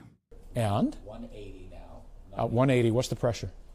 Pressure, and this is Air Force flying into that. Yeah, this is Adam Berg. He's giving me this pressure information. is now down to 896. Oh my Jesus Christ. Okay. All right, I'm going to hold it together here. So 896 millibars is stronger than Hurricane Milton when it made that run last year. Remember my viral moment last year? 50 millibars in 10 hours, right? It got down to 897 millibars. Now it turns out Melissa has broken or gone past Milton's wreck. So there's only one hurricane. There's only one hurricane in October and November in the Atlantic Basin that's ever been stronger. And that is Hurricane Wilma from 20 years ago. And by the way, Wilma was on dates earlier than the present date. Today's the 28th of October. So again, Melissa is the strongest hurricane so late in a hurricane season. So again, this is all history. It's all bad news, especially for Jamaica. And I'll have a lot more to talk about some of what's driving this, what's producing these catastrophic hurricanes, because, by the way, this is the 4th major hurricane so far this year. 3 of the 4 major hurricanes have reached category 4 and 5 status. 3 of the 4 or 4 of the 5? Anyway, a very large number. I think only. Not good. So we've seen flights delayed coming to and from that city, but Montego Bay, though, that one is a problem. You can see their flights have been canceled since yesterday. And one woman I spoke to from Houston says she's riding out the storm.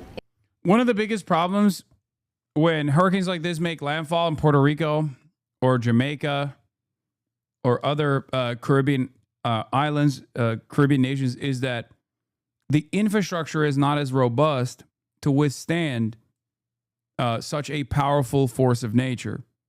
Cuba is another example as well. Because the reality is that America, for all of its issues, for all of its failures, still has at least a competent response, usually. That's changing as well. We're privatizing FEMA. You already know. Having said that, however, there is at least a somewhat stronger infrastructure, even if our infrastructure is still dog shit, somewhat stronger infrastructure than these other places that are much poorer.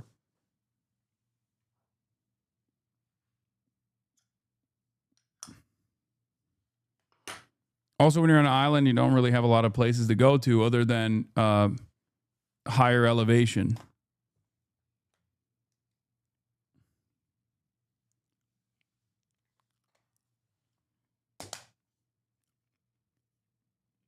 People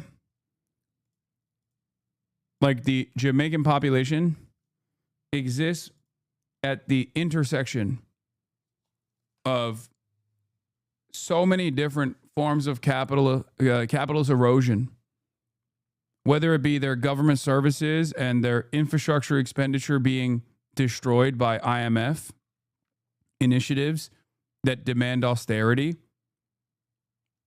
and substitute what should be controlled by the government with private ownership, foreign capital in many instances that don't actually care to create the competent response necessary or to create the strong infrastructure necessary to survive these sorts of things because they have no care or consideration for the people.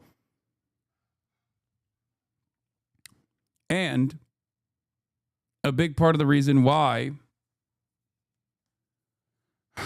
these extreme once-in-a-lifetime weather events take place with regular frequency now is also because of the first world and its endless consumption. Our carbon footprint. In a hotel.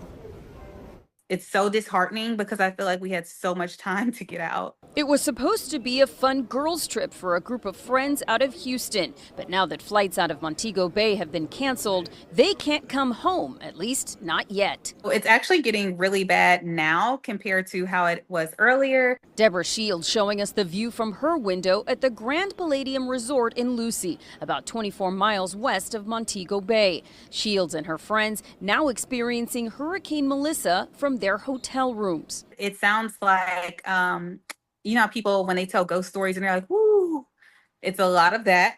And the door sounds like somebody's trying to break through it. I don't know if you could even hear it banging. It sounds like somebody's like grabbing a handle and trying to force their way in the door, but it's really just the wind. As visitors hunker down, residents are too. Decided to leave because we were hearing storm surges, you know, close to 10 feet. And so we figured it was better to be in higher ground. Former South Florida resident Sherry Monroe lives in Freeport, Montego Bay, but evacuated with family to higher ground in Great River, Hanover. Close to where my home is in Freeport, Montego Bay. That's also where my boats are docked. So I'm most worried about my house, but also worried about my boats, and my captains are actually on the boat riding out the storm. The flapping awning behind her still holding on around 11 a.m. Eastern. By 1 p.m., she says it was gone and water was dripping from her ceiling. So I was able to check in with Sherry just a couple of minutes ago. She says things are still getting worse. Her home that she's riding out the storm in has lost some windows. She says, quote, everywhere is leaking, but she says she's also heard from friends who did ride out the storm in Montego Bay, and that some of those folks have actually lost the roofs to their homes. She says that this is extremely devastating and that she's getting emotional just thinking about how much damage this would cause. And of course, she says that there are some loved ones at this point that she can't even get a hold of. In fact, the only reason that she's able to communicate with us is because she's got a generator and one of those Starlink satellites. Reporting live at MIA, Leanne Morejon. Back here in the United States, the largest labor union of Video from Montego Bay. Watch a gazebo collapse as conditions worsen in Montego Bay, Jamaica after Hurricane Melissa made landfall's Category 5 storm about 36 miles south of New Hope on Tuesday.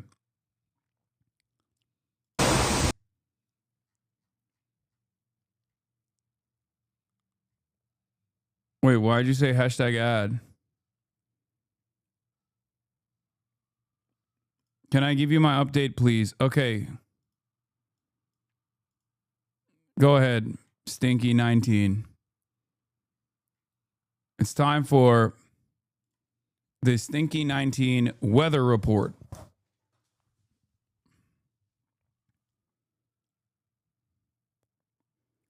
Before we move on to the other man-made devastation caused by American Congress against the American working class, because they're waging a war as well. All right, Stinky, give it to me. Stinky 19.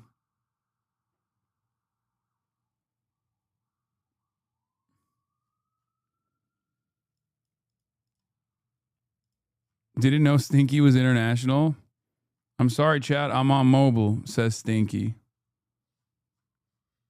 Stink it up. Yeah. You got to say, now we go to Stinky 19 for some crucial updates on Hurricane Melissa and how we got here.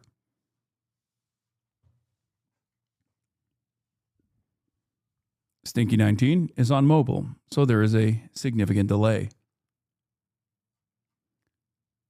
Melissa made landfall in southwestern Jamaica near New Hope at around 1 p.m. EDT as an extremely powerful Category 5 hurricane with max winds of 185 miles per hour and minimum pressure of 892 millibars.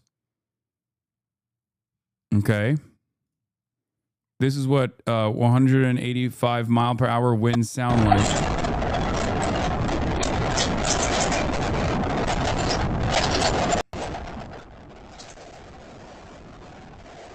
And what it looks like.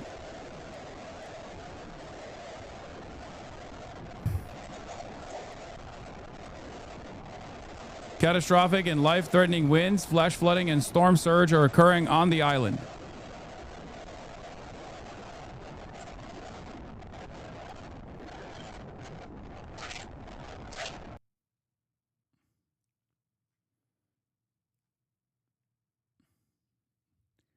Audio files just exploded.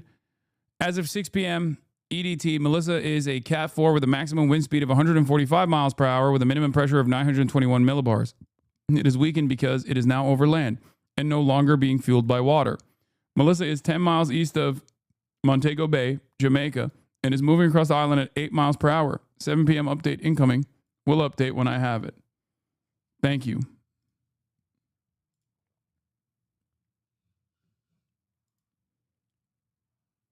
Looks like the very rough ride was confirmed. Plane had to leave early. They reported SVR turb and a sawtooth eye. Looks like they moved 600, 700 feet up and down during the stretch in 1 minute. But they captured some historic data, including a 893 millibar center drop. Mission for the ages.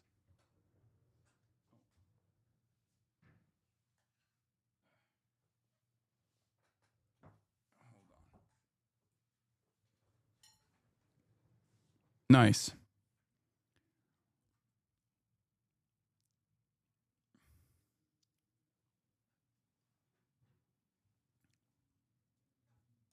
I showed the video from where the landfall happened. And now back to American devastation brought about by our congressional leaders and their lack of interest in funding healthcare. For those of you who don't know, wait, oh, is there more? Oh, shit, sorry. I didn't realize Stinky had more.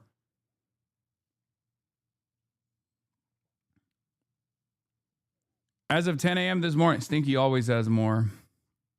As of 10 a.m. this morning, Melissa has beaten Hurricane Milton last year in Miami in both wind speed and minimum pressure. Milton's max wind speed was 180 miles. This is, and his minimum pressure was 895 miles. Melissa is tied for third place with the 1935 Labor Day hurricane for the strongest hurricanes on record by pressure. Only 7 Atlantic hurricanes have had a minimum pressure that has reached below 900 millibars.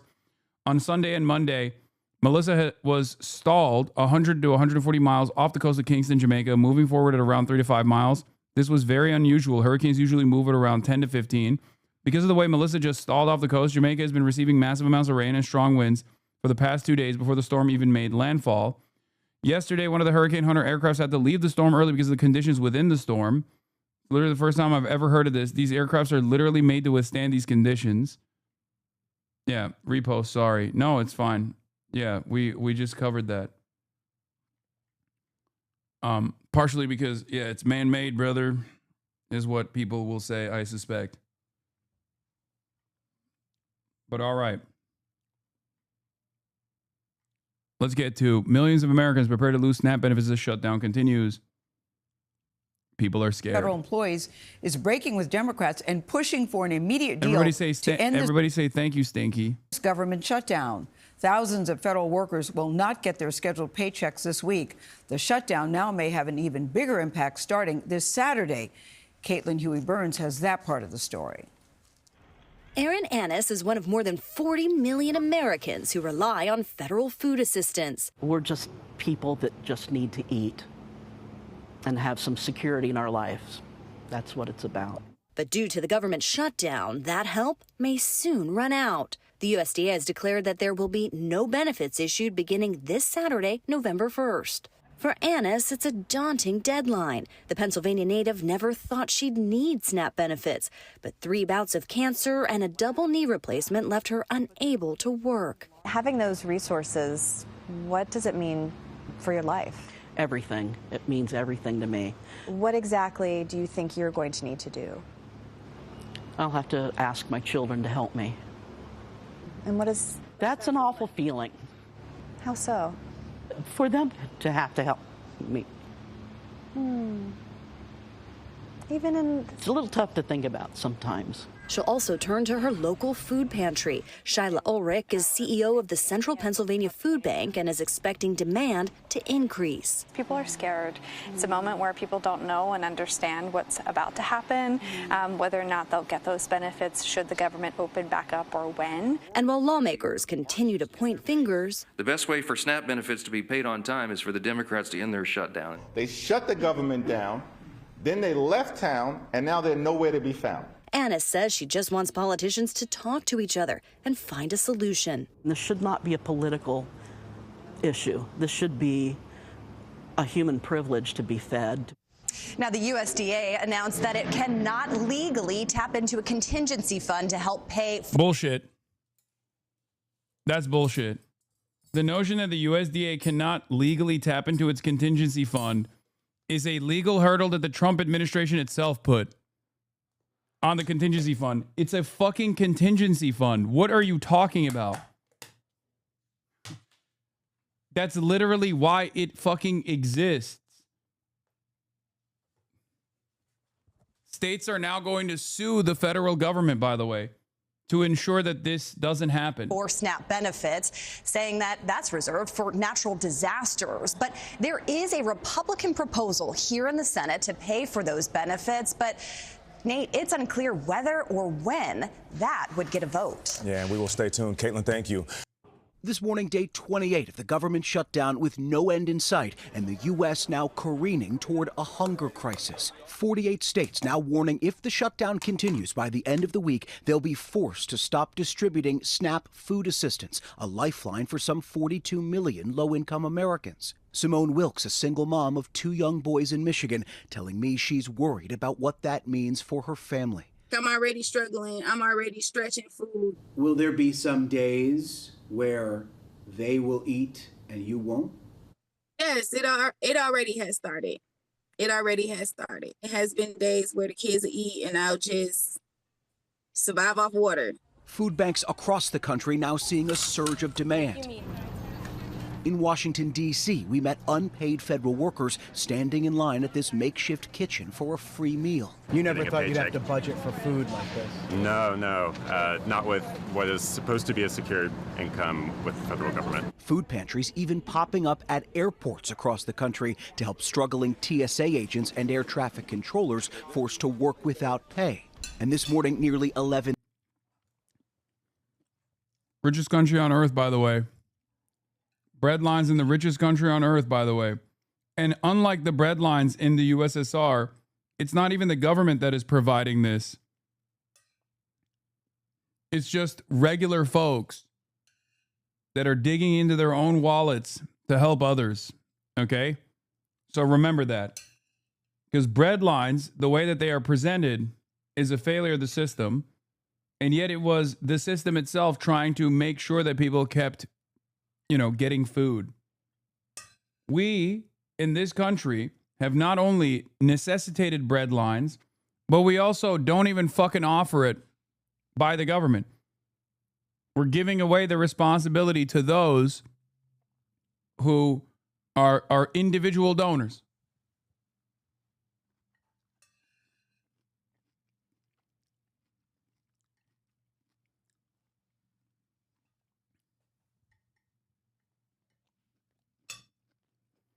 Keep the shutdown. I'm enjoying watching half the left make fools of themselves. Interesting. Are you a billionaire or a multimillionaire perchance? Because if you're not, and I say this as someone who is a very loud critic of the Democratic Party, if you're not a billionaire or millionaire and you're celebrating this shutdown without recognizing why it's happening, let me explain it to you. Okay? No, not even the fucking CEO of Walmart enjoys the shutdown, chatter. The CEO of Walmart is even suffering in the shutdown if their goal is to... the CEO of Walmart is not suffering like the average people are, but the CEO of Walmart takes a hit on this too. What do you think happens when most of the Walmart workers rely on SNAP benefits to purchase food at Walmart? It cooks the CEO of Walmart too.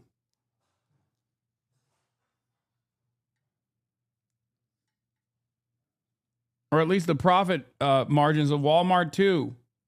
Not to say that we should pity Walmart. I'm not talking about that. But yeah, it's like a chunk of their sales come directly from SNAP.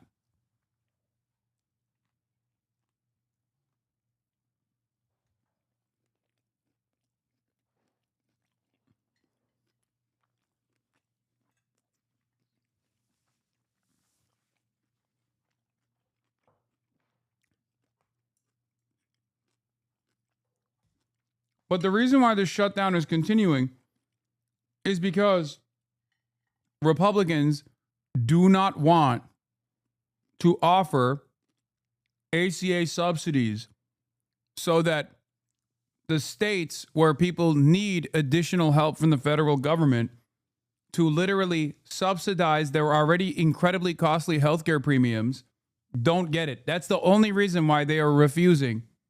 That's the only reason. They are dangling the starvation of 40 million Americans as a counter to the healthcare, like millions, tens of millions of Americans losing their fucking healthcare. That is the weird Sophie's choice that the Republicans have presented. It's fucking insane. 1,000 air traffic controllers like Peter Lefevre missing their first full paycheck. Pay stubs like this one obtained by ABC News showing $0. The prospect of going another pay period without pay is weighing on the minds of myself and all the people that I work with. Here on Capitol Hill, Missouri Senator Josh Hawley has introduced a bill to fund SNAP even during the shutdown, but Senate Republican leaders don't appear sold on giving it a vote, instead calling on Democrats to vote to reopen the government. And Democrats have said first they want Republicans to negotiate with them on preventing insurance premiums for skyrocketing for some 20 million Americans on the Affordable Care Act. George. Jay O'Brien, thanks. Now to Amazon, planning to cut thousands of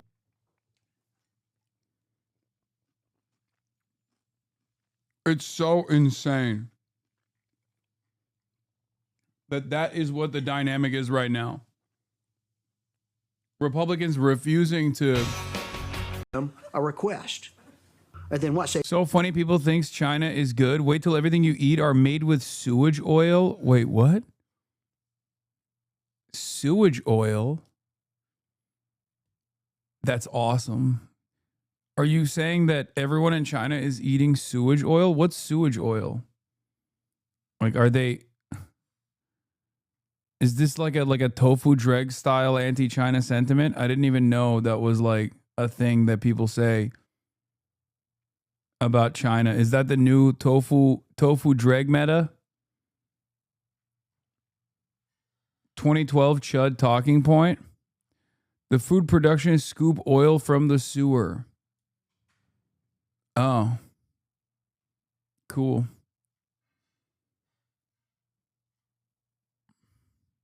Chinese racism from 2009. Hell yeah.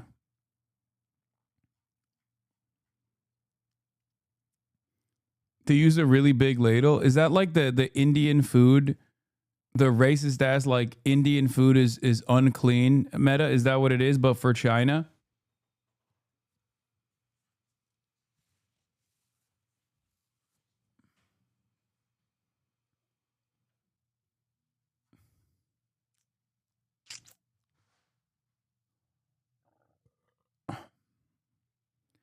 I'm from Hong Kong. I know because they killed us. It's gutter oil is a stereotype about bad oil in Chinese cooking. Because what is this? Ew. Chinese cooking demystified. Be a scandal. If that's the case, how can we possibly make sense of these videos today? Now, to do so, I think it's really important to understand that manufacturing gutter oil for human consumption is very illegal. But collecting, manufacturing, and even selling it to restaurants is not. Now, that's gonna seem counterintuitive, but I promise that it makes a ton of sense. Timing me out for telling the truth? No, I didn't time you out. You got Fossabot, dummy. You got timed out by Fossabot. It's not a matter of people being okay with this. It's a matter that they don't know. They'll listen to the TV man, all the stuff. You wrote a long ass thing. That's why you got fucking cooked.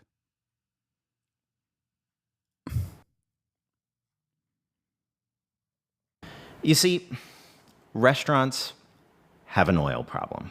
Now, when I say that, I'm sure your brain immediately goes to the deep fryer, and that is a thing, but it goes deeper than that. Like, even washing stuff.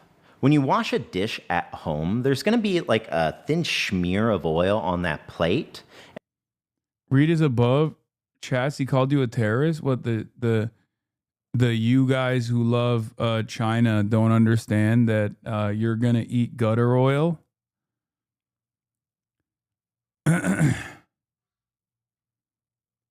Socialized medicine doesn't work as well with large populations. Fucking bullshit.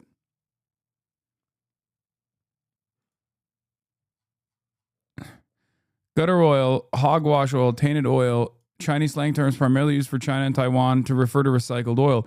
It can be used to describe the illicit practice of restaurants reusing cooking oil that has been cooked for longer than safety codes permit. It can also be used to describe the reprocessing of yellow grease collected from sources such as restaurants, fryers, kitchens, slaughterhouses, waste, and sewer drains. Since 2011, the Chinese government has significantly cracked down on the reuse of gutter oil for human consumption, with the Chinese government also implementing clear regulations for dealing with waste oil. Selling gutter oil in China can result in a lengthy prison sentence or the death sentence with reprieve. For example, in 2014, businessman Zhu Chuanfeng was sentenced to the latter for selling gutter oil. That same year, a major gutter oil scandal was uncovered in Taiwan. In 2015, Ye Wen-song, who was the chairman of a Taiwanese food company, was sentenced to 22 years imprisonment with a fine equivalent of $1.6 million for selling 243 tons of gutter oil.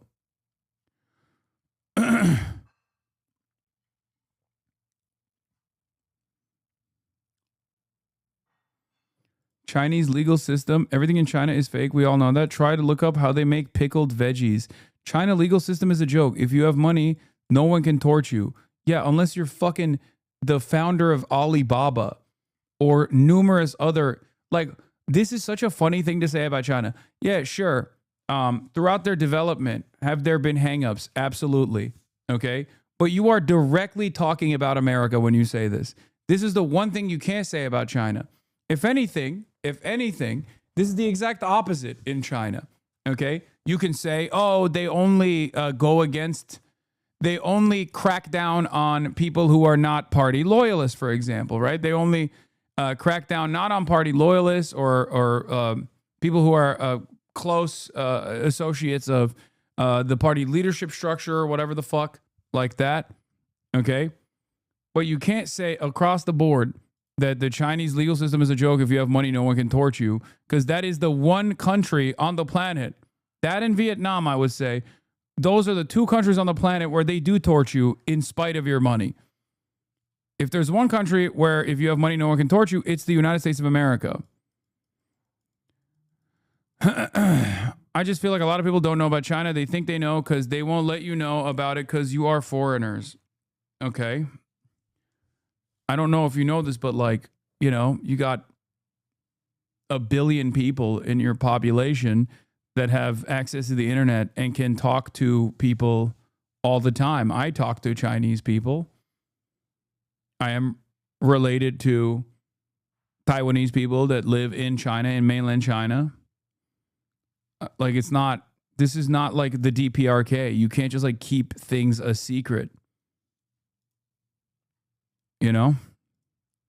That's precisely the reason why I would say that's precisely the reason why nowadays it's much harder to cook up narratives about China, like the ghost cities. You know about the little red house and the chain woman? No, I don't know what that is, but that sounds also insane.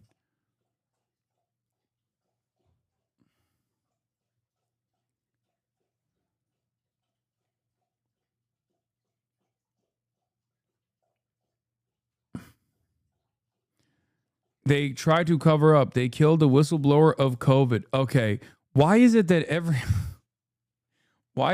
every fucking anti-China guy just sounds like a Falun Gong cult member?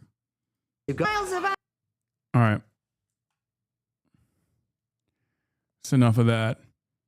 Let's get back to more fresh hell in America. Amazon to lay off thousands of corporate workers. Corporate workers. Our chief business correspondent, Rebecca Jarvis, joined us with the details on that. Good morning, Rebecca. Yeah, good morning, Michael. It's nice to see you guys. And these are deep, deep cuts. Amazon is planning to cut 14,000 corporate jobs starting this week. It is one of the largest rounds of layoffs in the company's history. Why would Amazon be doing this right now, ahead of the holidays, while the company seems to be doing well? Well, in a note to employees this morning, they say the world is changing quickly. This generation of AI is the most transformative technology. That's a disgusting way to describe the treatment of the Uyghurs, as if it's peaceful. No, that's not what I said. I've actually never said that. I think you misunderstood what I was saying. In comparison to what Israel has done to the Palestinians, it is not a comparison. But Americans, okay, I think I need to stop. I think I need to stop doing commentary in general. Maybe the TikTokers were right, because it's virtually impossible for me to do this when it's just a weird way to frame it. Is it a weird way to frame it because it hurts your feelings? Is that why it's a weird way to frame it? Kaya, I get. Oh my God, Kaya, no, Kaya, back up. Come here. Come here. No, you're. Oh my God. Why do you always do this? You always tangle yourself over my fucking microphone. Get out. Get out of there. Get out of there. That's crazy. She literally will go and lay on top of the microphone and like tangle herself in the microphone cable. I don't know why. It's her favorite fucking thing to do. It does not hurt my feelings. Look, I know as much about the issue as the Last Week Tonight video, and that nearly made me cry. Oh my God. Okay, then shut the fuck up.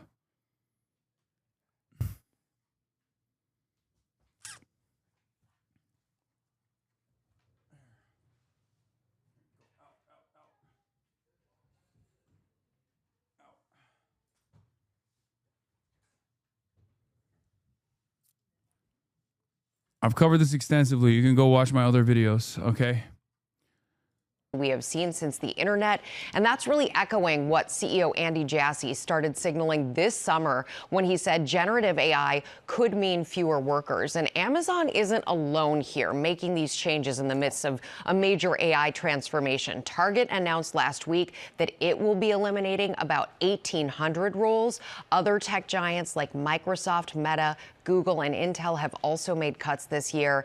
And this is important to follow because tech companies are a bellwether for the broader economy. They can be. And right now, hiring is slowing for the first time since the pandemic. There are more unemployed workers than jobs available, although overall unemployment is still historically low at 4.3%. And we've been talking about this AI transformation that we are seeing right now. Some have likened it to the Industrial Revolution, but the Industrial Revolution took place over many, many years. This is going so fast. So while AI will create jobs, they might be created slower than some of this job destruction we're seeing. And it's really something to follow.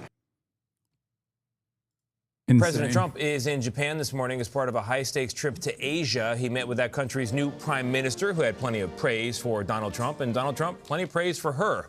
It was mutual, but they did not announce any new trade deals. The two leaders also appeared at one point before U.S. troops at a naval base, all of this happening against a backdrop So they're just firing their own workers, giving it to the AI, and then hiring people to fix the mistakes of the AI? Yes. Of military and trade tensions with China. Nancy Cordes has a new stamp in her passport. She's in Tokyo for us. Nancy, good morning.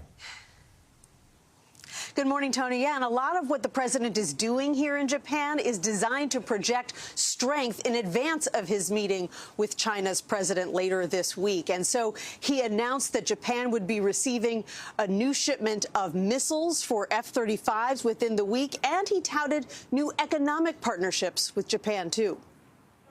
In her diplomatic debut as prime minister, Sanai Takaichi heaped praise on President Trump and vowed to make new investments in the U.S. By the time they toured a U.S. aircraft carrier south of Tokyo, the two were fast friends. The first female prime minister in the history of Japan. Woke. He's so woke. He's woke.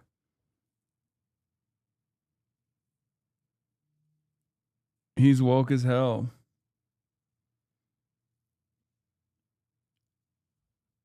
The first female. Yeah, Japan will buy the F-35s. They will get more missiles. They must build their military. Japan's new Minister of Finance may have read Noah Smith's Weeb economy book. She tweeted an endorsement of it back in April when he was visiting Tokyo and met her. Oh no, providing advice about the tariff situation. Oh no. Oh, Japan has fallen.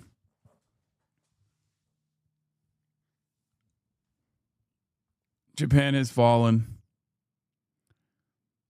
It was already fallen. But it's going to fall even further. That's right.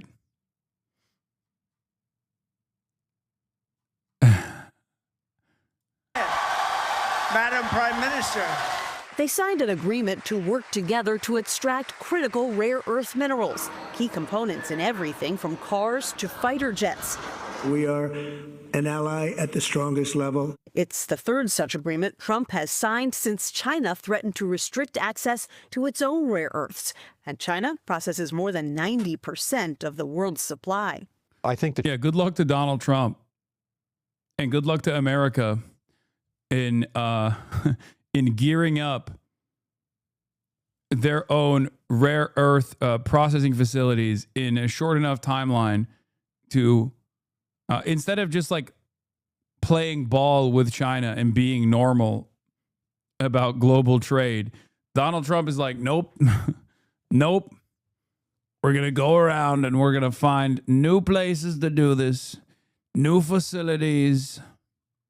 Chinese have withheld it because they're in a poker game with the United States. Nicholas Burns was U.S. ambassador to China under President Biden. He says the world is watching to see if Trump and China's President Xi Jinping can diffuse 6 months of trade tension. What's the impact for American consumers? Again, trade tension that Trump caused. Trade tension that single-handedly was started by Trump. We are so many news cycles removed from this. And it's just like, we have to remember, he broke this. Okay? He broke this single-handedly. Okay? Trump did this. I hope people don't forget that Trump did this. He is the one who did this. Okay? He did it. And it makes no sense for him to do so. And there is no alternative, especially at the domestic front. And instead, he's relying on a sequence of other vassal states in the region, some of which are very close in trade relations with China. Okay, that's also something to remember here. Like very close in both proximity and trade relations to China, to decouple everyone around China and America from China, the manufacturing hub of the planet. And also our most consequential trade partner. Like 30% of all of our manufacturing comes from China. And Donald Trump doesn't want that to happen anymore because he wants to go to war with China. But it's pretty funny that like this patchwork of rare earth mineral extraction and processing only is happening because he is trying to posture against China and decided to fuck the board up. Our own design on global trade.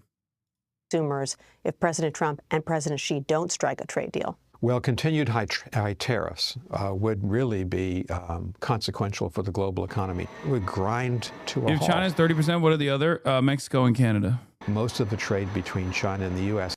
Chinese officials say they reached a, quote, preliminary. Where the fuck do you get this idea that he wants to go to war with China? You just be saying too much sometimes.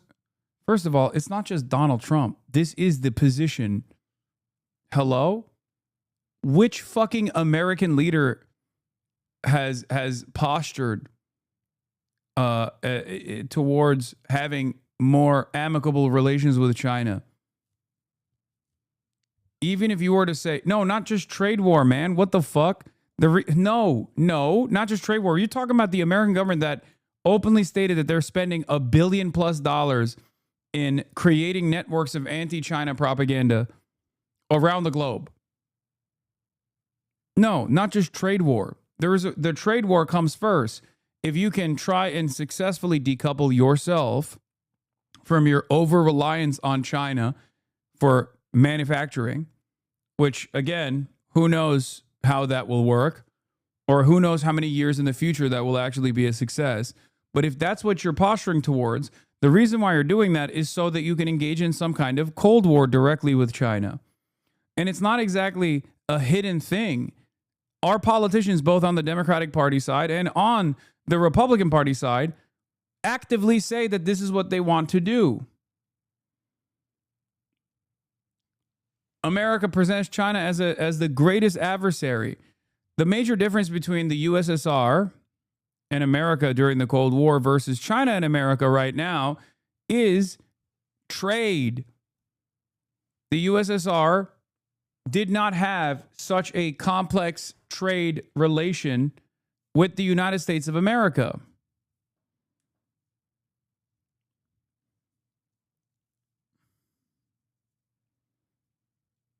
That is also the reason why we're giving missiles to Japan, a country whose constitution we wrote after World War II that is not supposed to even have a standing military. The American military is the Japanese military. The Japanese have a Japanese self-defense force, which is not really like a full-blown military. Okay? But the reason why America is setting up missile bases in and around that region is so that those missile bases can directly put the crosshairs on both China and North Korea as well. And yes, this posture started under the Obama administration. Yes. Which is ironic because they always say Obama went on an apology tour in Asia.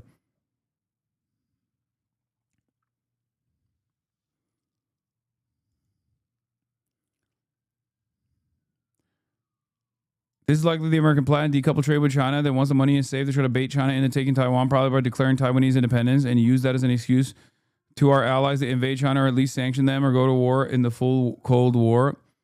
Yeah, I don't know about full invasion of the Chinese mainland.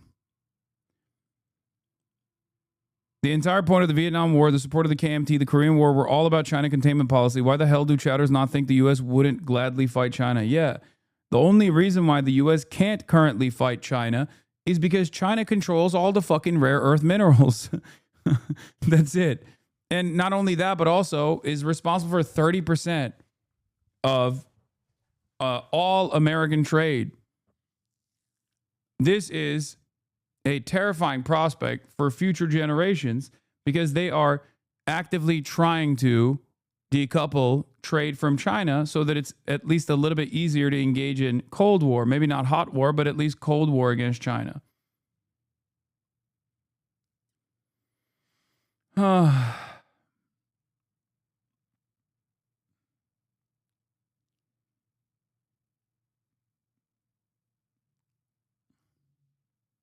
Also, China is a nuclear superpower, so you can't really directly go to war with China like that.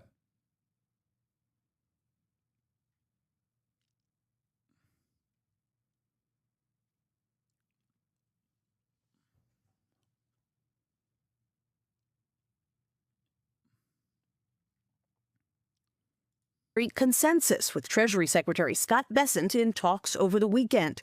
Trump and Xi are set to sit down in South Korea on Thursday. I think we're going to have a successful transaction for both countries. Trump is wrapping up here in Japan and then heads to South Korea, but he told reporters he'd be open to extending his trip if there was a chance that he could meet with North Korea's reclusive dictator Kim Jong-un. Now, there's no confirmation that that's going to happen, but it was a surprise the last time the two met back in 2019. Gail? All right. What is this? New internet celebrities like Jake Paul and Mr. Beast are paying armies of clippers to saturate social media clips with clips of their videos. This is the story behind Anthony Fujiwara, 23, the secretive mastermind behind celebrities' clipping campaigns. Oh, shit.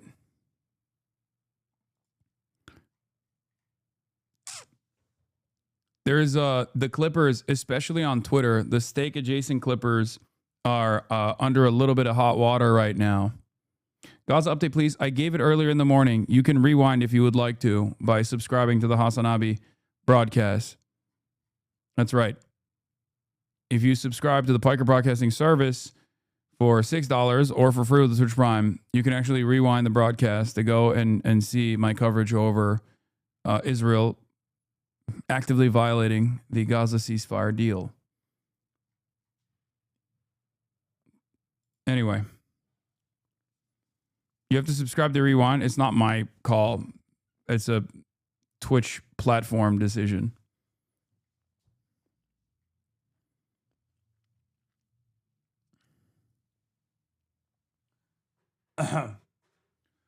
Yeah, there's two different things that are going on, and but it's somehow related to the Clipper stuff too. Mr. Beast employs over 1,000 Clippers who create short versions of his videos and share them on social media to steer audiences to his YouTube channel. Clipping, a marketing service, pays independent editors $50 for every 100,000 views that snippets of YouTube shows get on social media apps, and also charges clients a subscription fee. The company, founded by 23-year-old Anthony Fujiwara, has generated about $7.7 million in sales so far this year, and works with clients including YouTube personalities, record labels, and podcasts to boost their social media profiles. It's hard to imagine that Mr. Beast, the most popular YouTuber, needs help getting and keeping fans. But behind the scenes, Jimmy Donaldson employs the equivalent of a vast call center, more than 1,000 clippers who push short versions of his stunt and challenge videos in front of online audiences and steer them to his YouTube channel, which boasts 448 million subscribers. You should do the same and promote socialism. Yeah, what do you think the HasanAbi Clips industrial complex is? That's literally what it is. But behind the scenes, Jimmy employs the equivalent of a vast call center. For a recent campaign, Donaldson's team paid independent editors employed by a startup called Clipping $50 for every 100,000 views that snippets of his YouTube shows got on social media apps, according to a post on Discord, the chat app where the company does business. These contractors identify a viral moment, embellish it with a funny slogan, and feed it into services like TikTok and Instagram. People used to buy commercials on TV billboards, radio time slots, said Anthony Fujiwara, the 23-year-old founder of Clipping, a marketing service that he named after his new social media marketing technique. Clipping is that for the modern era. It's buying space and time on people's phones while they scroll. The emergence of clipping shows. People spend that much money on Hasan hate clips? Yes. The emergence of, but you don't pay them directly? I don't. People do it on their own volition, and not only do people do it on their own volition, but people also do. People also monetize it as well on their own. That's how the HasanAbi Clips industrial complex works.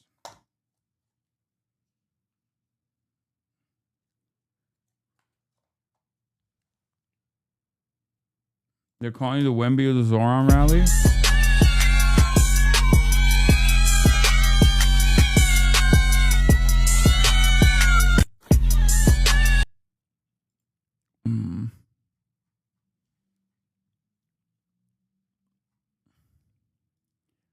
Anyway, let's continue.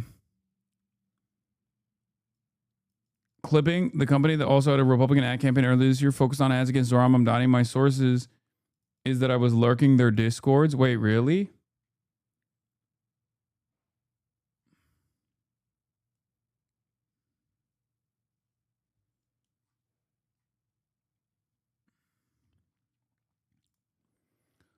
In one YouTube Shorts clip posted by an account called Reels Official, Mr. Beast prompts comedian Andrew Desbordes, or Drewski, to dunk a basketball. Under the clip, a character from Amazon Inc. King of Meat video game, one of Donaldson's sponsors jumps over obstacles. There's a requirement detailed in the clipping campaign instructions on Discord. The text reads, "No way, Mr. Beast got Drewski dunking on a 11.5 meter hoop." Fujiwara declined to comment on his business with Mr. Beast, who has launched his own clipping operation called Viro. Clipping doles out $300 to $1,500 for every 1 million views a clip gets across all the apps, according to data on Discord. On top of that, clients pay the company for a subscription fee of $2,500 to $10,000 a month, and sometimes more, according to Fujiwara. Behind the company sits a stable of 23,000 clippers, contract editors who create short-form versions of celebrities' longer content on YouTube, Instagram, and Twitch. One clipper, Faisal Ali, who's 23 and based in Pakistan, said he earned $600 making clips for Donaldson. He even hired 2 subcontractors who edit the videos and receive the percentage of his payout. The key to having clips find their way into consumers' data feeds is to identify a hook for the first 1 to 2 seconds of a video. Think of it like fishing, he said. Fujiwara started editing YouTube videos in 2018 when he was a 16-year-old attending high school in Los Angeles. His parents, who emigrated from the U.S. to Japan and Costa Rica, pushed him to make money from a young age. YouTubers whose clips Fujiwara edited went from 0 followers to 100,000 in a month, he recalled. Celebrity gamers took note, and soon Fujiwara was receiving inquiries from popular Fortnite players. Not a gamer himself, he applied what he knew about popular soccer videos to clips of video gamers killing their opponents. During the pandemic, Fujiwara began studying strategies for going viral, popularized by self-described misogynist influencer Andrew Tate and his controversial Hustlers University School for teaching money-making skills. In a conversation with gamer influencer Aiden Ross, Fujiwara recalled discussing Tate's strategies and the potential for short-form video marketing. So far this year, clipping has generated about $7.7 million in sales, much of it in crypto. Oh my God.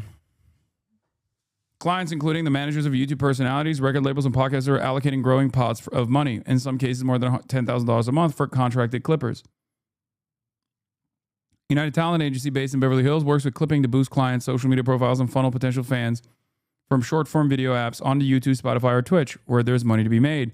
One recent campaign for Ross reaped 430 million views across 11,000 videos created by 520 clippers, according to the company's social media account. Ross's representatives didn't respond to requests for comment. Clipping is a way to promote your artist through an organic UGC user-generated format, said Dante Smith. Smith came across clipping in March through word of mouth. When he wants one of his artist's songs to go viral, he and a team of digital marketers study what the subculture to target, such as fashion, sports, or reality television. Then they suggest clippers to pair the song with the video genre. For Bodies, the lead single on Offset's album Kiari, they chose wrestling and anime clips, according to Smith. Everyone from internet celebrities like Ross to Jake Paul to hip-hop artists like Ice Spice and Offset have benefited from clipping service, according to the company's social media. If it's real people getting paid and not bots, it isn't the worst thing, right? No, it's not.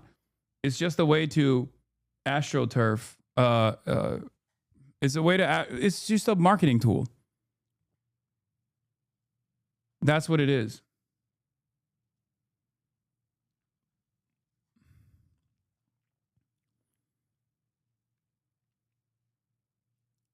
It's just a way to fucking farm out slop. But yeah.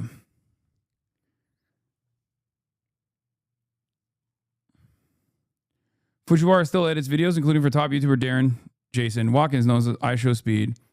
For others, though, he outsourced clipping to his contractors. This year, he incorporated the company. If we wanted to pay taxes and be legal, or for someone to come in and invest, we need proper books, Fujiwara said. So far, he's batted off interest from people who want partial ownership of his company. I took a bunch of meetings with management companies based in LA, heard their advice, and then just did it all myself. Smith, the Capital Workers executive, said that in 2026, he'll try and run clipping campaigns for back catalog music, as well as new singles.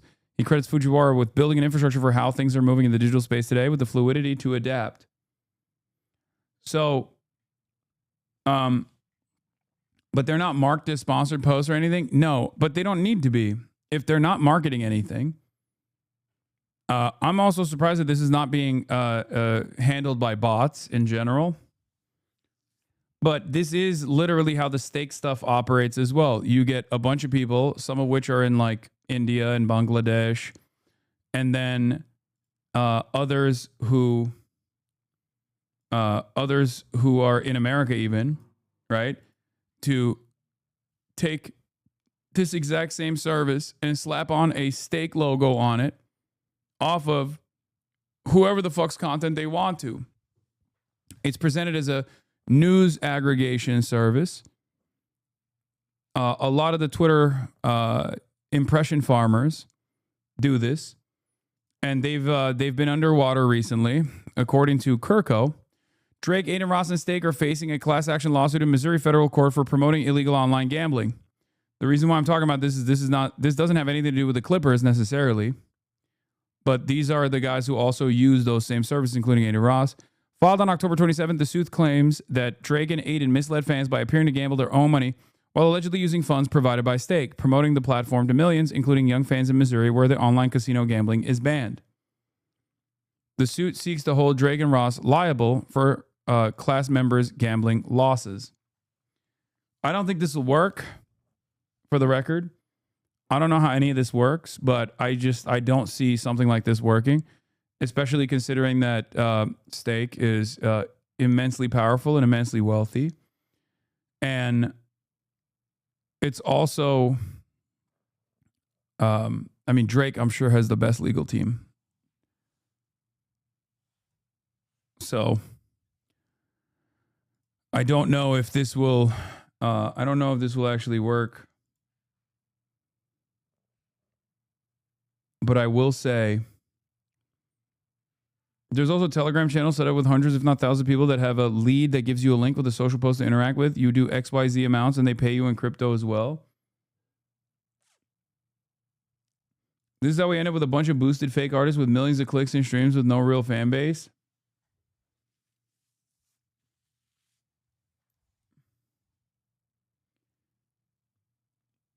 You sure? Look at what happened at the Super Bowl last year.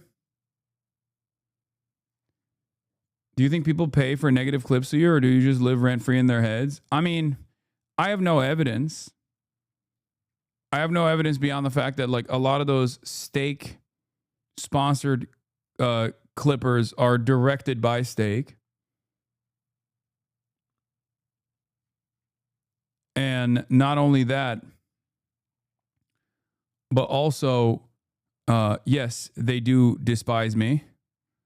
Stake does. I mean, out to the laptop. Just do no. Come. They used to do these kinds of broadcasted talks, and back in the day, whenever they used to do it, they would openly talk about their disdain for someone such as myself. So I don't think it's an accident that all of those impression farmers on Twitter that we later found out were being sponsored by Stake directly, which is the crypto gambling casino. That is the financial engine driving Kick and the financial engine driving all of those boosted accounts were actively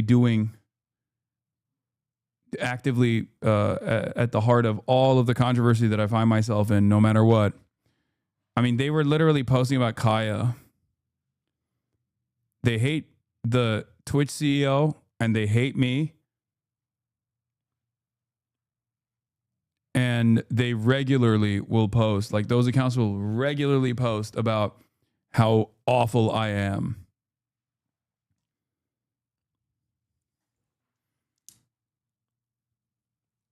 All the time. And they haven't stopped, really. Since Stake got kicked off of Twitch, they have not stopped.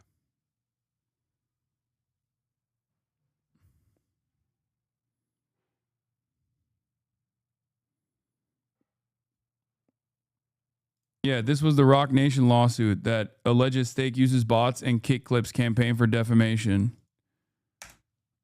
Let's see if I can.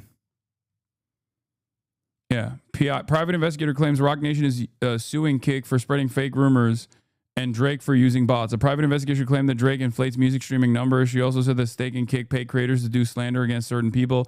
Aiden Ross has sided with Tory Lanez in his court case with Megan Thee Stallion. Now, this is ironically another one of those like fucking Clipper accounts, so I don't know if I can even trust them.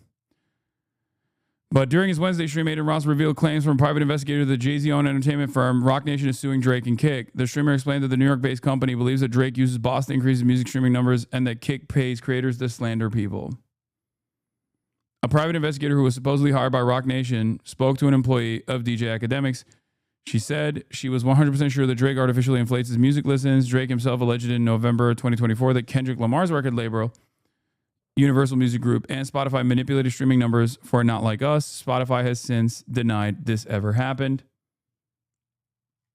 The investigator also claimed Kick and the Stake online gambling site are paying content creators to spread fake rumors about Rock Nation artists like Megan Thee Stallion. Only last month, Aiden Ross revealed that Megan Thee Stallion and Rock Nation's legal team served him legal papers. A mariachi band played outside his house to attract his attention so they could hand him a deposition for a defamation case.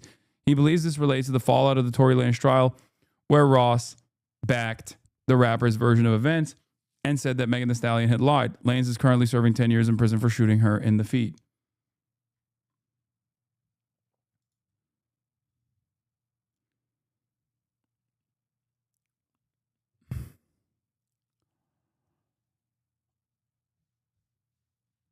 But now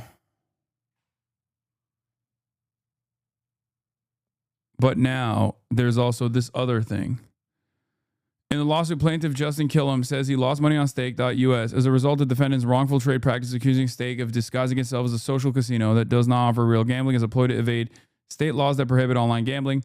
Stake, co-founded by billionaires Ed Craven and Bijan Tehrani in 2017, operates as an online gambling website, Stake.com, as well as a separate website for US-based users, Stake.us, that it calls a social casino on which users play games using digital coins. Killam's lawsuit accuses Stake of bypassing gambling laws on Stake.us by bundling user purchase of gold coins, which have no real-world value, with a bonus of Stake Cash, which can be gambled and then cashed in for cryptocurrency, which the suit says is a clear vehicle for real money gambling. The suit accuses Drake and Ross, both of whom have partnerships with Stake, of targeting teenagers with their marketing of their platform and gambling using house money. Stake provides them, so as any losses they might share on social media are part of a marketing tactic designed to draw attention. Drake, who has 142 million followers on Instagram, has already made 2 posts this week advertising Stake, including one video purporting to show him with a balance of $1 million in his Stake account. Forbes has reached out to Stake representatives for Drake and Ross for comment.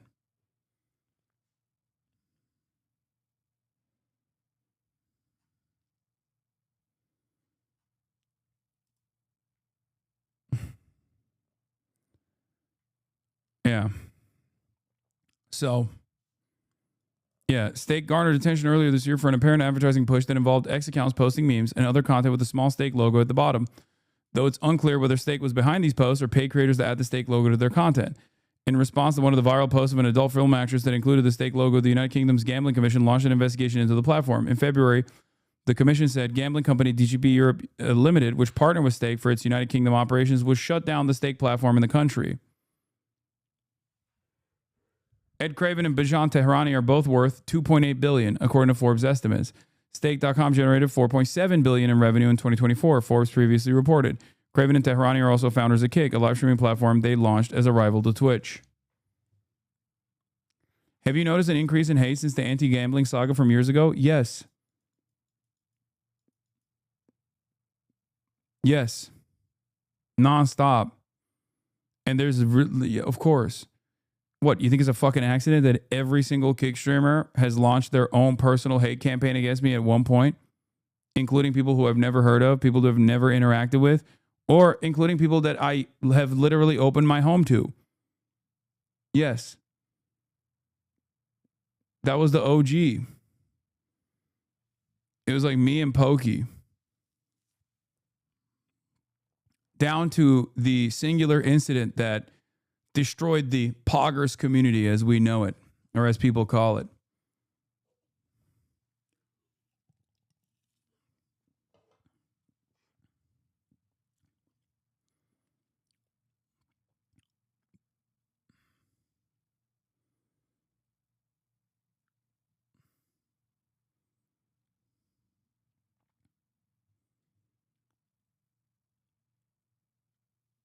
Anyway.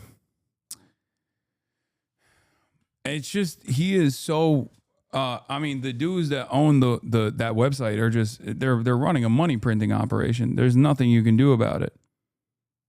They are incredibly, incredibly wealthy.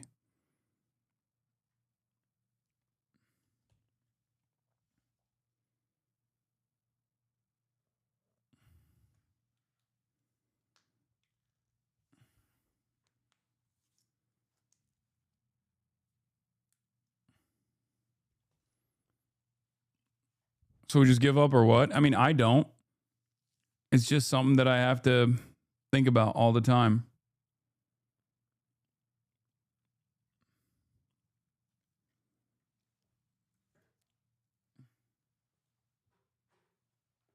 It is what it is. I was beginning to Twitch up until the offline TV days back when I had a League of Legends addiction.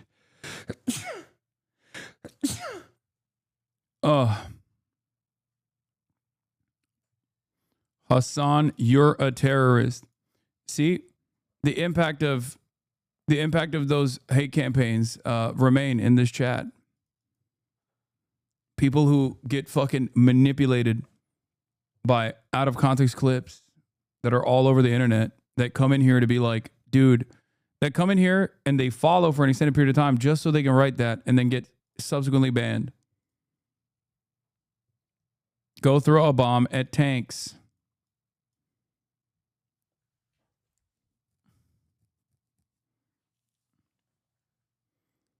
Like, that person is not paid to do this. He's just doing it for free 99. Go give kids bombs to transport. See?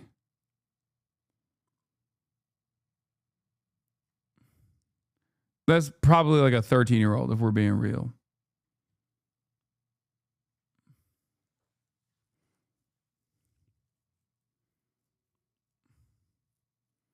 It's so funny to say go throw a bomb at tanks.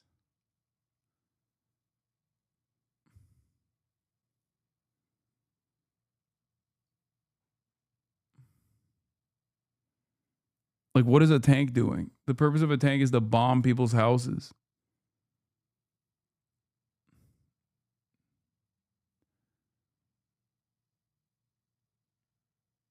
But yeah.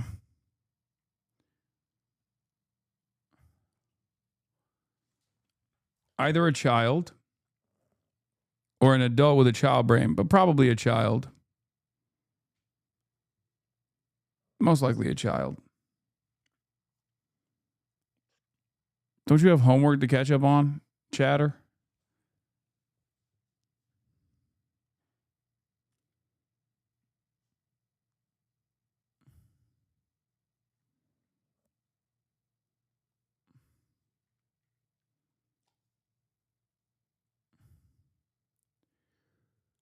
Don't you? I really don't understand the point of that parasocial hate. Do people get dopamine out of it? Yes. They feel like they get a sense of community from this kind of thing. Yeah. Mamdani at 46%, CUOMO at 31%. Mamdani at 47%, Stewart at 33% for the Manhattan Institute. That's from 2 days ago.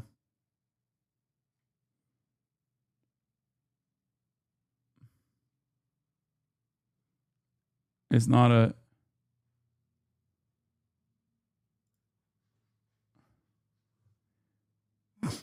If the American culture is more right-wing pilled than you say, suck tense to think it is. To someone with more reactionary opinions, you probably look like a terrorist, like how cats are scared of cucumbers because they think they're snakes. It just doesn't take much for someone.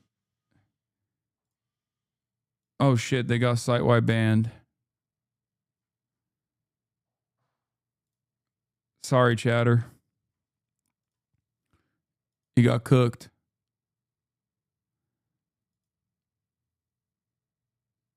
Shit.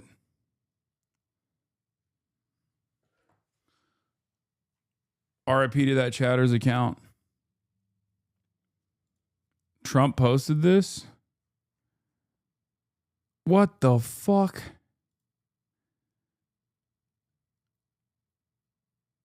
Wait. The fact that he has a cross over the Star of David, like the Israeli flag pin, unironically serves the opposite purpose though for people in his fan base, right? I mean, this is straight up a hate crime that the president is posting.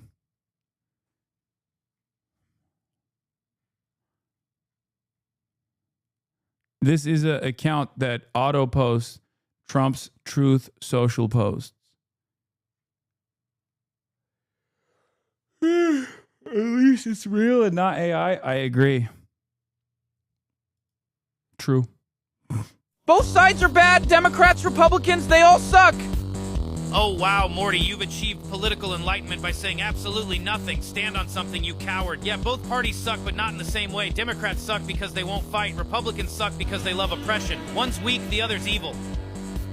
But aren't Democrats radical leftists, Rick?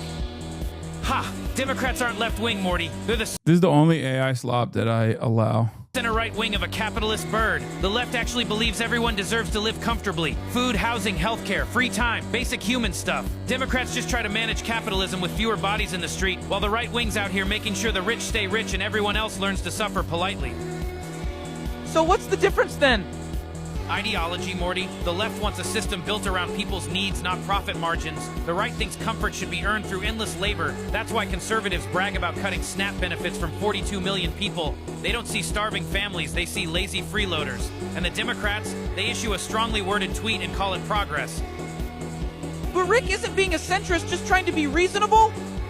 Reasonable? Morty, centrists have been reasonably wrong for centuries. During slavery, they said, well, it's bad, but ending it would hurt the economy. During women's suffrage, they said, let's not go too fast. Society's not ready. Every generation's got that crowd pretending moderation is morality, when really it's cowardice in a suit. There's nothing more spineless than a centrist stand on something. Follow for more.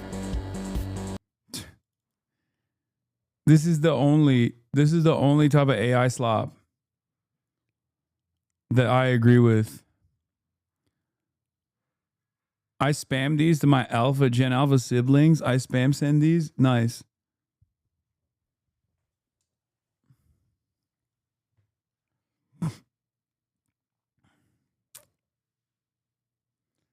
There's even crazier versions of this too.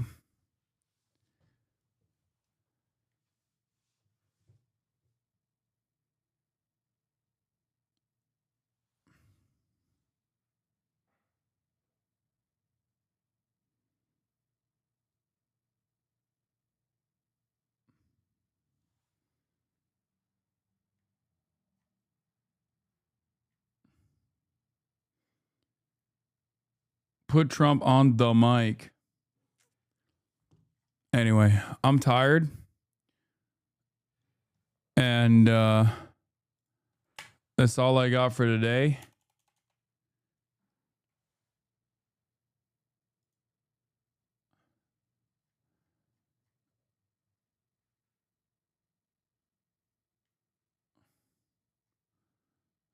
But I'll try to do some spooky gaming tomorrow. Okay. Hey, introduction starting. But for the day, I am done. All the chatter is trickling in. I love you all. I'm so fucking tired. I don't know why I got hit like a brick wall. Peace, everybody. Bye-bye. Stun lock to the stun lock to the topic that's just begun. There he is again. Hasan is streaming. Hasan is streaming. There he is again. Hasan is streaming. Hasan is streaming. Reviewing the P.O. box, Uncle Euger's face. Sudden discord agitprop, gray names take on race. Tiny Bernie Sanders, LGBTQ Air Force. The whole left at your fingertips, and Anye out your door. The H3 Crowder debate, the Young Turks online show. 3 full fucking years of this, and plenty more to go. 90-day fiance talks of champagne bourgeoisie. A Trump rally live reaction, a mass riot in D.C.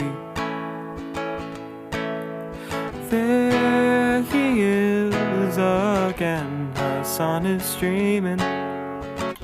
Hasan is streaming. There is again. Hasan is streaming. Hasan is streaming. Reading live stream fail comments, Austin show chat advice. In all the ways the right-wing pipeline can suck you in online. JCS react, Lord frame gets broken, cover blown. A full-blown mass pandemic, months of streaming in your home. Total radicalization coming out to find the system you were taught to trust in was broken the whole time. All these daily streams, whether big or whether small, have helped me in so many find some meaning through it all. There he is again. Hasan is streaming. Hasan is streaming. There he is again. Hasan is streaming. Hasan is streaming. Hey, what can you say? The 3-minute ad is through, but he'll play no pics so soon. You wait. Say, hey, what can you say? Hey, the 3-minute ad is through, but he'll watch 90 Days soon. Just you wait. Ba-da-da, ba-da-da, ba-da-da-da-da-da. Hey, what can you say? The 3-minute ad is through, but he'll debate viewers soon. You wait. Sha-da-da, sha-da-da-da-da-da-da-da. Hey, what can you say? Hey, the 3-minute ad is through, but he'll be nameless king soon. You wait.